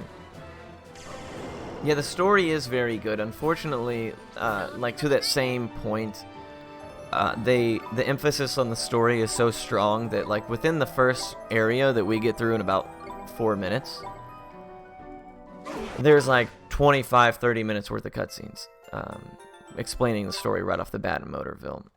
And I know that some people can kind of get deterred by that and the fact that they want game to happen. Yeah, I've heard that the 360 version is definitely better for speedrunning. I'm actually not familiar with the PS3 version of Eternal Sonata. I only have the Xbox one. I think the PS3 version had like more content in it, though. It got released later or something like that. But so now we will be moving on to the next of the big three, and this next one is a straight glass cannon DPS race.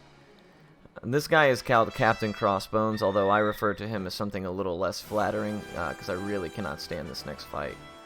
It can either go so well or so poorly, and there's like no in-between whatsoever.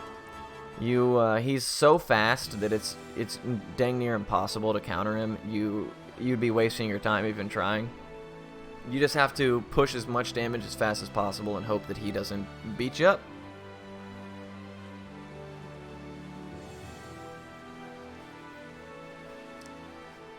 I don't think Ghibli wrote this story. I don't think that they wrote it individually. I know that they had influence on the story direction as far in music and art as well. But I know that they had something to do with it. They probably didn't write it entirely of their own volition.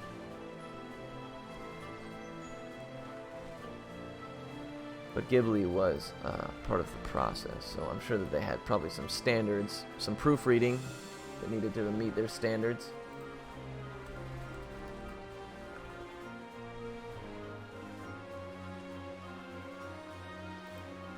Because they basically produced it, so I imagine that if they were willing to put their name on it, they wanted some things to be top-notch. Studio Ghibli is a very strict organization.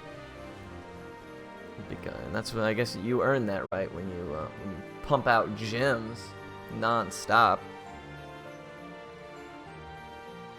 Alrighty, so Captain Crossbones, here it is. First, you actually have to fight a mini boss. He's really weak and easy. And then we fight Captain Crossbones. This is Jet Sam. He's I wish the fight was as easy as he is, because he is a super simple guy.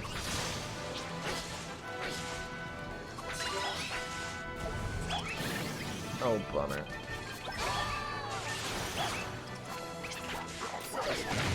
So this fight's going poorly. We're actually going to... No, we're not. Swing could just be dead. we'll start the next fight. Swain will be back to life, so. Usually the fight doesn't go this poorly, and it's really quick and easy. But we didn't get any crits, and he opened up a barrel blast right off the bat, which is a shame.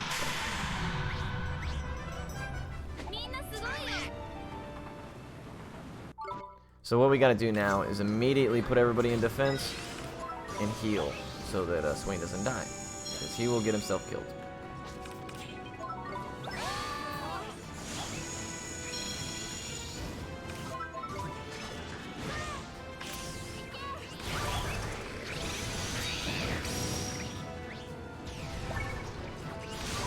So Plunder is a cutscene ability that will target somebody, and whatever the damage it does, he will heal for that much.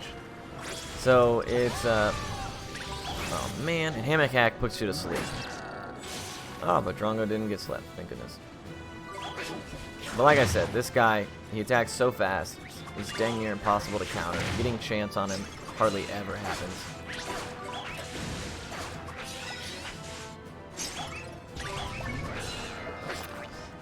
You basically have to get lucky for a chance to pop.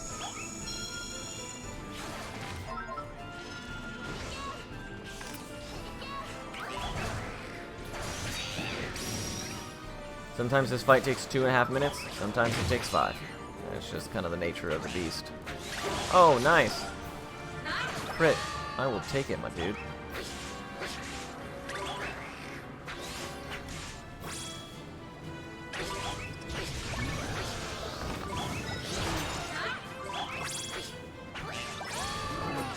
We don't want Mighty to lose his timer, so we're going to fall back. Hopefully we won't get slept. What's going on, Cyborg Grandpa? How are you? Good morning to you as well.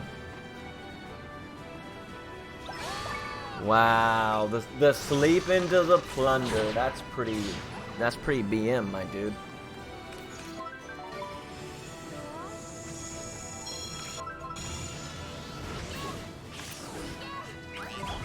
So after a pretty decent APEP, we're having a pretty poor Captain Crossbones here.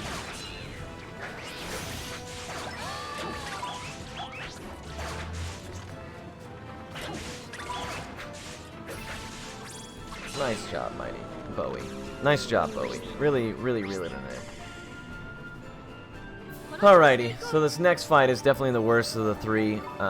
His name is Cerberus. He's basically like a big ice wolf.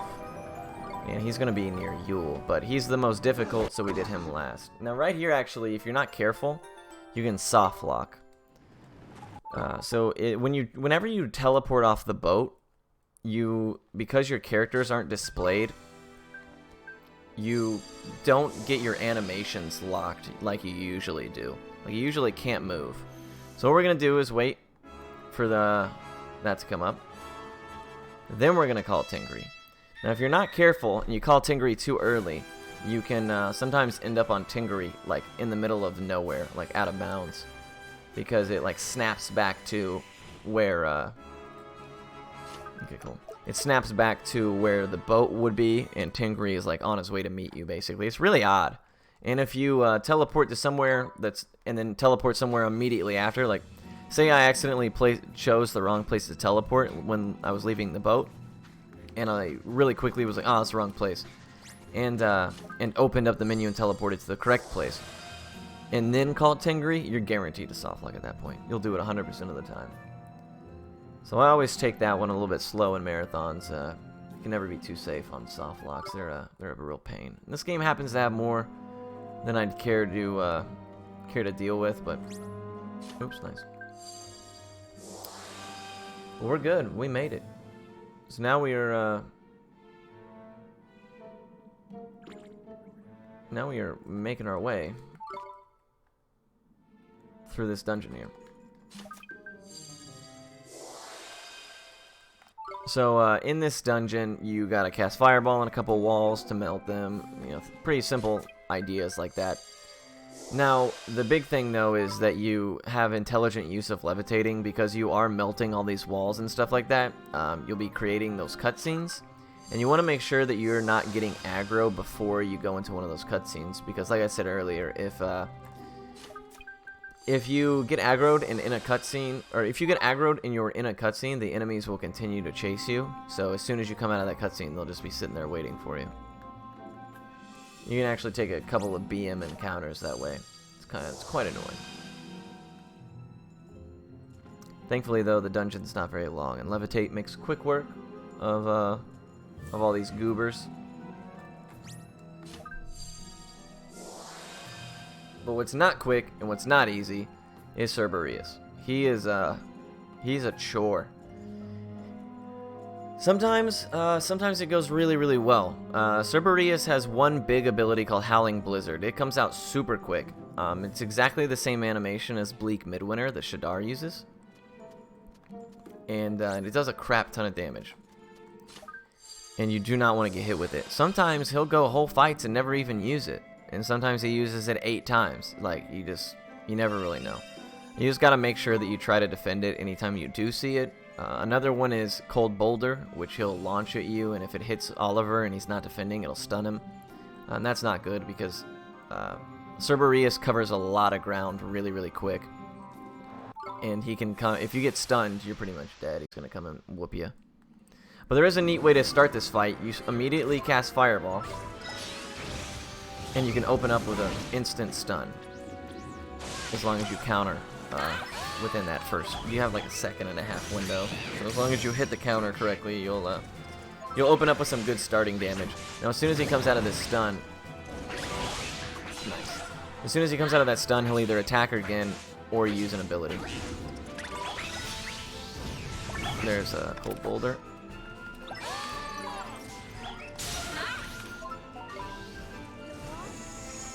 Now sometimes your teammates will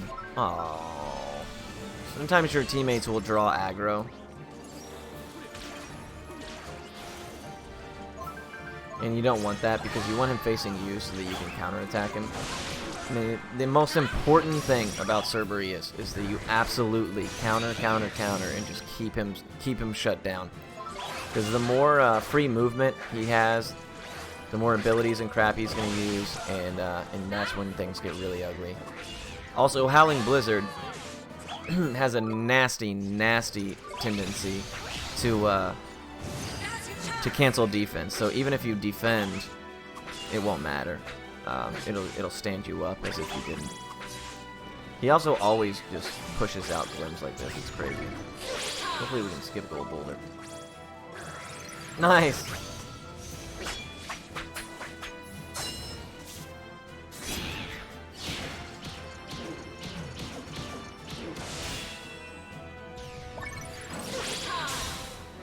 Oh, oops. Black Hole does really nothing.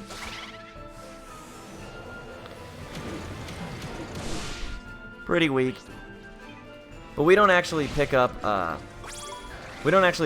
Gold Glim with the intention, with the intention of doing a lot of damage with Mighty's special. We actually just want Mighty's timer to be refreshed. That's actually the most important part of it. Because we use Mighty so often in this fight, it's really hard to balance just how much time you keep him out there and how much time you draw him back. Because Arrow of Light and things like that you have at your disposal otherwise just aren't really good. Wow. Stun through defense, quality. That is pretty much classic Ni no Kuni for you, though. There will be 3 instances of chance on Cerberus. One right after the first drippy scene. Oh shoot! Oh, I'm dead. 30% of my HP. No, I'm dead. I'm gonna have to pop Oliver back up. Oliver does have an adamant badge equipped, but he was at too low of an HP to be able to have that protect him. Howling Blizzard's ugly, man. It's gross. Also, you can step on these little ice puddles on the ground and get like a really brief stun and also receive damage. Swain is important. The most important part about this fight, like priority 1, if you have dead people, is to get them up. Just because you can't risk one of them getting sniped by Howling Blizzard because you defended and it just didn't give it. Oh, come on, dude. So it's better to have the extra safety by having your homies standing as opposed to laying. Now, apparently the AI, while I was rezzing everybody, burned out Drippy's, I'm sorry, Mighty's timer. So we gotta wait for that to come back. Ooh, really lucky on that respect. Oh my gosh.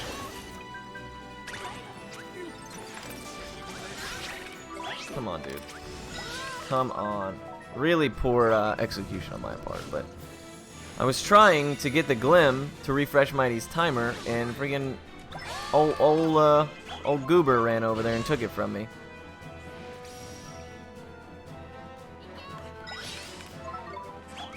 Yo, get off Mighty, dude. What are you doing? For reals. You're gonna burn his timer.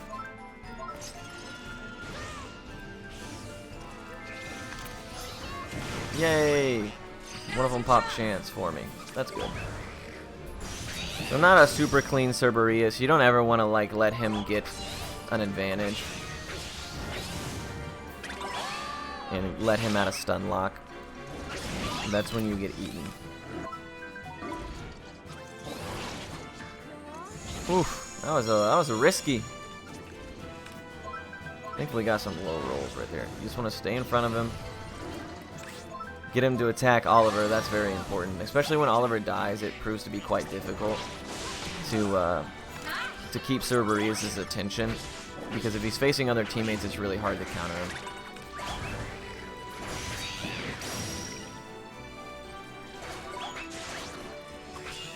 Looks like he wants Swain right now, that's for sure.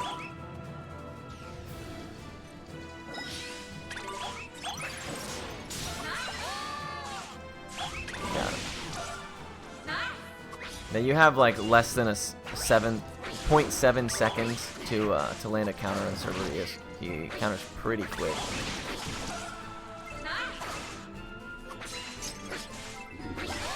Come on, can I get a gold limb?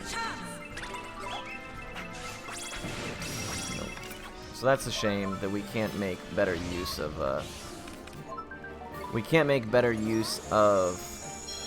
the chance that we were given with an increased damage. Instead, we're gonna have to just give Mighty time.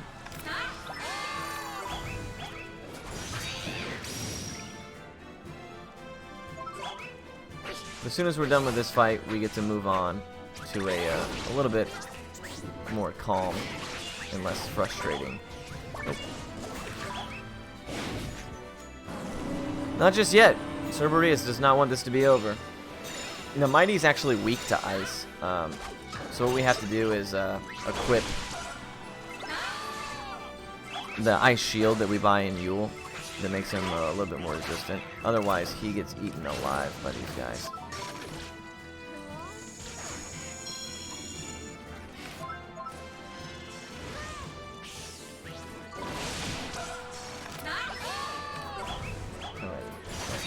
Lost probably about a minute, maybe a little bit more on that fight. That's a shame. Well, that's just the way Cerberus goes, unfortunately. He's a tough chap. But now we can chill. Now we can wind down a little bit.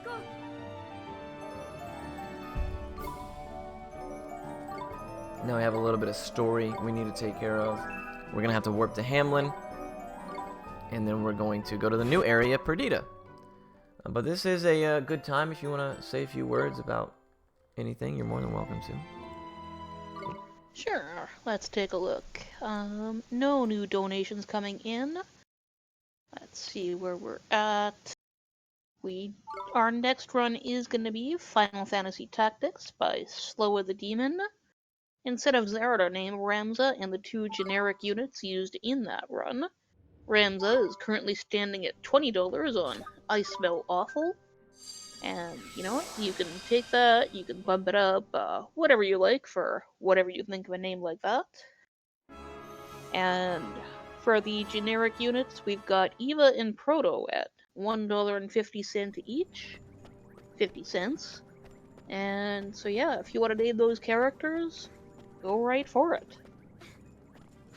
After that, we've got Chrono Trigger coming up. We've got open naming incentives for all the characters, as well as a $100 moral soft lock, which is currently sitting as 30 out of the 100 needed. So if you want to see what that is gonna take, you can definitely check that out.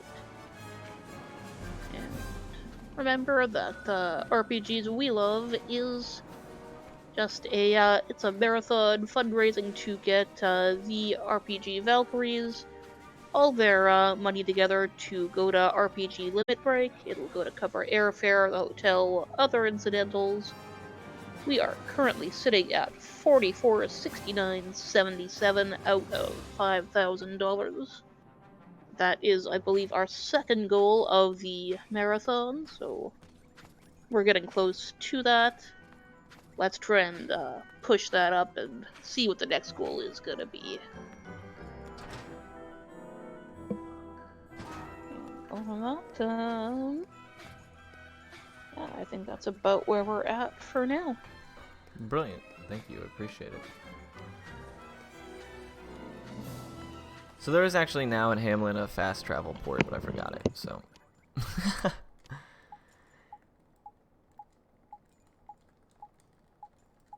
So anytime that you have text speed turned to slow in order to be able to do the levitate skip, you can mash with X and circle to basically counteract that, and it doesn't really have that much of an effect on you.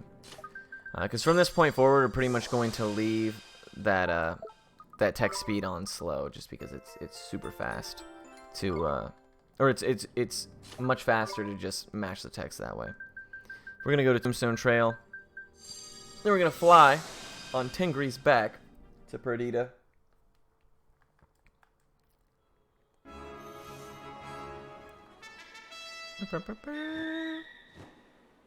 Yeah, if you watch the Platinum run, you'll hear the Tingri horn freaking 1,000 times. After Chrono Trigger, we've got Lufia 2 and Ancient Cave by the Ellison coming up. We've got, you can pick the fourth character, you can pick the capsule monster, you can name that capsule monster. Lots of fun to be had there. So here we're going to buy, we're gonna buy 4 scales. We're gonna equip 1 right now. We're gonna throw this great sword on Mighty. Drongo actually gets a spear. So if you noticed in the last place we were at in Yule, that there wasn't actually a spear available, and that's kind of a bummer because it means Drongo goes through like this kind of lull period, where he's not as strong. But now that he has the spear, he's going to be quite strong. And we're going to equip these shining scales on Oliver. Each one of the shining scales, despite what the Prima Guide and Wiki wants to tell you, adds 10% damage to any light-based spells.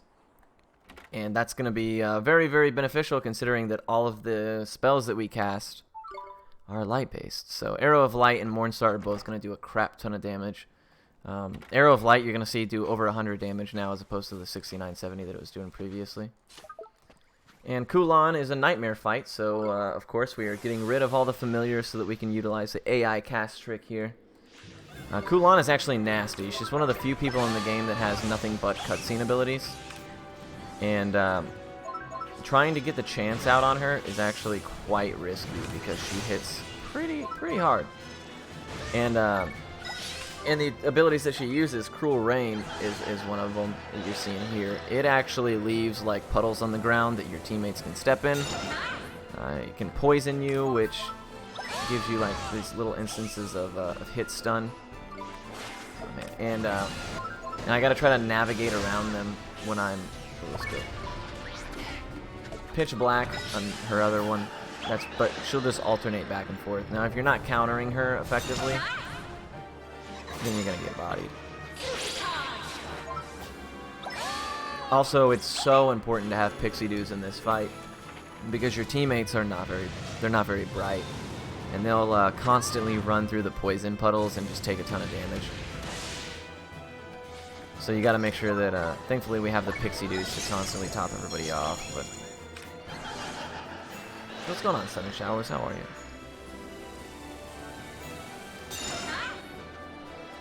And it's really hard to utilize the AI cast trick in here because you have to be constantly staying on top of your teammates' HP. You can see how low they're dropping already. Esther's steady standing in poison.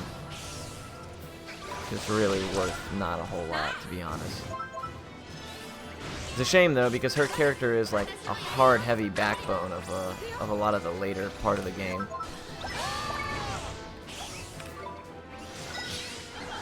I wish we could just toss her, get rid of her, but unfortunately we cannot. So we have to make do with what we got, which is an inadequate squad. And we also will no longer be using Mighty or Bowie for the remainder of the run. I threw it on Swain so that he can have a little bit of physical DPS, because Bogley has nothing but magical equipment on.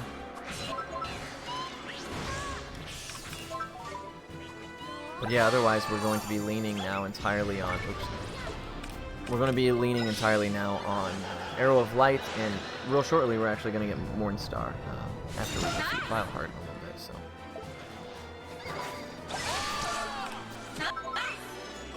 We don't really want to pick up Gold Glims. If Drongo could get that, that would be incredibly excellent. Oh, brilliant.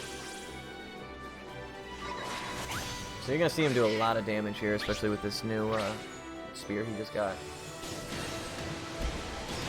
That's nice.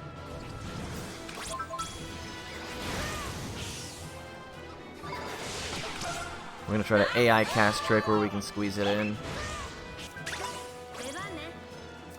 Oliver's doing me no favors with the AI cast trick, casting Fireball and stuff like that. It's pretty useless, but one thing that you can keep in mind when you're doing this fight is if you actually run too far away from Kulan, she won't chase you all the way down to attack you with a counter. She'll be more likely to just stop and decide that she wants to do a move because she doesn't have a target that's close enough to hit. So you gotta kind of thread the needle of being too close and at the same time too far away to be hit. My boy Drongo. God bless you, buddy.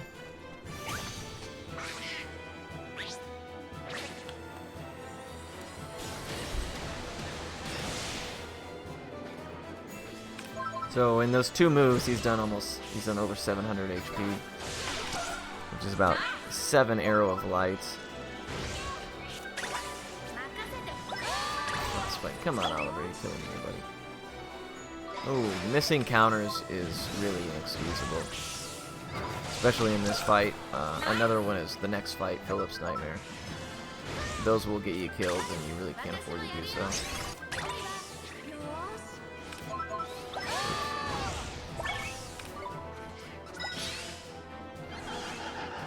But sometimes you see her spam abilities over and over and over again, and sometimes you don't see her at all. Obviously, it's much faster and ideal for her to use as little cutscene moves as possible. Every time an enemy uses a cutscene move, it usually takes about 10 to 15 seconds. And you just sit there and nothing happens. So, naturally, you can do the math that if you see them do it a ton, it's going to cost you. We really picked it up there at the end, though, so that ended up not being too terrible. Yatta! Good old Japanese voice language.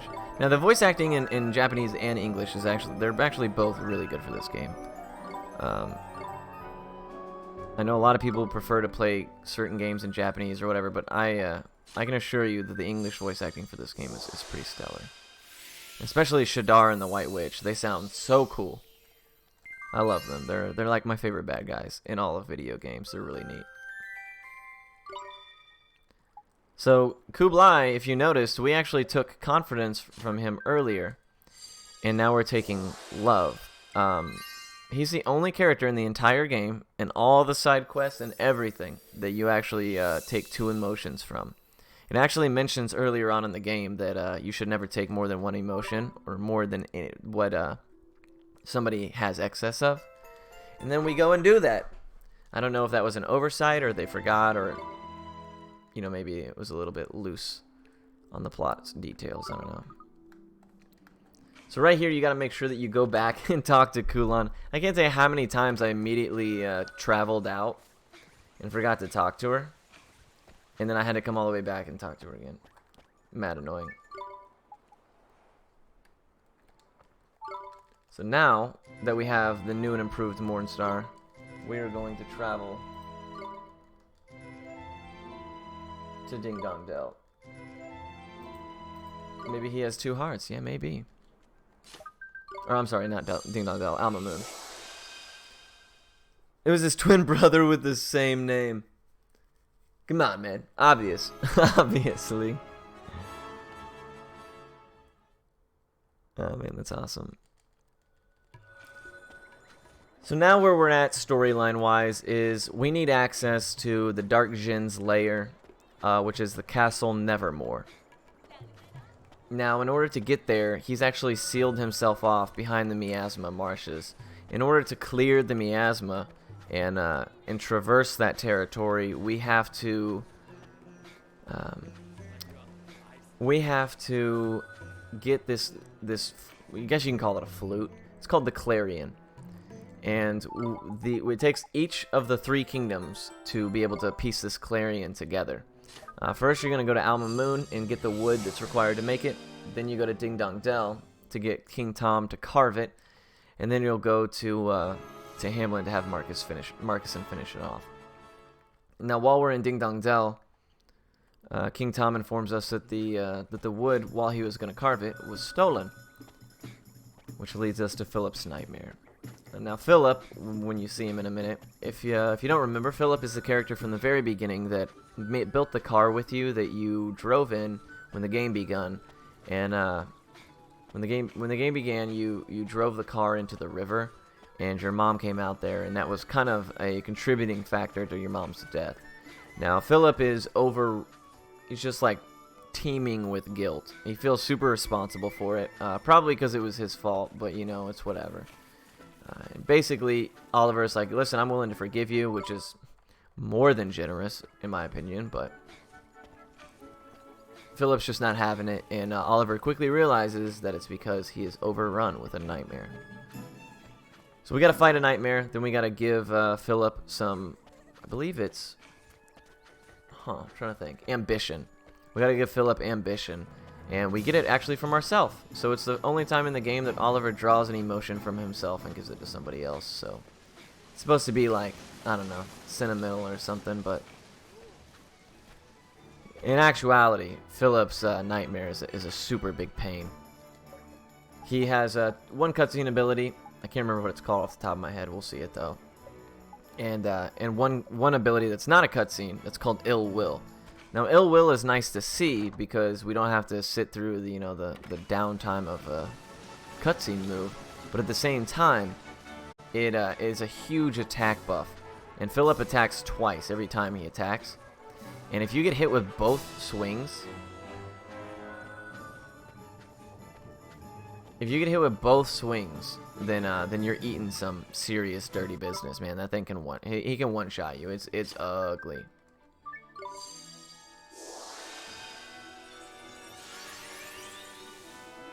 Yeah, I mean, technically, but it's not as funny that way, you know? And P does apologize a lot. Cassiope is so cool. I love that character. But now that we have the badges, I mean the shining scales for increased light damage, these nightmares are a little bit, you know, you can shoot through them a little bit more quickly. You just gotta really be careful about letting them catch up to you. Philip's nightmare has a pretty high likelihood of, at least, we're gonna have to probably use a couple of revive items. I would not be shocked. No, I always do it. So while we're in Perdita and when we get the Mornstar, Kulan, actually, we learn a few more spells, and they get added to the very bottom of the list, which is a super uncomfortable spot for them to be. Reign of Terror, that's it. So Reign of Terror stinks because it takes a long time. Ill Will is what you want to see. But at the same time, oops.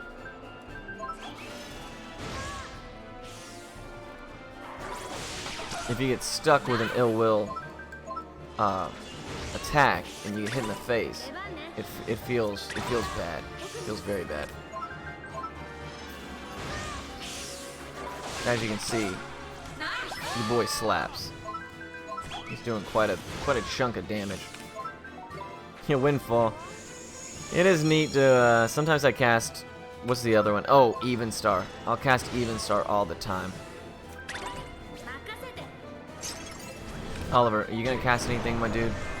At the very oh, now he's just gonna get punched. Bro, you're too close. Come on now. Have some wits about you.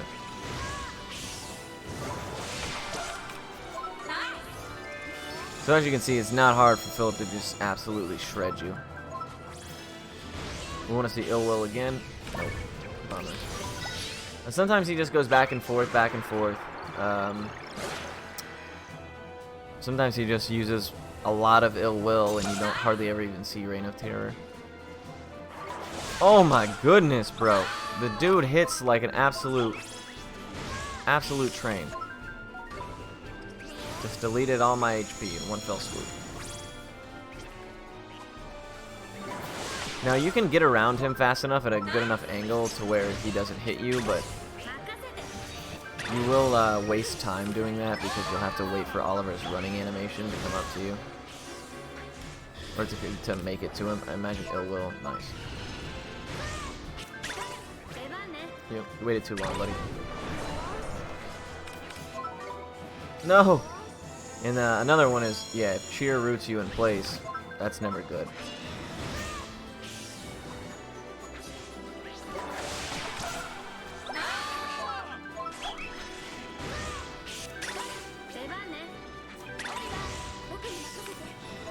Please die. Alrighty, so that's not a bad Phillips fight, to be honest. Like, he clocked us a couple times, but we actually saved 6 seconds, so and that's pretty good.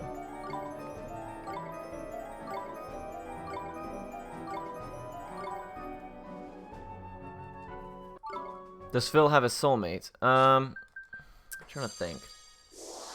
Yeah, he does. It's the mouse, Pip.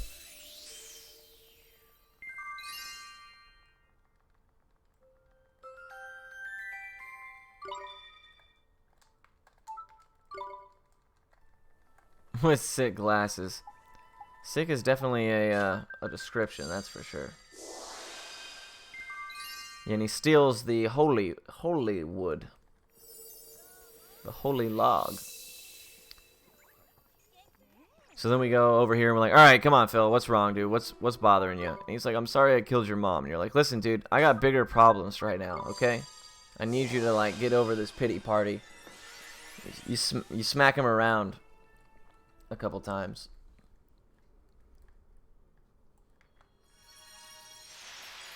And then you go about your business. Now we can return to Phil's counterpart Pip. Get the wood back.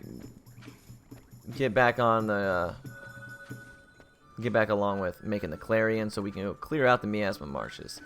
And finally get a chance at Shadar, but not before we fight Vileheart and get Mornstar. So still got a little bit of game left, no worries.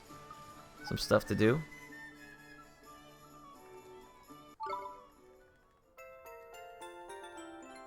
So now we take it to King Tom, the goat, the legend.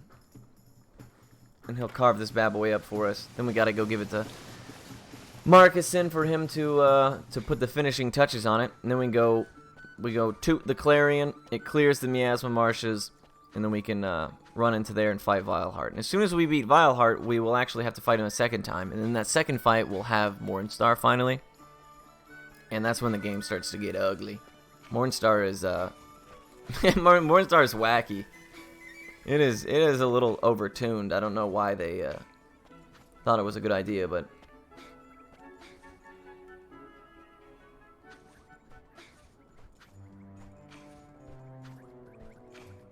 blessing and a curse. Indeed.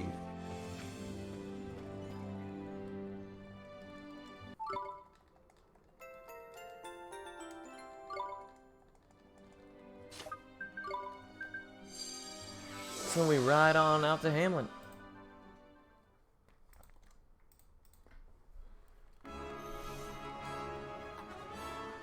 Monstars Space Jam.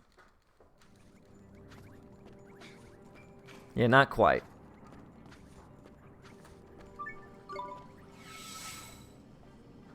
Getting a little sleepy over here. I'm gonna have to finish my coffee. We got about an hour and 15 left, maybe?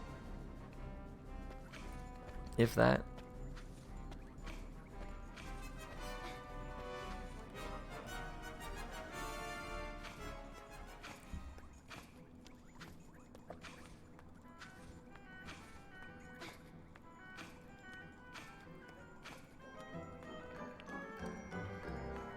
Man, trying to do that one-handed was difficult.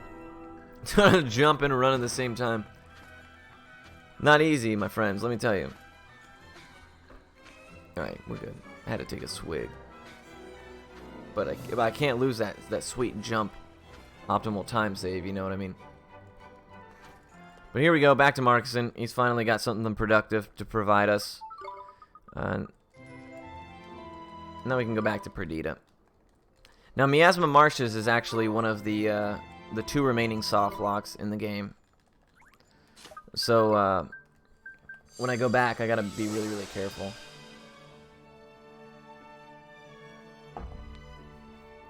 Do not want to soft lock here.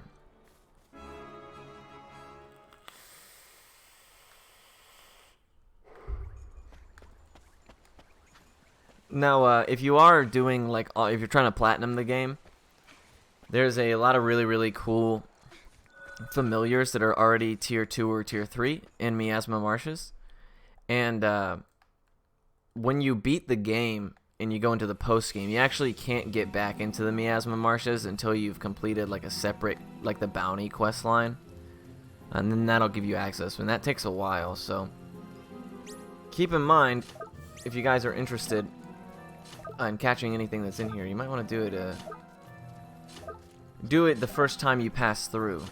Alright, so right here we're going to wait for both of these cutscenes to load. So this is the first one. And this is the second. Alright, we're Gucci. We're good to go. Dodge the soft lock. There's only one that remains, and it's a little bit later in the game.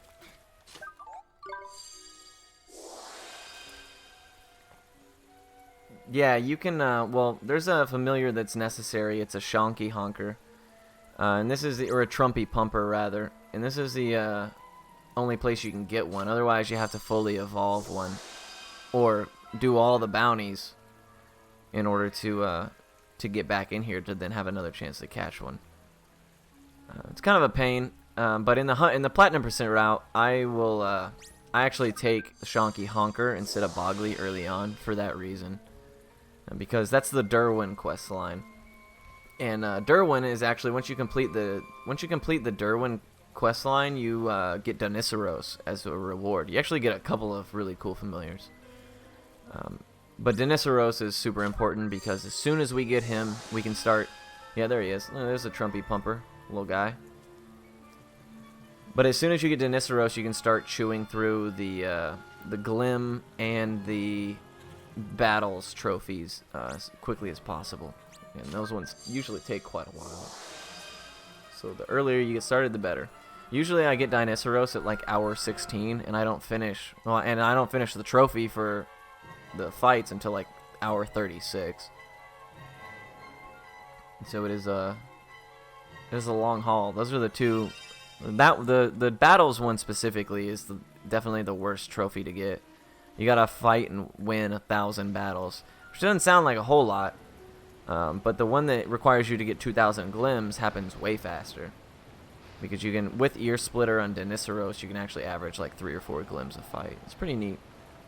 The 100% run is so much fun. If you were, like if you want to do it in parts, feel free, man. It's a fun experience. We have tons of great notes for it as well, so. Or if any of you crazy people are wanting to stay up for 2.5 days, then holla at your boy. I'll do it with you.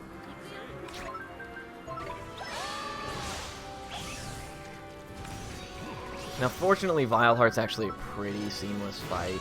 He's really easy to counter. He's really easy to defend.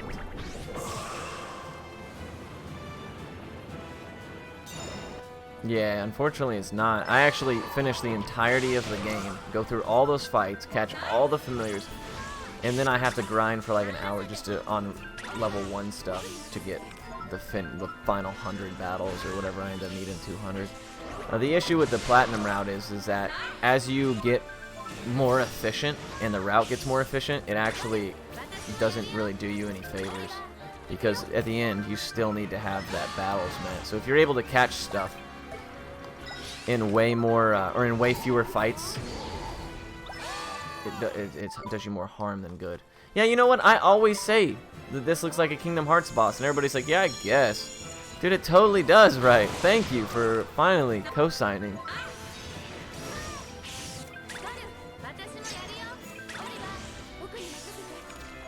Oh, Fortune's Fool. Please give us MP or something. I don't know. Hey, alright, we'll take it.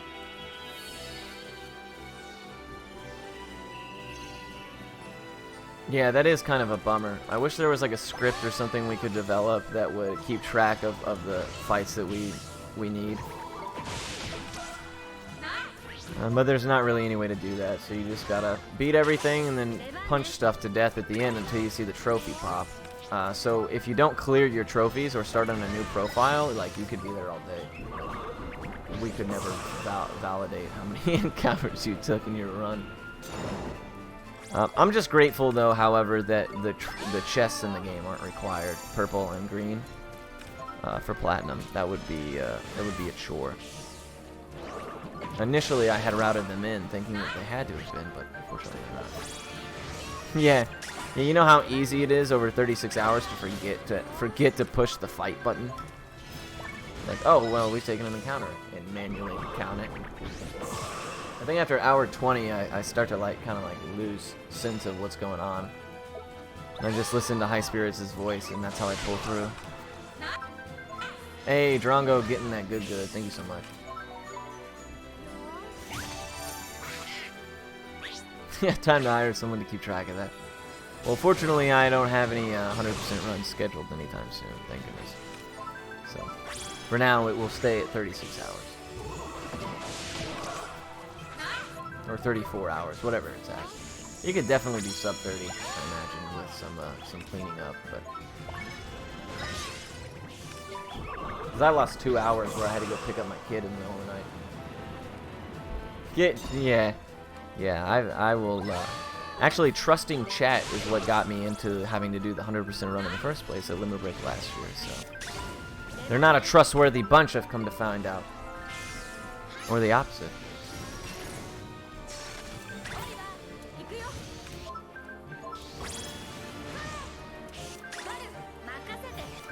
Dude, he is loving the breath right now, which is stupid slow.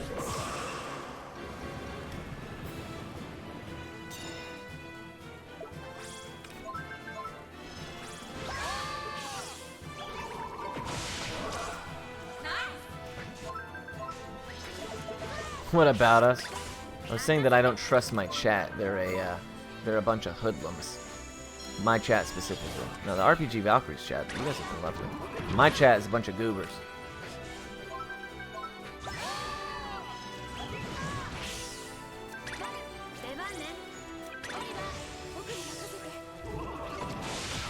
But they do keep that frog strong, so shouts to that.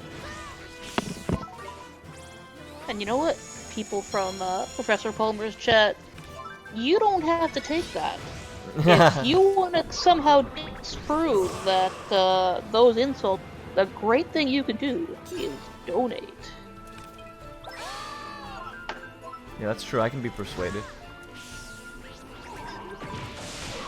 We've got a lot of great incentives coming up, and a lot of donations that could do. My word's good. Unclog the frog.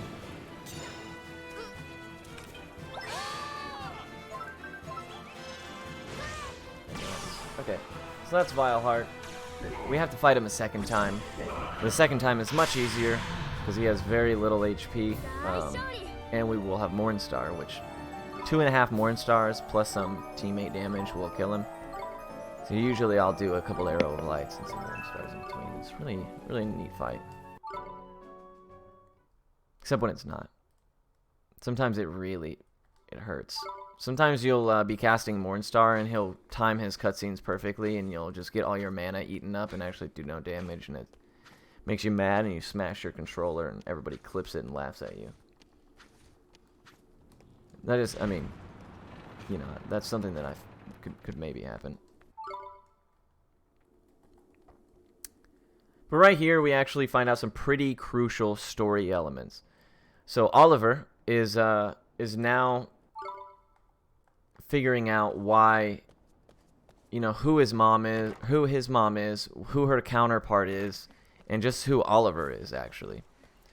So it turns out that the great sage Alicia, who is the sage that Drippy said looked a lot like Oliver's mom, it actually is Oliver's mom. So in order to stop Shadar from becoming even more powerful, she breached time, which broke her connection with her soulmate, and traveled to a different time to give birth to the person that would defeat Shadar. And that person is, of course, Oliver. Now, it just so happens that Shadar's soulmate, he's gone through a bunch of them. Anytime Shadar has a soulmate born, what he will do is, he'll go to the other world and kill that soulmate so that his soulmate can never be used as a crutch to defeat him. Which is a smart plan. However, Alicia, though, by going back in time, severed her tie. So the day that she died, she actually dies. And, however, there is reason to believe that because Oliver is Shadar's soulmate, now if we go and defeat Shadar, it could very realistically mean that Oliver will die as a result as well. And Oliver kind of has to have some internal debate on whether or not, you know, that's something that is he willing to possibly sacrifice his life for the good of the world in order to defeat Shadar the Dark Djinn. We find out a little bit more about Shadar, but only after we beat him up. So we'll go ahead and take care of that first, because he happens to be the next boss. The age, yeah, that would explain the age difference for sure. But oof, we're chugging along on decent pace here, though. No complaints.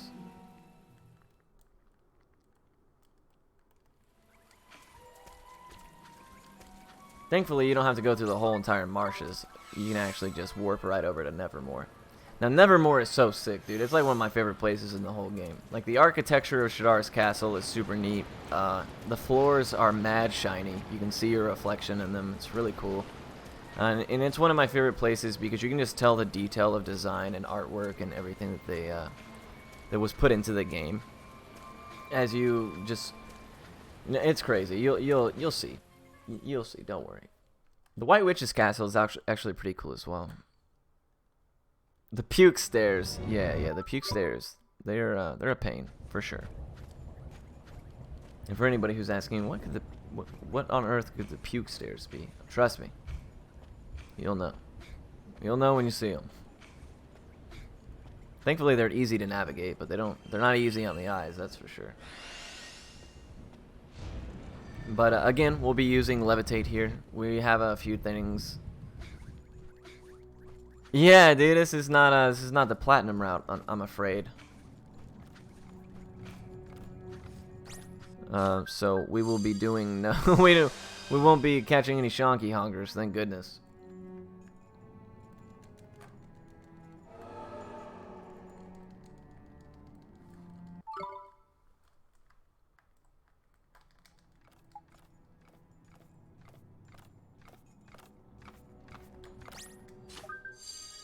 What's going on, High Spirits? How are you today, my friend? Good to see you, as always.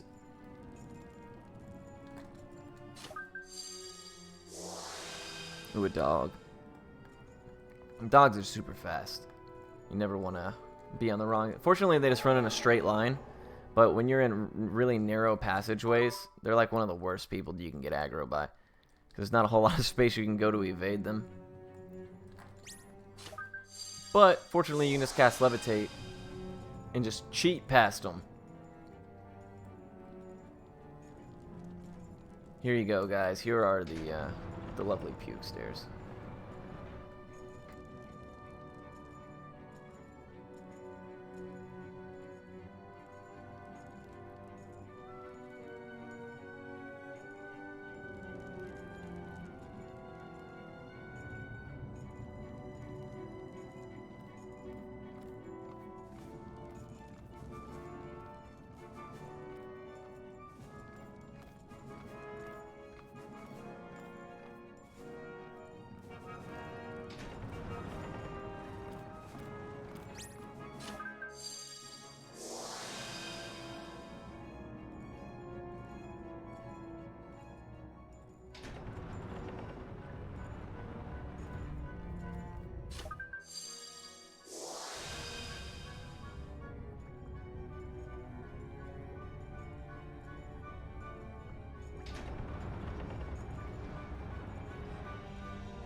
Ooh, and we have a $20 donation in from Seductive Spatula, who is kindly proving himself not a hoodlum or a goober.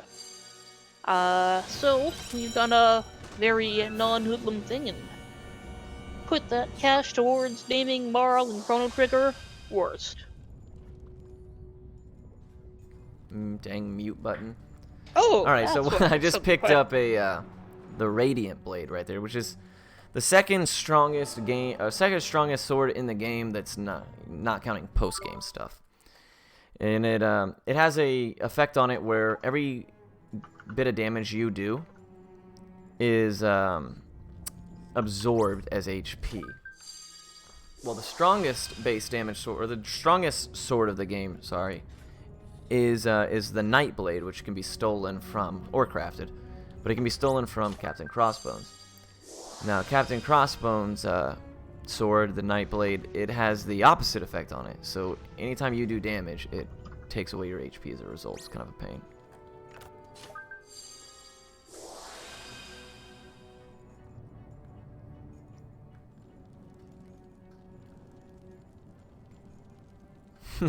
Spelling emotes is also the worst. Yeah, you swing and a miss there, Spatula, but it's all good. We know what you meant. Alrighty, so this is the Dark Djinn. This is going to be a 3-phased fight, and it's not too bad a fight, to be honest. The first phase is kind of a joke. Second phase is, you know, if you can get a rhythm down, it's not so bad. The third one is the worst because your teammates really work against you, unfortunately. Things you got to watch out for in this phase are Even Star and Bleak Midwinter. You can actually eat Bleak Midwinter, but Even Star you definitely don't want to take to the face, that's for sure.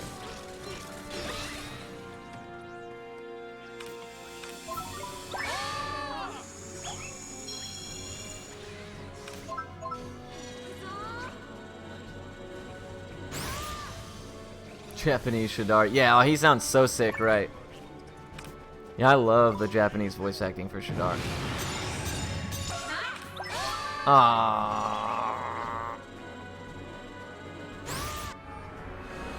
So this is Unleash. Like a lot of the bosses that we fought up until this point, you can summon via Unleash. You don't want to, though, because it doesn't do you any good.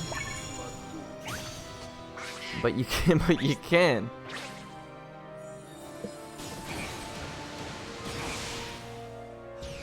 Alrighty, so oh my gosh. So the reason I'm doing this, and please let me explain myself, is once you get Even Star after this fight, Mornstar becomes the second from the bottom.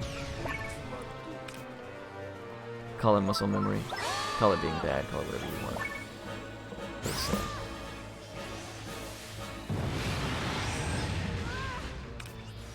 We're gonna see Even Star at some point.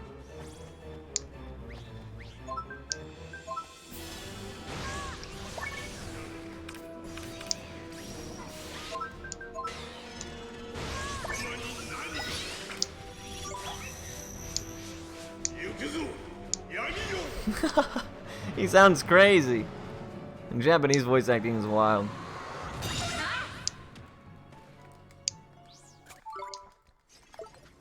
Oh, come on. I can't believe we made it this far without seeing Tidy Tears a single time, but this is Tidy Tears, it's Drippy's annoying ability. He'll try to help by giving you a really weak heal that's not even as strong as a single Pixie do. And it's really good for nothing, to be honest.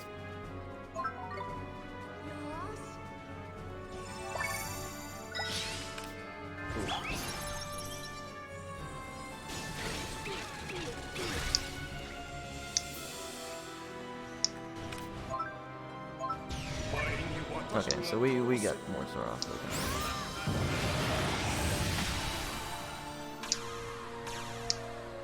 Proper annoying, isn't it? Yeah.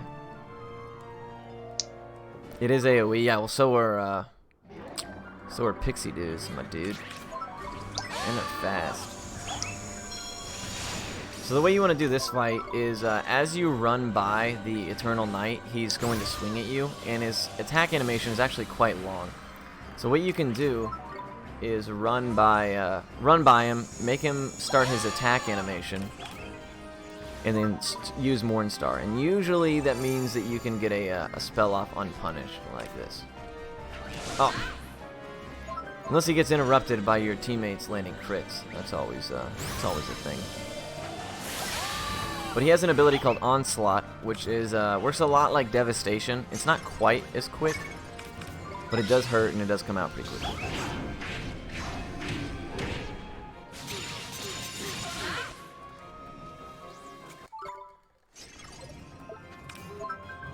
And as you can see, your teammates are over here just eating it.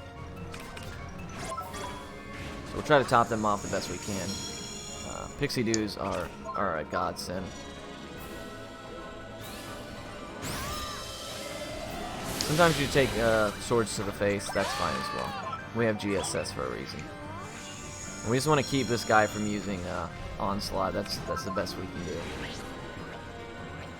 Now, some people think that the Eternal Knight can't be countered, and he can be countered.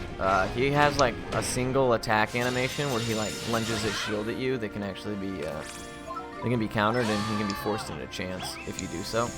But it happens super quick. And he hardly ever uses that animation, so it's really not even worth risking.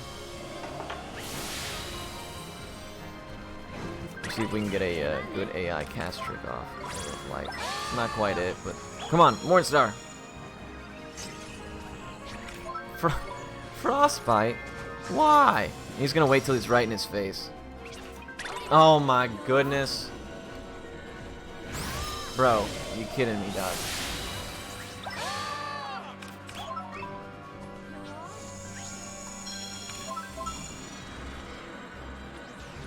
Yikes, and that's gonna get eaten. Yeah. So we lose the mana, our spells go on cooldown, and we don't do any damage. That's like always a pain. You know, because of Mornstar's long cast time, that's just something that you gotta deal with.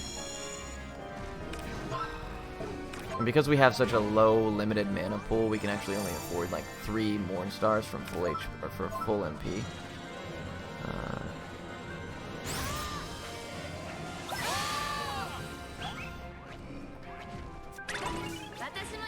There we go.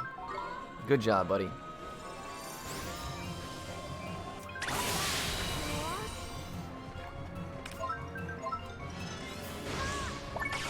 Alright, so now we're moving to the final phase. Now this phase is not really that difficult.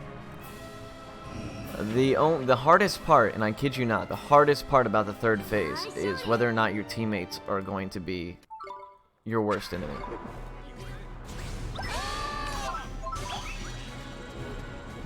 Right off the bat, I made a mistake by putting them in attack. He always opens up with Fell Sweep. So Blast from Beyond will always be on the left side of the screen, and Despair will always be on the right. Circles of Hell is a cutscene move that will eat Mornstars, so you gotta be careful. You can actually time it in a way that you start casting Mornstar right as he uses it. so that when he comes out of his cutscene, your Mornstar is just going off, and it saves you a little bit of time. See, I would love to be able to AI cast trick here to bring this down, but I can't. So we're going to defend World's End. If you don't, you die. It's as simple as that.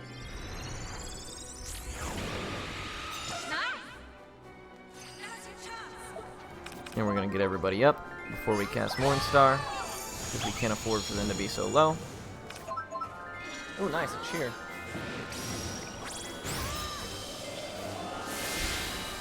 Yeah, nothing hurts harder than confused Swain, that's for sure. Fireball. He's over here casting Fireball, dude. Come on, Oliver. Seeing a gold glimpse from anybody that isn't Drongo is pretty much a waste of time. Yep. And that's a whole whopping 56 damage. That big fire damage, man. Everybody knows Fireball is that sleeper OP 4 mana spell. I hear Mornstar. Right as he gets circled. Oh my goodness. Oh my goodness. That's so sick.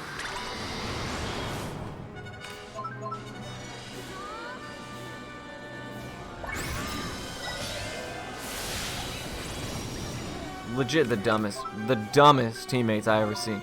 Like, I just don't understand when you code a game with AI teammates and you make like stuff on the ground that they can run through. You know, like I just don't get it, I guess, because I'm trying to understand why you would allow them to just kill themselves in puddles of whatever on the ground. I'm stunned from Bogley hitting me, who's confused. Confused Swain, dude. Never sleep on it, I'm telling y'all. It's the nastiest thing in the whole game.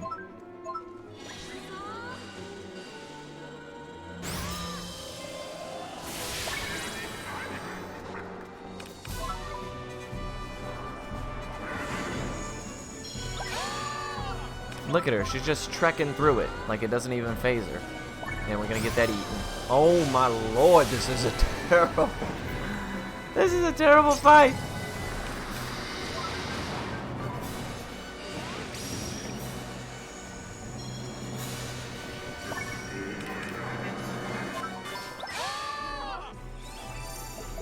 Standing in the fire is the ultimate skill.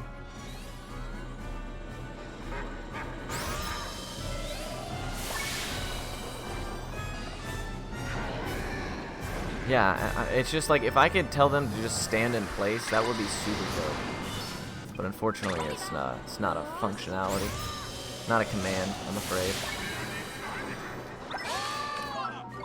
So we basically have to just keep them up. You want to be able to utilize them for AI cast trick, but it's obvious that they're more of a liability than anything. I think that Mornstar went off.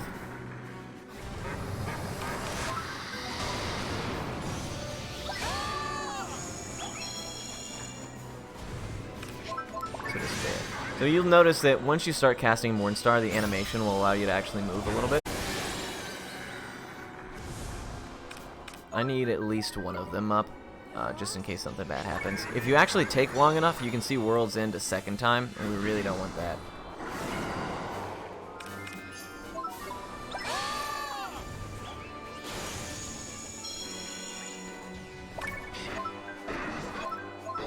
Alright, perfectly timed. So now I'll be able to cast Mornstar throughout this cutscene.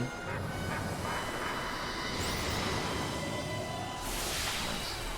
So we lost 2 or 3 minutes on that, but it's okay. We should still be on, we're pretty much on 545, 546 pace right now. I'm sure we'll lose a little bit of time at Tom, but otherwise we're doing alright.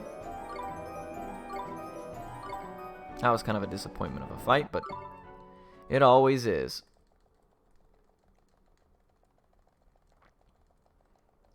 But because this run is just a huge boss rush from start to finish, it's just run here, fight a boss, run here, fight a boss, and there's so many instances of RNG in each one of those fights You can really you can be all over the place in your splits. You can be plus 2 minutes, then minus 2 minutes, then it's nuts. Stop to grind 1,000 fights. I will not be doing that anytime soon, I assure you. So this is where we find out Shadar's backstory a little bit, and it's actually quite neat.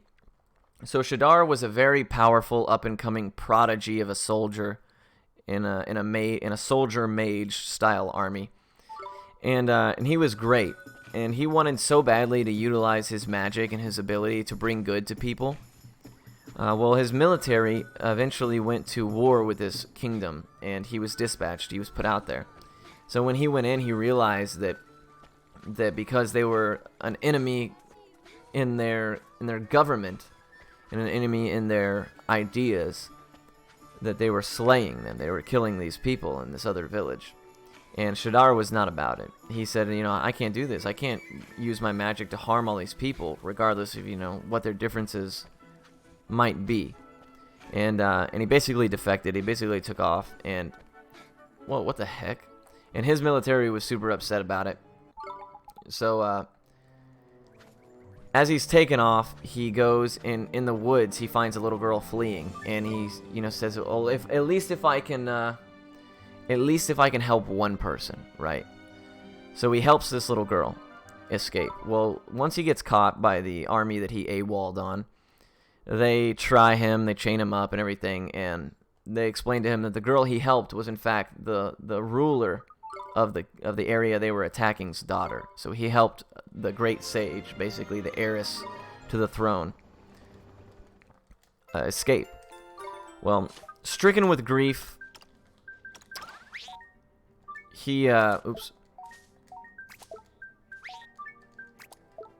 Stricken with grief, he basically takes off, and he's upset and he's frustrated, and he doesn't understand how so much evil can exist in the world and why people are the way they are, and it makes him angry at people as a whole.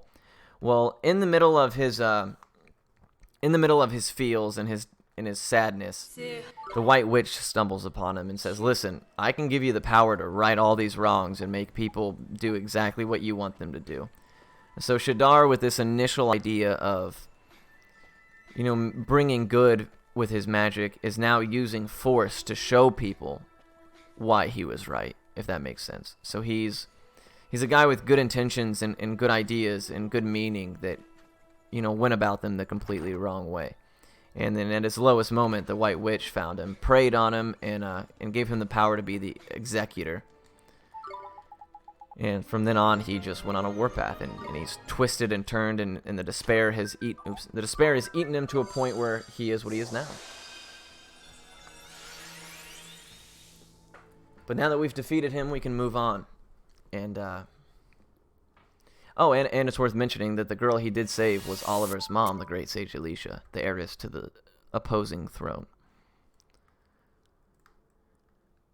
Well, long story short, now we're dealing with a White Witch.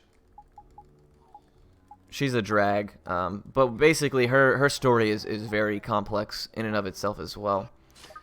I'll explain it real quick, just so that you understand these bosses we're fighting. Basically, she has the ability to cast a spell called Mana, and it essentially zombifies everybody. It was supposed to give new life, but the life that it gave is basically that of like brain-dead creatures. And that's be important for the story that I explain later on. But real quickly, we're going to try and do the familiar retreat glitch again, so that we can skip through all the encounters that are now here. And we're going to go fight Porco again, but this is going to be a supercharged Porco, called Porco Loco. Dang it. It's actually harder to do when your text speed is turned all the way down, unfortunately. There we go, finally. It's basically Anakin. Yeah, I mean, in a sense, where he was a good guy with good motives and good intentions, and thought that there was a better way to convey the message, and one thing led to another, and he was going down the wrong path, and it just consumed him. That's basically Shadar for you. But Anakin, his voice acting is not nearly as fire, let's be honest. But now, Cassiopeia, the White Witch, has cast mana again. She cast it once many, many years ago and brought great suffering to the world, and she's cast it again, and it's our job to go and break the spell. Now, the way that we have to do that is we have to fight the big three, which are the rulers of each of the major kingdoms. We have to fight Queen Lola, the Cowlifia. There we go. And we have to fight Porco, and then eventually even King Tom, the legend, the boy himself. Which is a true shame. King Tom is my favorite character in the game. He's sick. But he's also an absolute mad lad, and he'll beat the crap out of you if given the opportunity. He's dangerous. He's crazy. But Porco is the easiest fight of the three, so just like the little three, we're going to start with the easiest one first. And now that we have Mornstar, it's actually not that difficult to fight, but he does have a he does have a few hit stuns and things like that that can knock you down, cancel your spells, and whatnot. But now that we have Marcus in, he's actually pretty strong. Definitely a much overdue replacement for Swain at this point.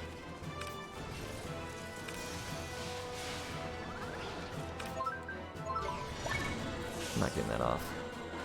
Oh, just barely. Oh, it got canceled by Drippy. Happy days are here at last.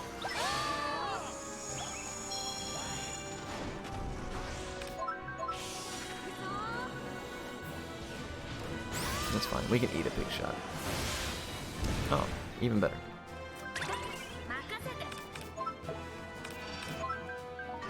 Yo, oh my. Bro. Oliver, you are so dumb. For real.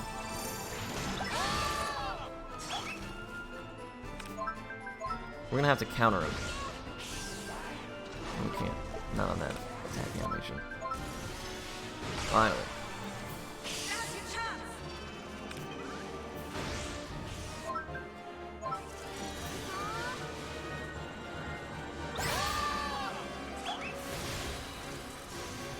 So now he'll go into the second phase. Each of these three fights have a second phase, being a little bit harder than their first. King Tom's is a pretty big difference, but this one is actually, it's not that scary, especially if you see pork scrappings. You can just outrange that by standing at the edge of the map, and it doesn't mean that much. And that's pretty much his main move. That's pretty much most of what he'll use. And anytime you counter, you can have pretty much a guaranteed free cast of Mornstar, and the duration of how long the counter lasts pretty much guarantees you one of those. So a lot of times you can just keep countering, casting Mornstar, especially if you want to, like, it's not the fastest way to go about it because you're losing a little bit of value in cooldowns and whatnot. But if you're struggling with a fight or you are worried about a fight's safety, then you can definitely lean on that. Oh yeah, the lore in this game is brilliant. It really is terrific.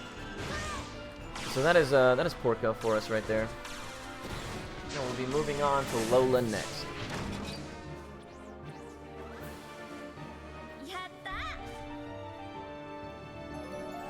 Yatta, my friend. Yeah, that's very true. There's a lot of short stories or little backstories in the Wizard's Companion, the book that you can access through the menu in this game, or the hard copy that comes with it if you purchased it upon release.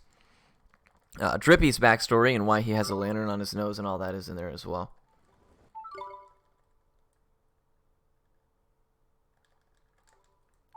And each one of these crystals that we break tells us a little bit more about P, this character right here that we've been running into throughout the course of the game. You can actually familiar retreat glitch off of this ship and have it persist if you do it a really specific way. And you can have it all throughout Alma Moon so that you can't get aggroed. Now, however, setting it up is actually a little bit slower than just running through Alma Moon anyways. And it's pretty easy to dodge the encounters here, especially with jump buffering.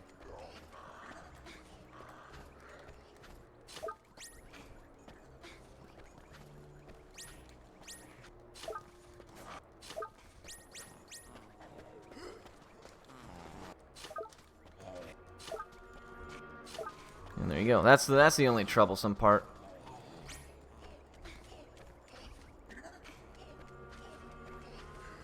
Everything else you can just run past. So excellent. So now we're gonna start Queen Lola. She can get ugly. She in her second phase she has a really nasty ability called Flying Cow. It's an AoE stun.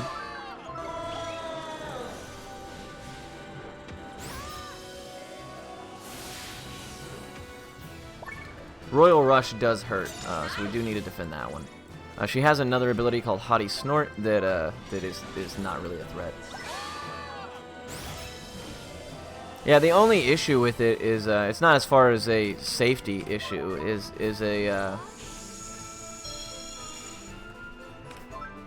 It's a issue with how long it takes to get it to pop.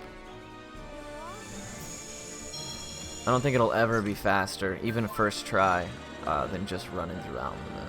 But that's not a bad idea though. Using it for Hamlin, I can see that being useful for sure.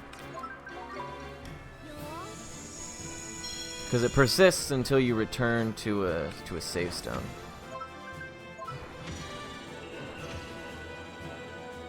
We're seeing a lot of Royal Rushes. That's kind of unfortunate. Usually she Haughty Snorts a couple times. Wow.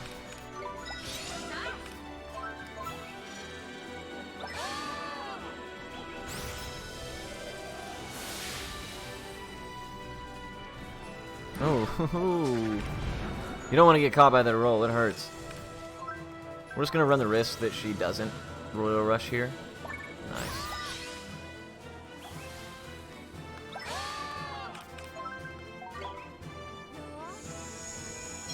So she does in the next phase. She'll use Flying Cow, which is like this huge AoE stun. It's a super pain.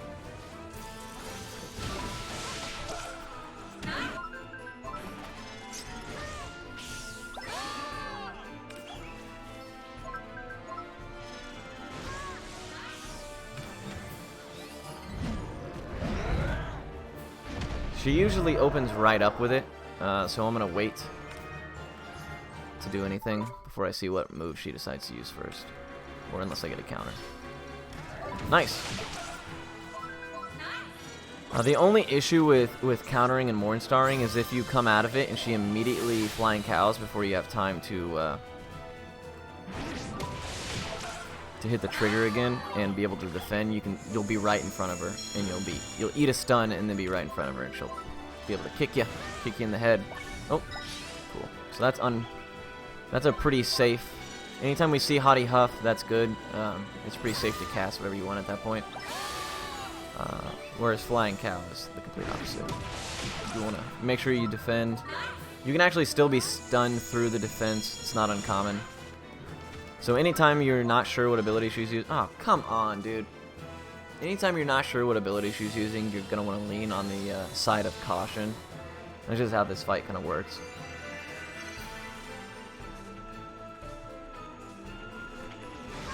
Okay, cool.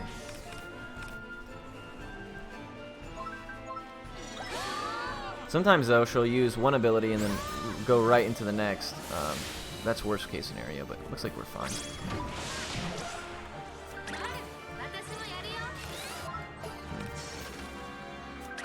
Oh, you're crazy, dude. Nice. Getting really fortunate on these Haughty Huffs here. And we want to counter. Get an unpunished Mornstar.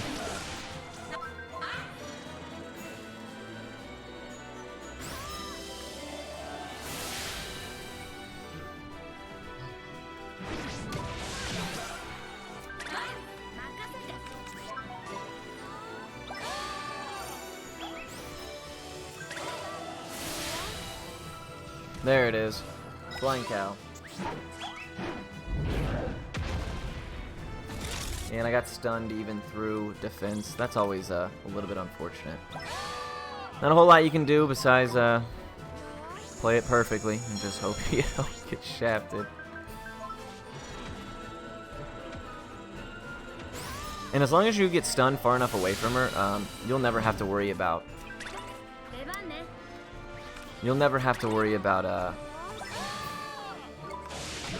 her being able to kill you off of it, unless your HP is already so low. So it looks like we are going to lose a little bit of time in this fight over my PB, but that's not so bad. Oh, came out too quick for me.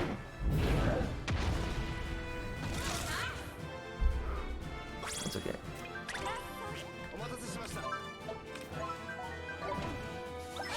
Let's finish this bad boy off with Marcuson real quick. Alrighty, so we lost about 40 seconds. Dang, my PB fight must have been really clean. But now is the big bad man himself, King Tom, the monster that he is. So we used to, before I realized that you could do the bosses in reverse order, we used to do King Tom first. And anytime he would cat slap you, it would one-shot you regardless of what your HP was at. Whereas now when you do them in reverse order, you actually have a high enough base HP value to be able to withstand a full HP cat slap. It also makes you do a little bit more damage, which is always nice.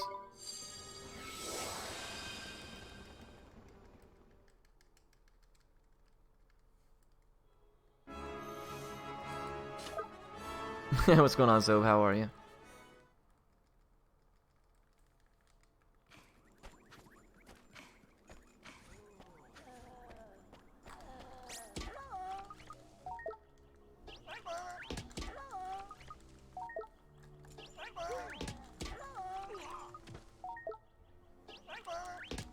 Finally, man. Not having a great execution on these bad boys, but we made it. No big deal.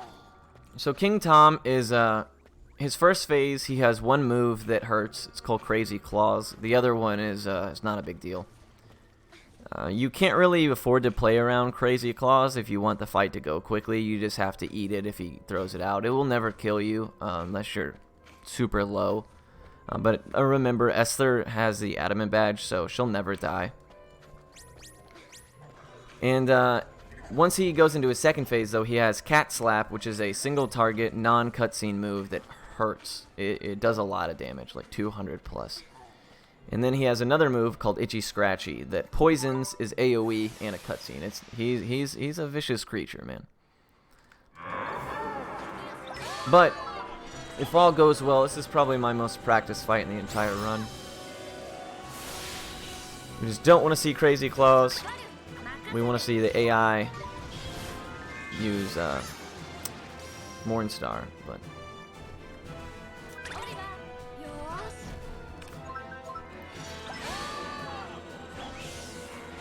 let's see how this bad boy goes.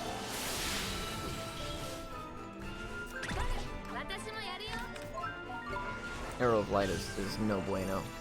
Especially when Oliver just runs right into freaking Royal Rush. That's funny. We're just going to take damage if we have to. We play this fight super greedy and it's worth it. Oh, right in the nick of time that got off dive and it be canceled. That's fortunate.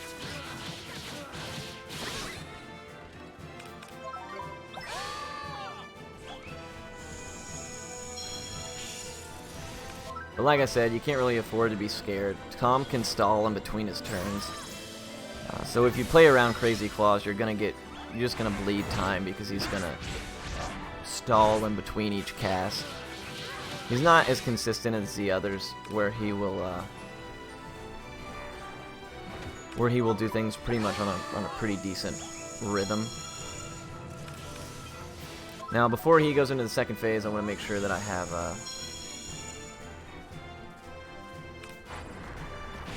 my MP full, because you can actually open up with a pretty neat combo right here. So he's always going to open up with Cat Slap. You got to defend it. Then Drippy will come through with a cutscene. Then you cast Arrow of Light, and ideally that sets you up for a counter. But Marcuson pulled aggro there, so unfortunately we couldn't do it. But usually it'll set you up for a perfect counter. You counter it, you get a free Mornstar off. But we saw Itchy Scratchy too dang fast. So I gotta actually just reset the fight, get everybody topped off. Nice.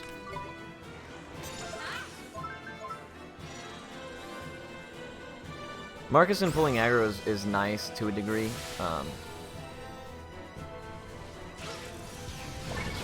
Now, anytime you actually get too close to King Tom, he has like active hitboxes and like from his shoulders onward.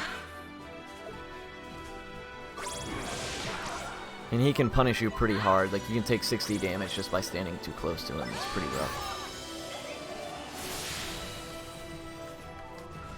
And the best way to do is to just toss GSS and eat Itchy Scratchies if you have to. You can play a little bit greedier that way. So the best thing to do is to, if you eat the Itchy Scratchy, oh, it didn't knock me down, wow. You immediately GSS, bait out an attack, cast Morningstar, and you'll always live everything, Cat Slap and Itchy Scratchy. Because we do the boss last now, we're higher level, so.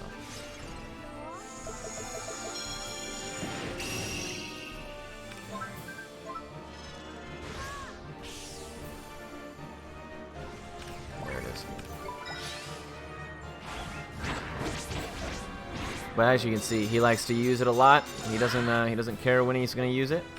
He's just he's gonna do it as frequently as possible. Now he does actually have an animation attack that, like just a regular attack, that if he throws it out, oh, we actually might be dead here. I can't tell if she did this too early or not. Now sometimes we'll reset his animation. He'll open it with a Cat Slap immediately. Yep, I knew it. So that's a shame. So that's a good example of your teammate screwing you. There's not a whole lot you can do about that. Ward is another example. Ward wards off PBs. That's really all it's for. We gotta hope that Oliver defended that, or he's gonna. Okay, he did, excellent. That's just kind of the nature of the beast. Sometimes your teammates give you a hard time. We were having a pretty clean fight up until that point.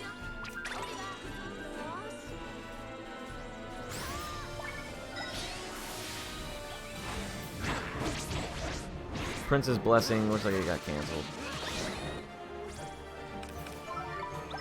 That's good though. We don't want that animation. It takes too long.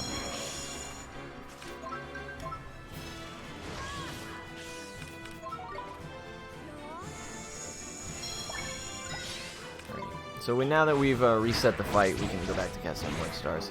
You just gotta make sure that you're out of snipe range at all times because it is AoE and it's so vicious, it's easy for your teammates to get bodied. There you go.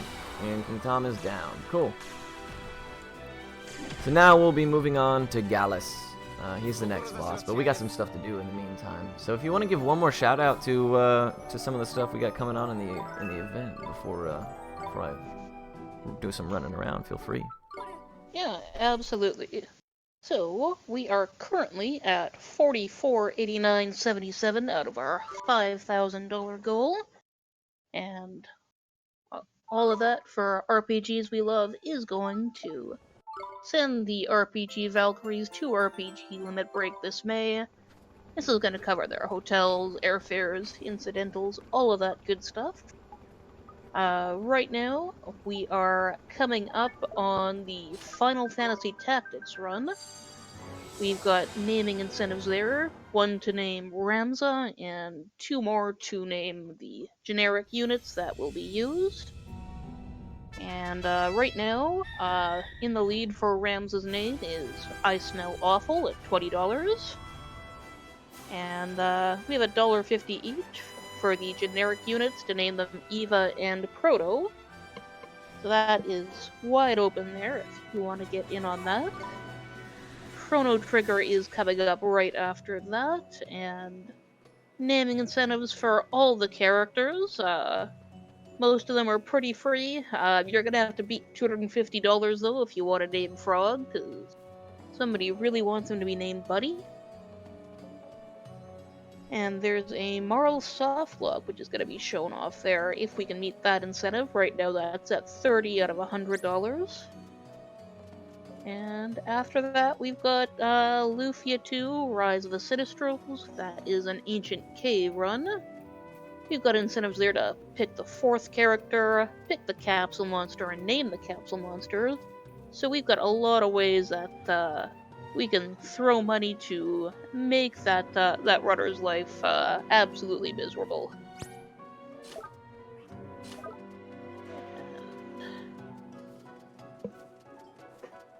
let's see what else is going on here. Let's see. Cat, get your butt out of the way. I want to see this. Let me see the spreadsheet game.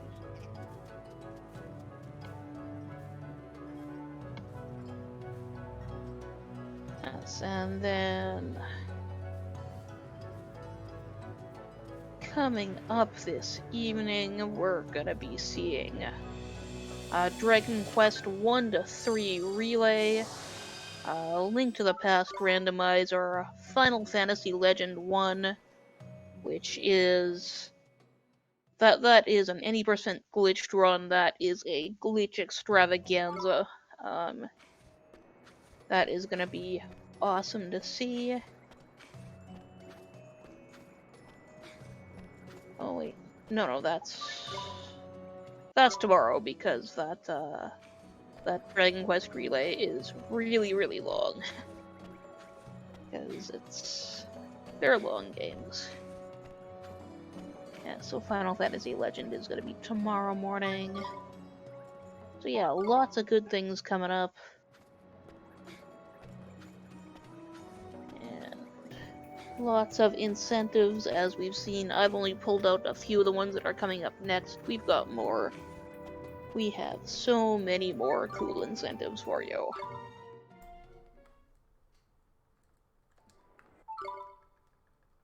What's going on, Lena? How are you doing? Alright, so right here is going to be the third and final softlock risk of the game. We're going to take every one of these cutscenes hella slow. Boom. There's one. And even though you don't softlock, one of the final cutscene of all these, it loads super slow. So you always have to sit in fear that you got the softlock. It's not this one, it's the next one.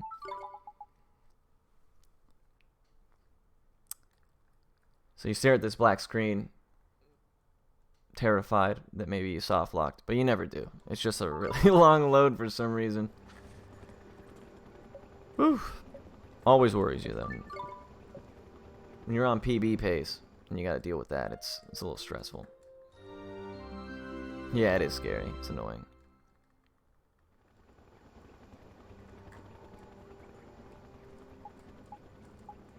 Alrighty. But now we will be moving to the Ivory Tower, which is the final dungeon of the game. It is where we will fight the final two bosses, the first one being Gallus.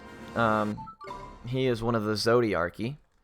And the Zodiarchy are basically the council that counseled Cassiopeia, the White Witch. Now I'll explain a little bit of her story as we do some of this movement here.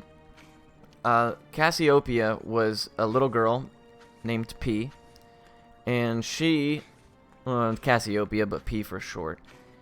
And her father was the king of a really powerful place, and eventually he was of poor health and passed away. Now she at a very young age, at a very young age she became the next up, basically the heiress to the throne. And being so young, her council thought that they would take advantage of her because she didn't know how to be a ruler, and she knew that. So they said, hey, listen, you just be the face and give us all the decision-making power, and we'll do the hard work for you. And she did, and the council very quickly started to abuse that, and the people became poor and sickly and a really poor quality of living and whatnot, and it drove her crazy, and she felt so guilty, and they blamed her. So she went and looked for some forbidden magic that could maybe enrich their lives. So she found the spell Mana, that's definition was to give new life, and hoping that would fix everybody and bring them a new, improved life.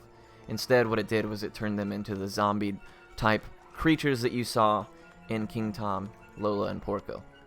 So the council, they're the real bad guys, but after having done that to her own people, turned them into zombies, the despair aided her until it manifested and split in half, and P, the good and all of the kind inside of her, was embodied as this little girl, and everything, all that rotten and evil and unkindness was put into an embodiment called the White Witch.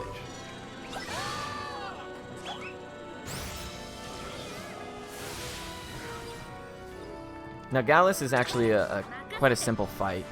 He's not too difficult. He has a couple of moves that you gotta watch out for. Bolt of Judgment is not is not one of them. It's a free move, pretty much a free turn. The big ones you got to watch out for are Absolute Zero. That one is definitely the worst. And then the second one would probably be Terra Infirma. It hurts. So as soon as you see him flash blue, that's how you know he's going to use Absolute Zero. Red for Fire Trident, so on and so forth. But there is a cool trick. If you have your cooldowns up and you see him turn blue, you can actually ready a ward or any other cutscene based ability you have.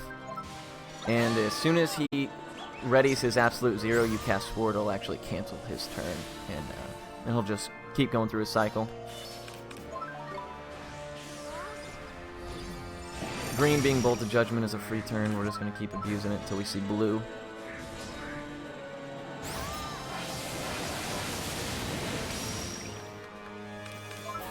I should have probably GSS on that turn, but it's what it is.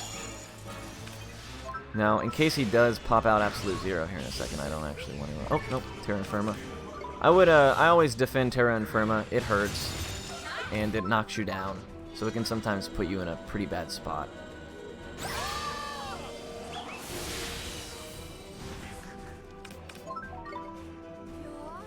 Nice. These are pretty favorable Gallus turns right here. Fire Trident is easy to dodge. Comes out in like a fork in front of you, essentially. Very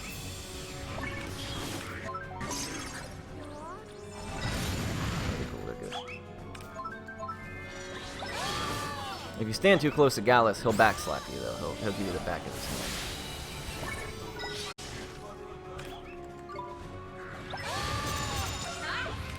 So we'll GSS here. We'll prep the Absolute Zero. I'm sure it's coming.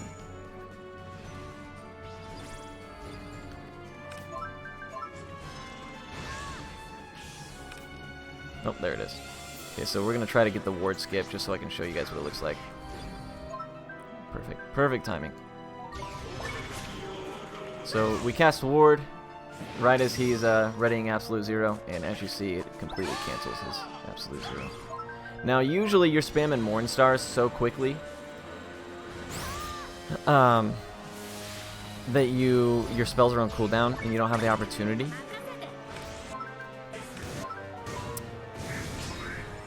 But anytime you get the chance, it's always a neat trick to pull off.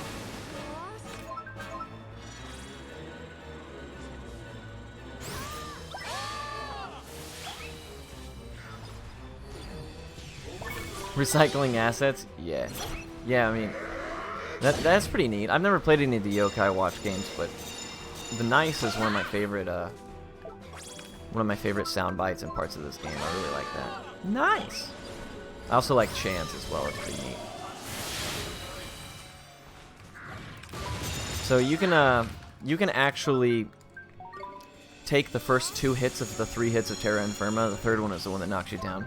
So as long as you get your defense off before that final one, you can defend it and not get displaced, which is really fortunate in this fight because everything is on a time cycle. All of these different abilities that he's spamming.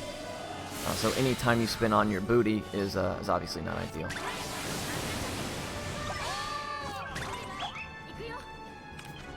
Alright, that should be it for Gallus. Alrighty, so now we are moving on to the final boss in the game, Cassiopeia. Looks like we're gonna finish at about a 550, just to give you guys a heads up as far as like timing is concerned, but we'll see.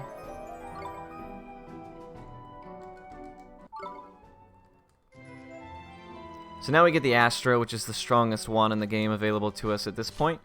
And we're actually going to equip it on Marcuson. And the Storm Serpent scales. And the reason we do that instead of Oliver... I hope that doesn't mean the final boss takes 20 minutes. Yeah, somewhere... it was close to it.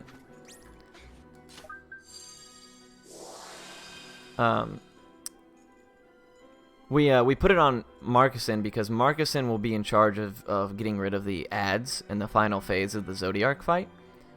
And those, the ads are called satellites, and they rip you apart. You gotta get rid of them as quickly as possible.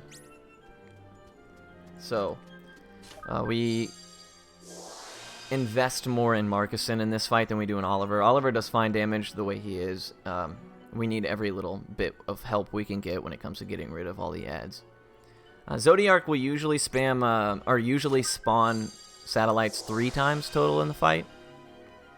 There's a lot of things that are really, really important in that final phase. It's kind of risky of a fight. Like, it's dangerous. However, if you stall out to draw out what's called Nyx from Cassiopeia, then it can make the fight a little bit easier. But we'll explain that as we get into that phase. For the first phase, we actually fight the White Witch herself. In the second one, we fight the White Witch in this kind of beast form. And then the third is actually the Zodiarchy manifested. I wish Ni no Kuni 2 was more like this game. Yeah, I don't know. I'm torn. I'm not crazy about Ni no Kuni 2, don't get me wrong, but I would also hate for them to have made another one of these and be as bad a game as Ni no Kuni 2, and then it just, you know, takes away from the quality of this one.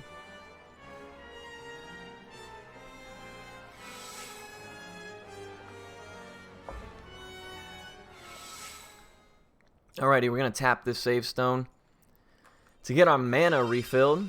We're going to go through this door, skip a scene, go through another couple set of doors, and then we're on to the final boss. Now, each phase of Cassiopeia proves different challenges. The first one is probably the most inconsistent. Like, it's wild. Zodiark, once you have enough practice at it, you get pretty good at working it out. The middle phase, the second phase, is super free. It's really easy. But we will see just how Cassiopeia treats us. Here we go. Ladies and gentlemen, we are starting the final boss. So there is a neat little tech right at the beginning. You can cast Arrow of Light, have her immediately come towards you, get a sick counter off for free, and get a Mornstar unpunished. And that's the fastest way to throw out damage. Real quickly, she's going to pop up Fallen Star. We actually want to be really careful that we have defense available for us, because Fallen Star will. It's a powerful move, and it puts you out of defense a lot. So we're probably gonna have to immediately heal the teammates. Oh no, we're fine. Getting counters in this fight is it means a lot, because she moves so quickly, and a lot of her, even just her basic attacks, will displace you. Pillars is kind of unfortunate, but I needed to heal, so we'll let her come at us. Come at me, bro. We'll get an unpunished Mornstar. Yeah, level 5, they're strange with sequels. White Knight Chronicles 2 was a direct improvement over the first one, in my opinion. But that's not hard to do, considering what White Knight Chronicles 1 was. Oh, man.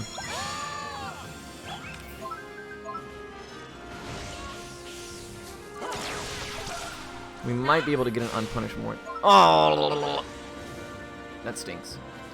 Even Star does like half the damage of Mornstar, but it is AoE. It also is a cutscene move, so it's pretty much never ideal to see it use more MP than Mornstar. It's definitely not as good. We're getting some favorable turns out of her, though. Oh, nope, there's Fallen Star, just when you least expect it. The Warble Grubble.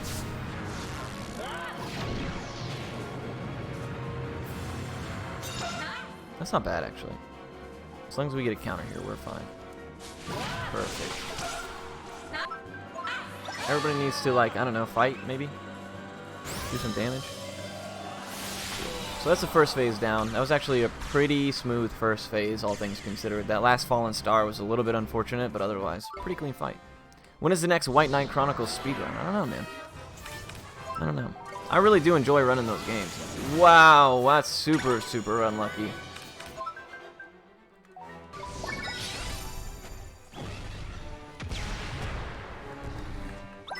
We don't want Oliver to get up and cast Ward. So I make sure that my teammates are not in defense, because he'll prioritize casting Ward, which is garbage.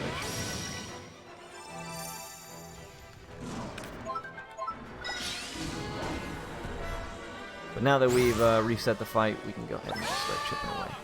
She does have a lot of HP in this form, however, her attacks aren't really threatening. Aside from Annihilation, nothing really has any kind of kill pressure. She's super easy to counter. Her movement isn't necessarily that quick.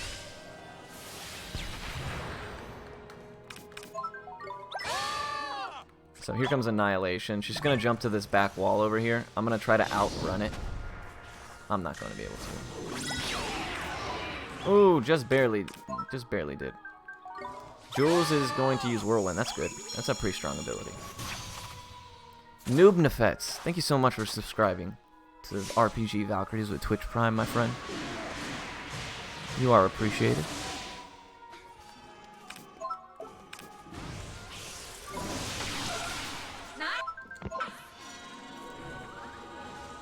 And all subscriptions and bits that come in during this run, they are going to be going to Take This, which is a nice charity that does AFK rooms at various events for, you know, people who just need to decompress from all of that, you know.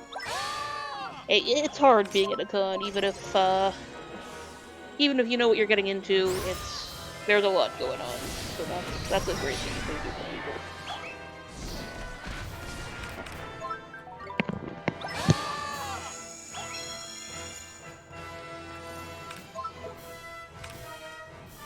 Ooh, my counters have been on point. We just gotta weather this storm. I try to keep Esther with a... Ooh, we can actually outrun Annihilation and run right behind her. Face it away from our teammates. Get an unpunished Morningstar off. Now you can tell which direction and which wall she's gonna run to based on what direction she's facing when she readies her animation.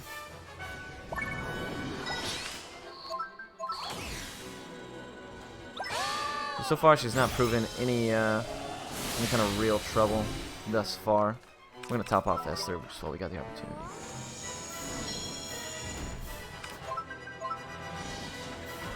Now, because Morningstar does cost so much mana, it's really... Oh, he's just going super far. Jeez.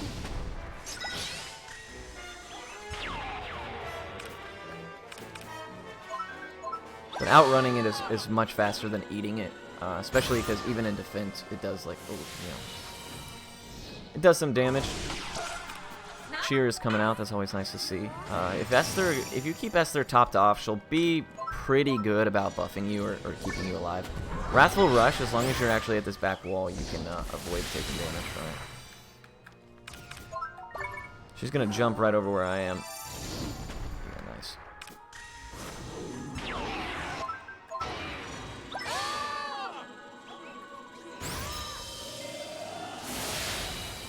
See if we can get an AI cast trick off really quick.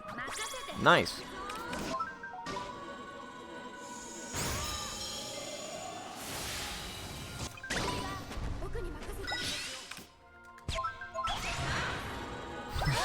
Nice. Yeah, I love the White Knight Chronicles games. I never played them online, but I enjoy them. I enjoy the speedruns. They're fun. So this should be it for the second phase, and we'll move into the tough, worrisome Zodiark phase. Alright. Let's hope this goes well. Now I'm going to probably be talking to myself a lot, just because I like to keep track of my thoughts while we're doing this. He'll always open up with Chaos, which is an AoE move that will wipe everybody who doesn't defend except for Markusen. Esther will be reduced to 1 HP, obviously, because she's... if it rolls high, she'll be reduced to 1 HP because of the Adamant Badge, so... And right off the bat, Cassiopeia will say some stuff, start casting Nyx. Usually the satellites knock her down before she gets it off. And what I like to do here is open up with Evenstar to draw attention towards Oliver. And then I will swap to Marcuson and start utilizing his AoE to get rid of the satellites. Okay, that's actually super ideal. And that's the reason I kind of do that. You don't want Piercing Gaze to be on Marcuson. Ooh, dang, that Nyx came out quick.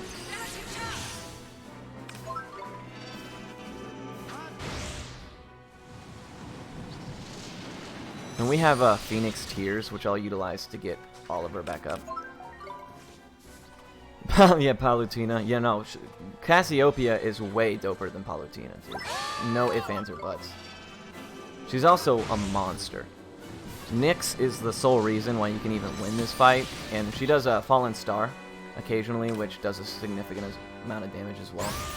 Now, Oliver using Even Star of his own volition is super favorable, because it just adds chip damage, does a little damage to Zodi, does a little damage to the satellites, and we can usually keep ping-ponging them back and forth, like by him doing damage and drawing aggro, and then me doing the same thing. And it keeps us both pretty healthy as a result. Cassiopeia will try to raise people if somebody's dead. Her raise takes a long time, and it can be cancelled by using Thunderstorm or Even Star or whatever kind of cutscene move, so I try not to rely on it too much, otherwise I'll have to hold on my abilities until I can guarantee that she'll get the cast off. But once the satellites are down, we top everybody off with GSS, and we focus on stalling the fight out long enough with counters or what have you to get Palutena over here to cast Nyx.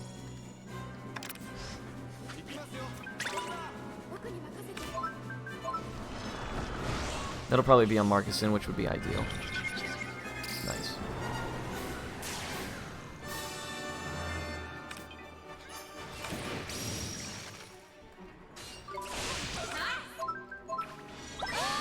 Now, Esther is actually super, super key here. You really want her to be at full HP, so I'm going to take the time on this counter here to top her off. Because remember, she's the only one who's invincible so long as she's at a decent HP total. Stall this a little bit. We want Nyx to come out more than anything. Alright, excellent. And now Nyx is chance, basically, every time that it comes out. It does it locks her in place so that Zodiark can't do anything. Gives you a free unpunished Mornstar, usually some Fallen Stars, Arrows of Light, what have you. And now we can be prepped for the Chaos if he decides to Chaos again. Cool.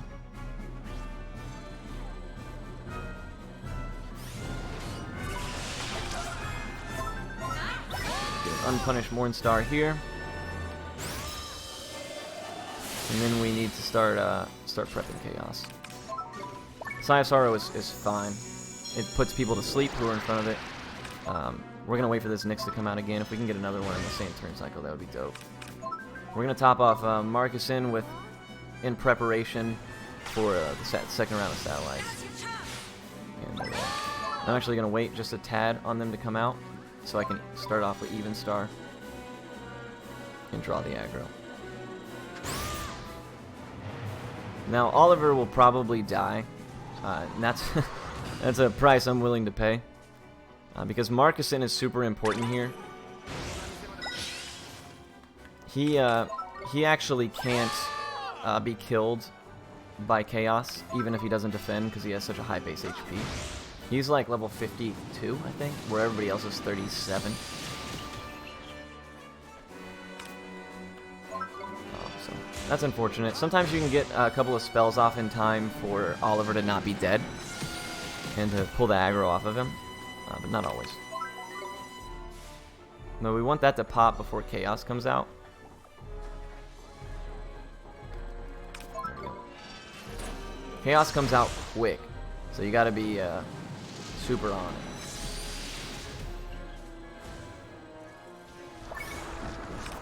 Ward. Just delaying Piercing Gaze. So what's going on, Felly? How are you today? Hopefully you're doing well. So Cheer coming out is really nice because it pretty much counteracts the Piercing Gaze debuff. Piercing Gaze lowers your magic attack. As you can see, I'm doing just a little bit more, or a little less damage than I would care to right now. What's going on, Belted, my man? How are you?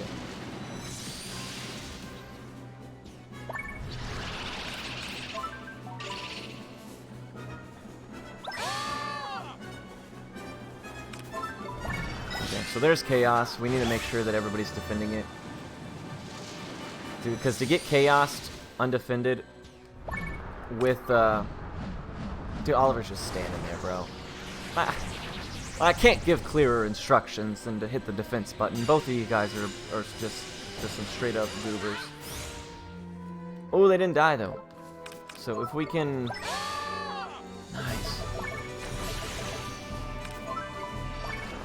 So that's pretty lucky. I don't know how Oliver didn't die. He must have been at like 5 health. Because remember, Oliver doesn't have the adamant badge anymore. So if he dies, he dies.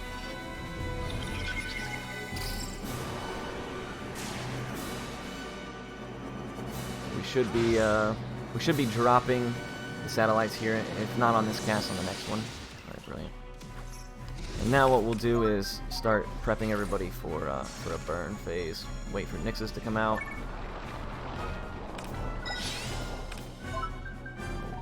Top mark stuff.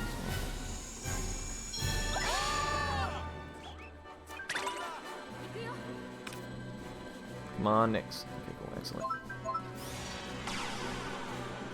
Challenging fate. Yeah, he really was though.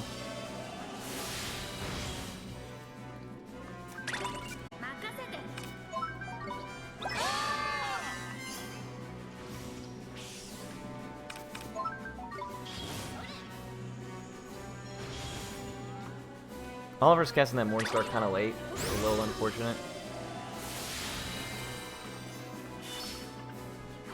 But we did get a counter off, so that's nice.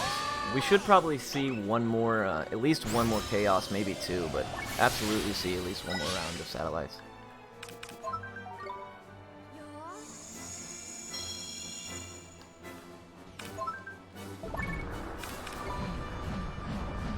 Okay, so the fact that I'm on Oliver and I could guarantee that he was going to defend there is super nice. Because it means nobody will die to this Chaos. We can top everybody right back off and be in a pretty good spot.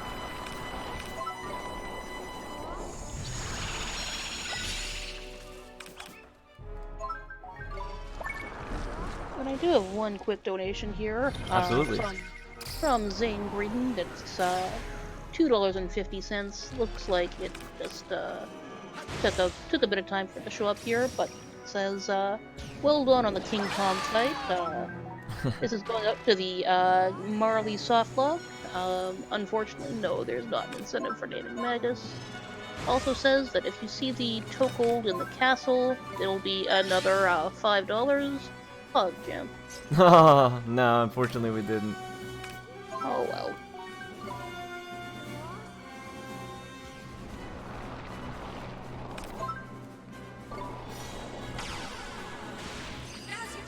Thank you for that. Yeah, thank you so much, Zane. I appreciate you. Thank you.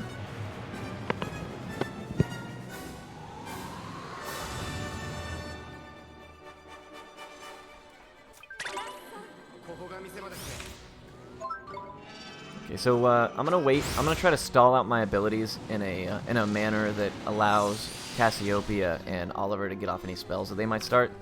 So I'm gonna wait for Fallen Star to hit, then I'm gonna cast Thunderstorm. Fallen Star does a lot of free chip damage. Cassiopeia fires it out super quick, so it's usually pretty reliable. Ooh, see if we can get them off Oliver before he dies. That would be nice. Oh, brilliant, we did.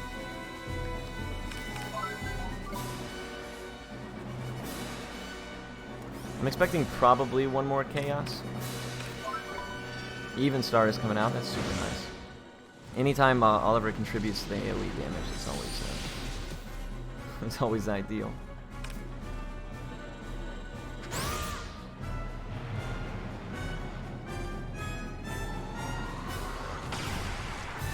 Oh wait, Zodi's dead. Oh wow, how about that? I didn't realize Zodi was at such a low HP. Well, that's it, ladies and gentlemen. We win, it turns out. That did a lot more damage than I thought she had way more HP than that. But GG, my friends. Thank you so much.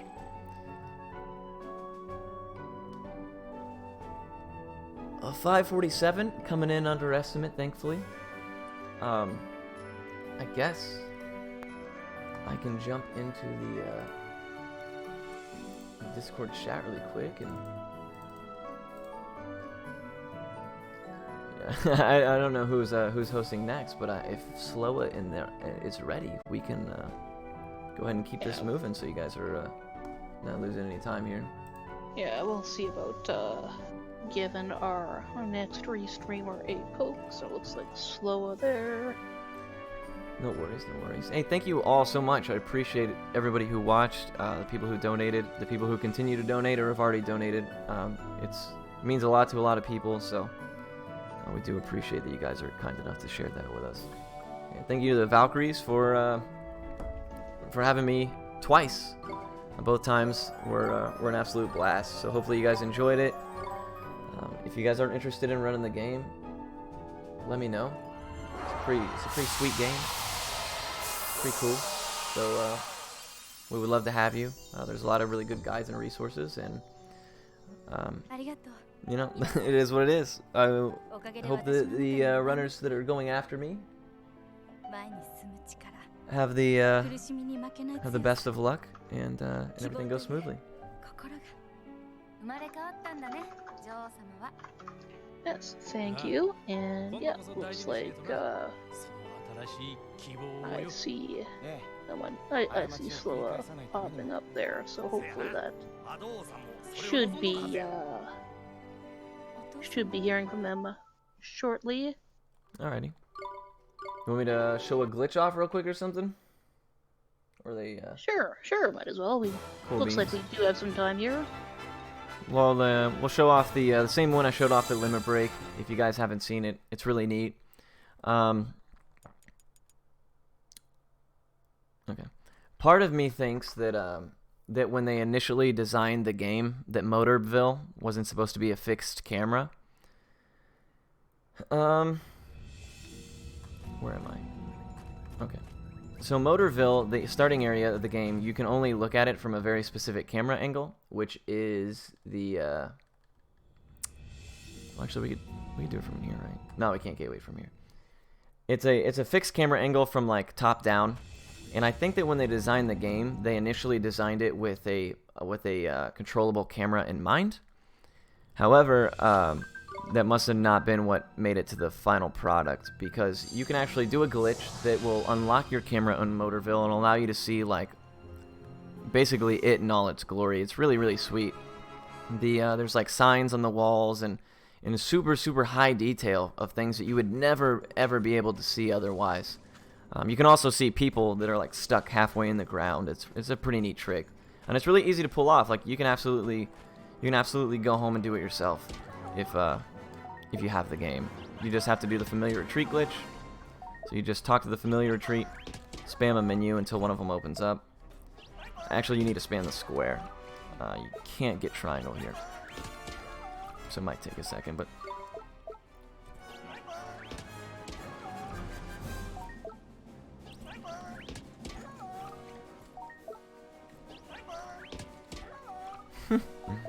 it always does this to me when I try to show this off. It's never seamless. There we go. Excellent. So now you just gateway. You wait until you load completely into Motorville, and then you close this menu. And you'll see some weird flashing colors of everything, but you'll have see this? You'll have an unlocked camera in Motorville. You got cars stuck in the ground. You got some ground people over here. Just see them walking around. What's up, dude? But you can run around and do all kinds of, like, look at the detail on these posters that you would never be able to see. Pretty neat. It's my favorite trick in the game for sure. There are a couple of wrong warps and things like that that don't really contribute to anything, but this is by far my favorite thing to do. There you go. You can reset it as soon as you come through this area over here. It'll reset it, but as you can see now, my camera is no longer fixed. So. Yeah, that's the trick. If they are ready, I'll go ahead and slide over to the outro scene, and they can get them on their way to setting up. Thank you guys once again for everybody who's watched. It's been a pleasure. Let's see. Yeah, should be good to slide to the interstitial now. And thank you so much for both your runs and for showing off that little trick there. And have a great day.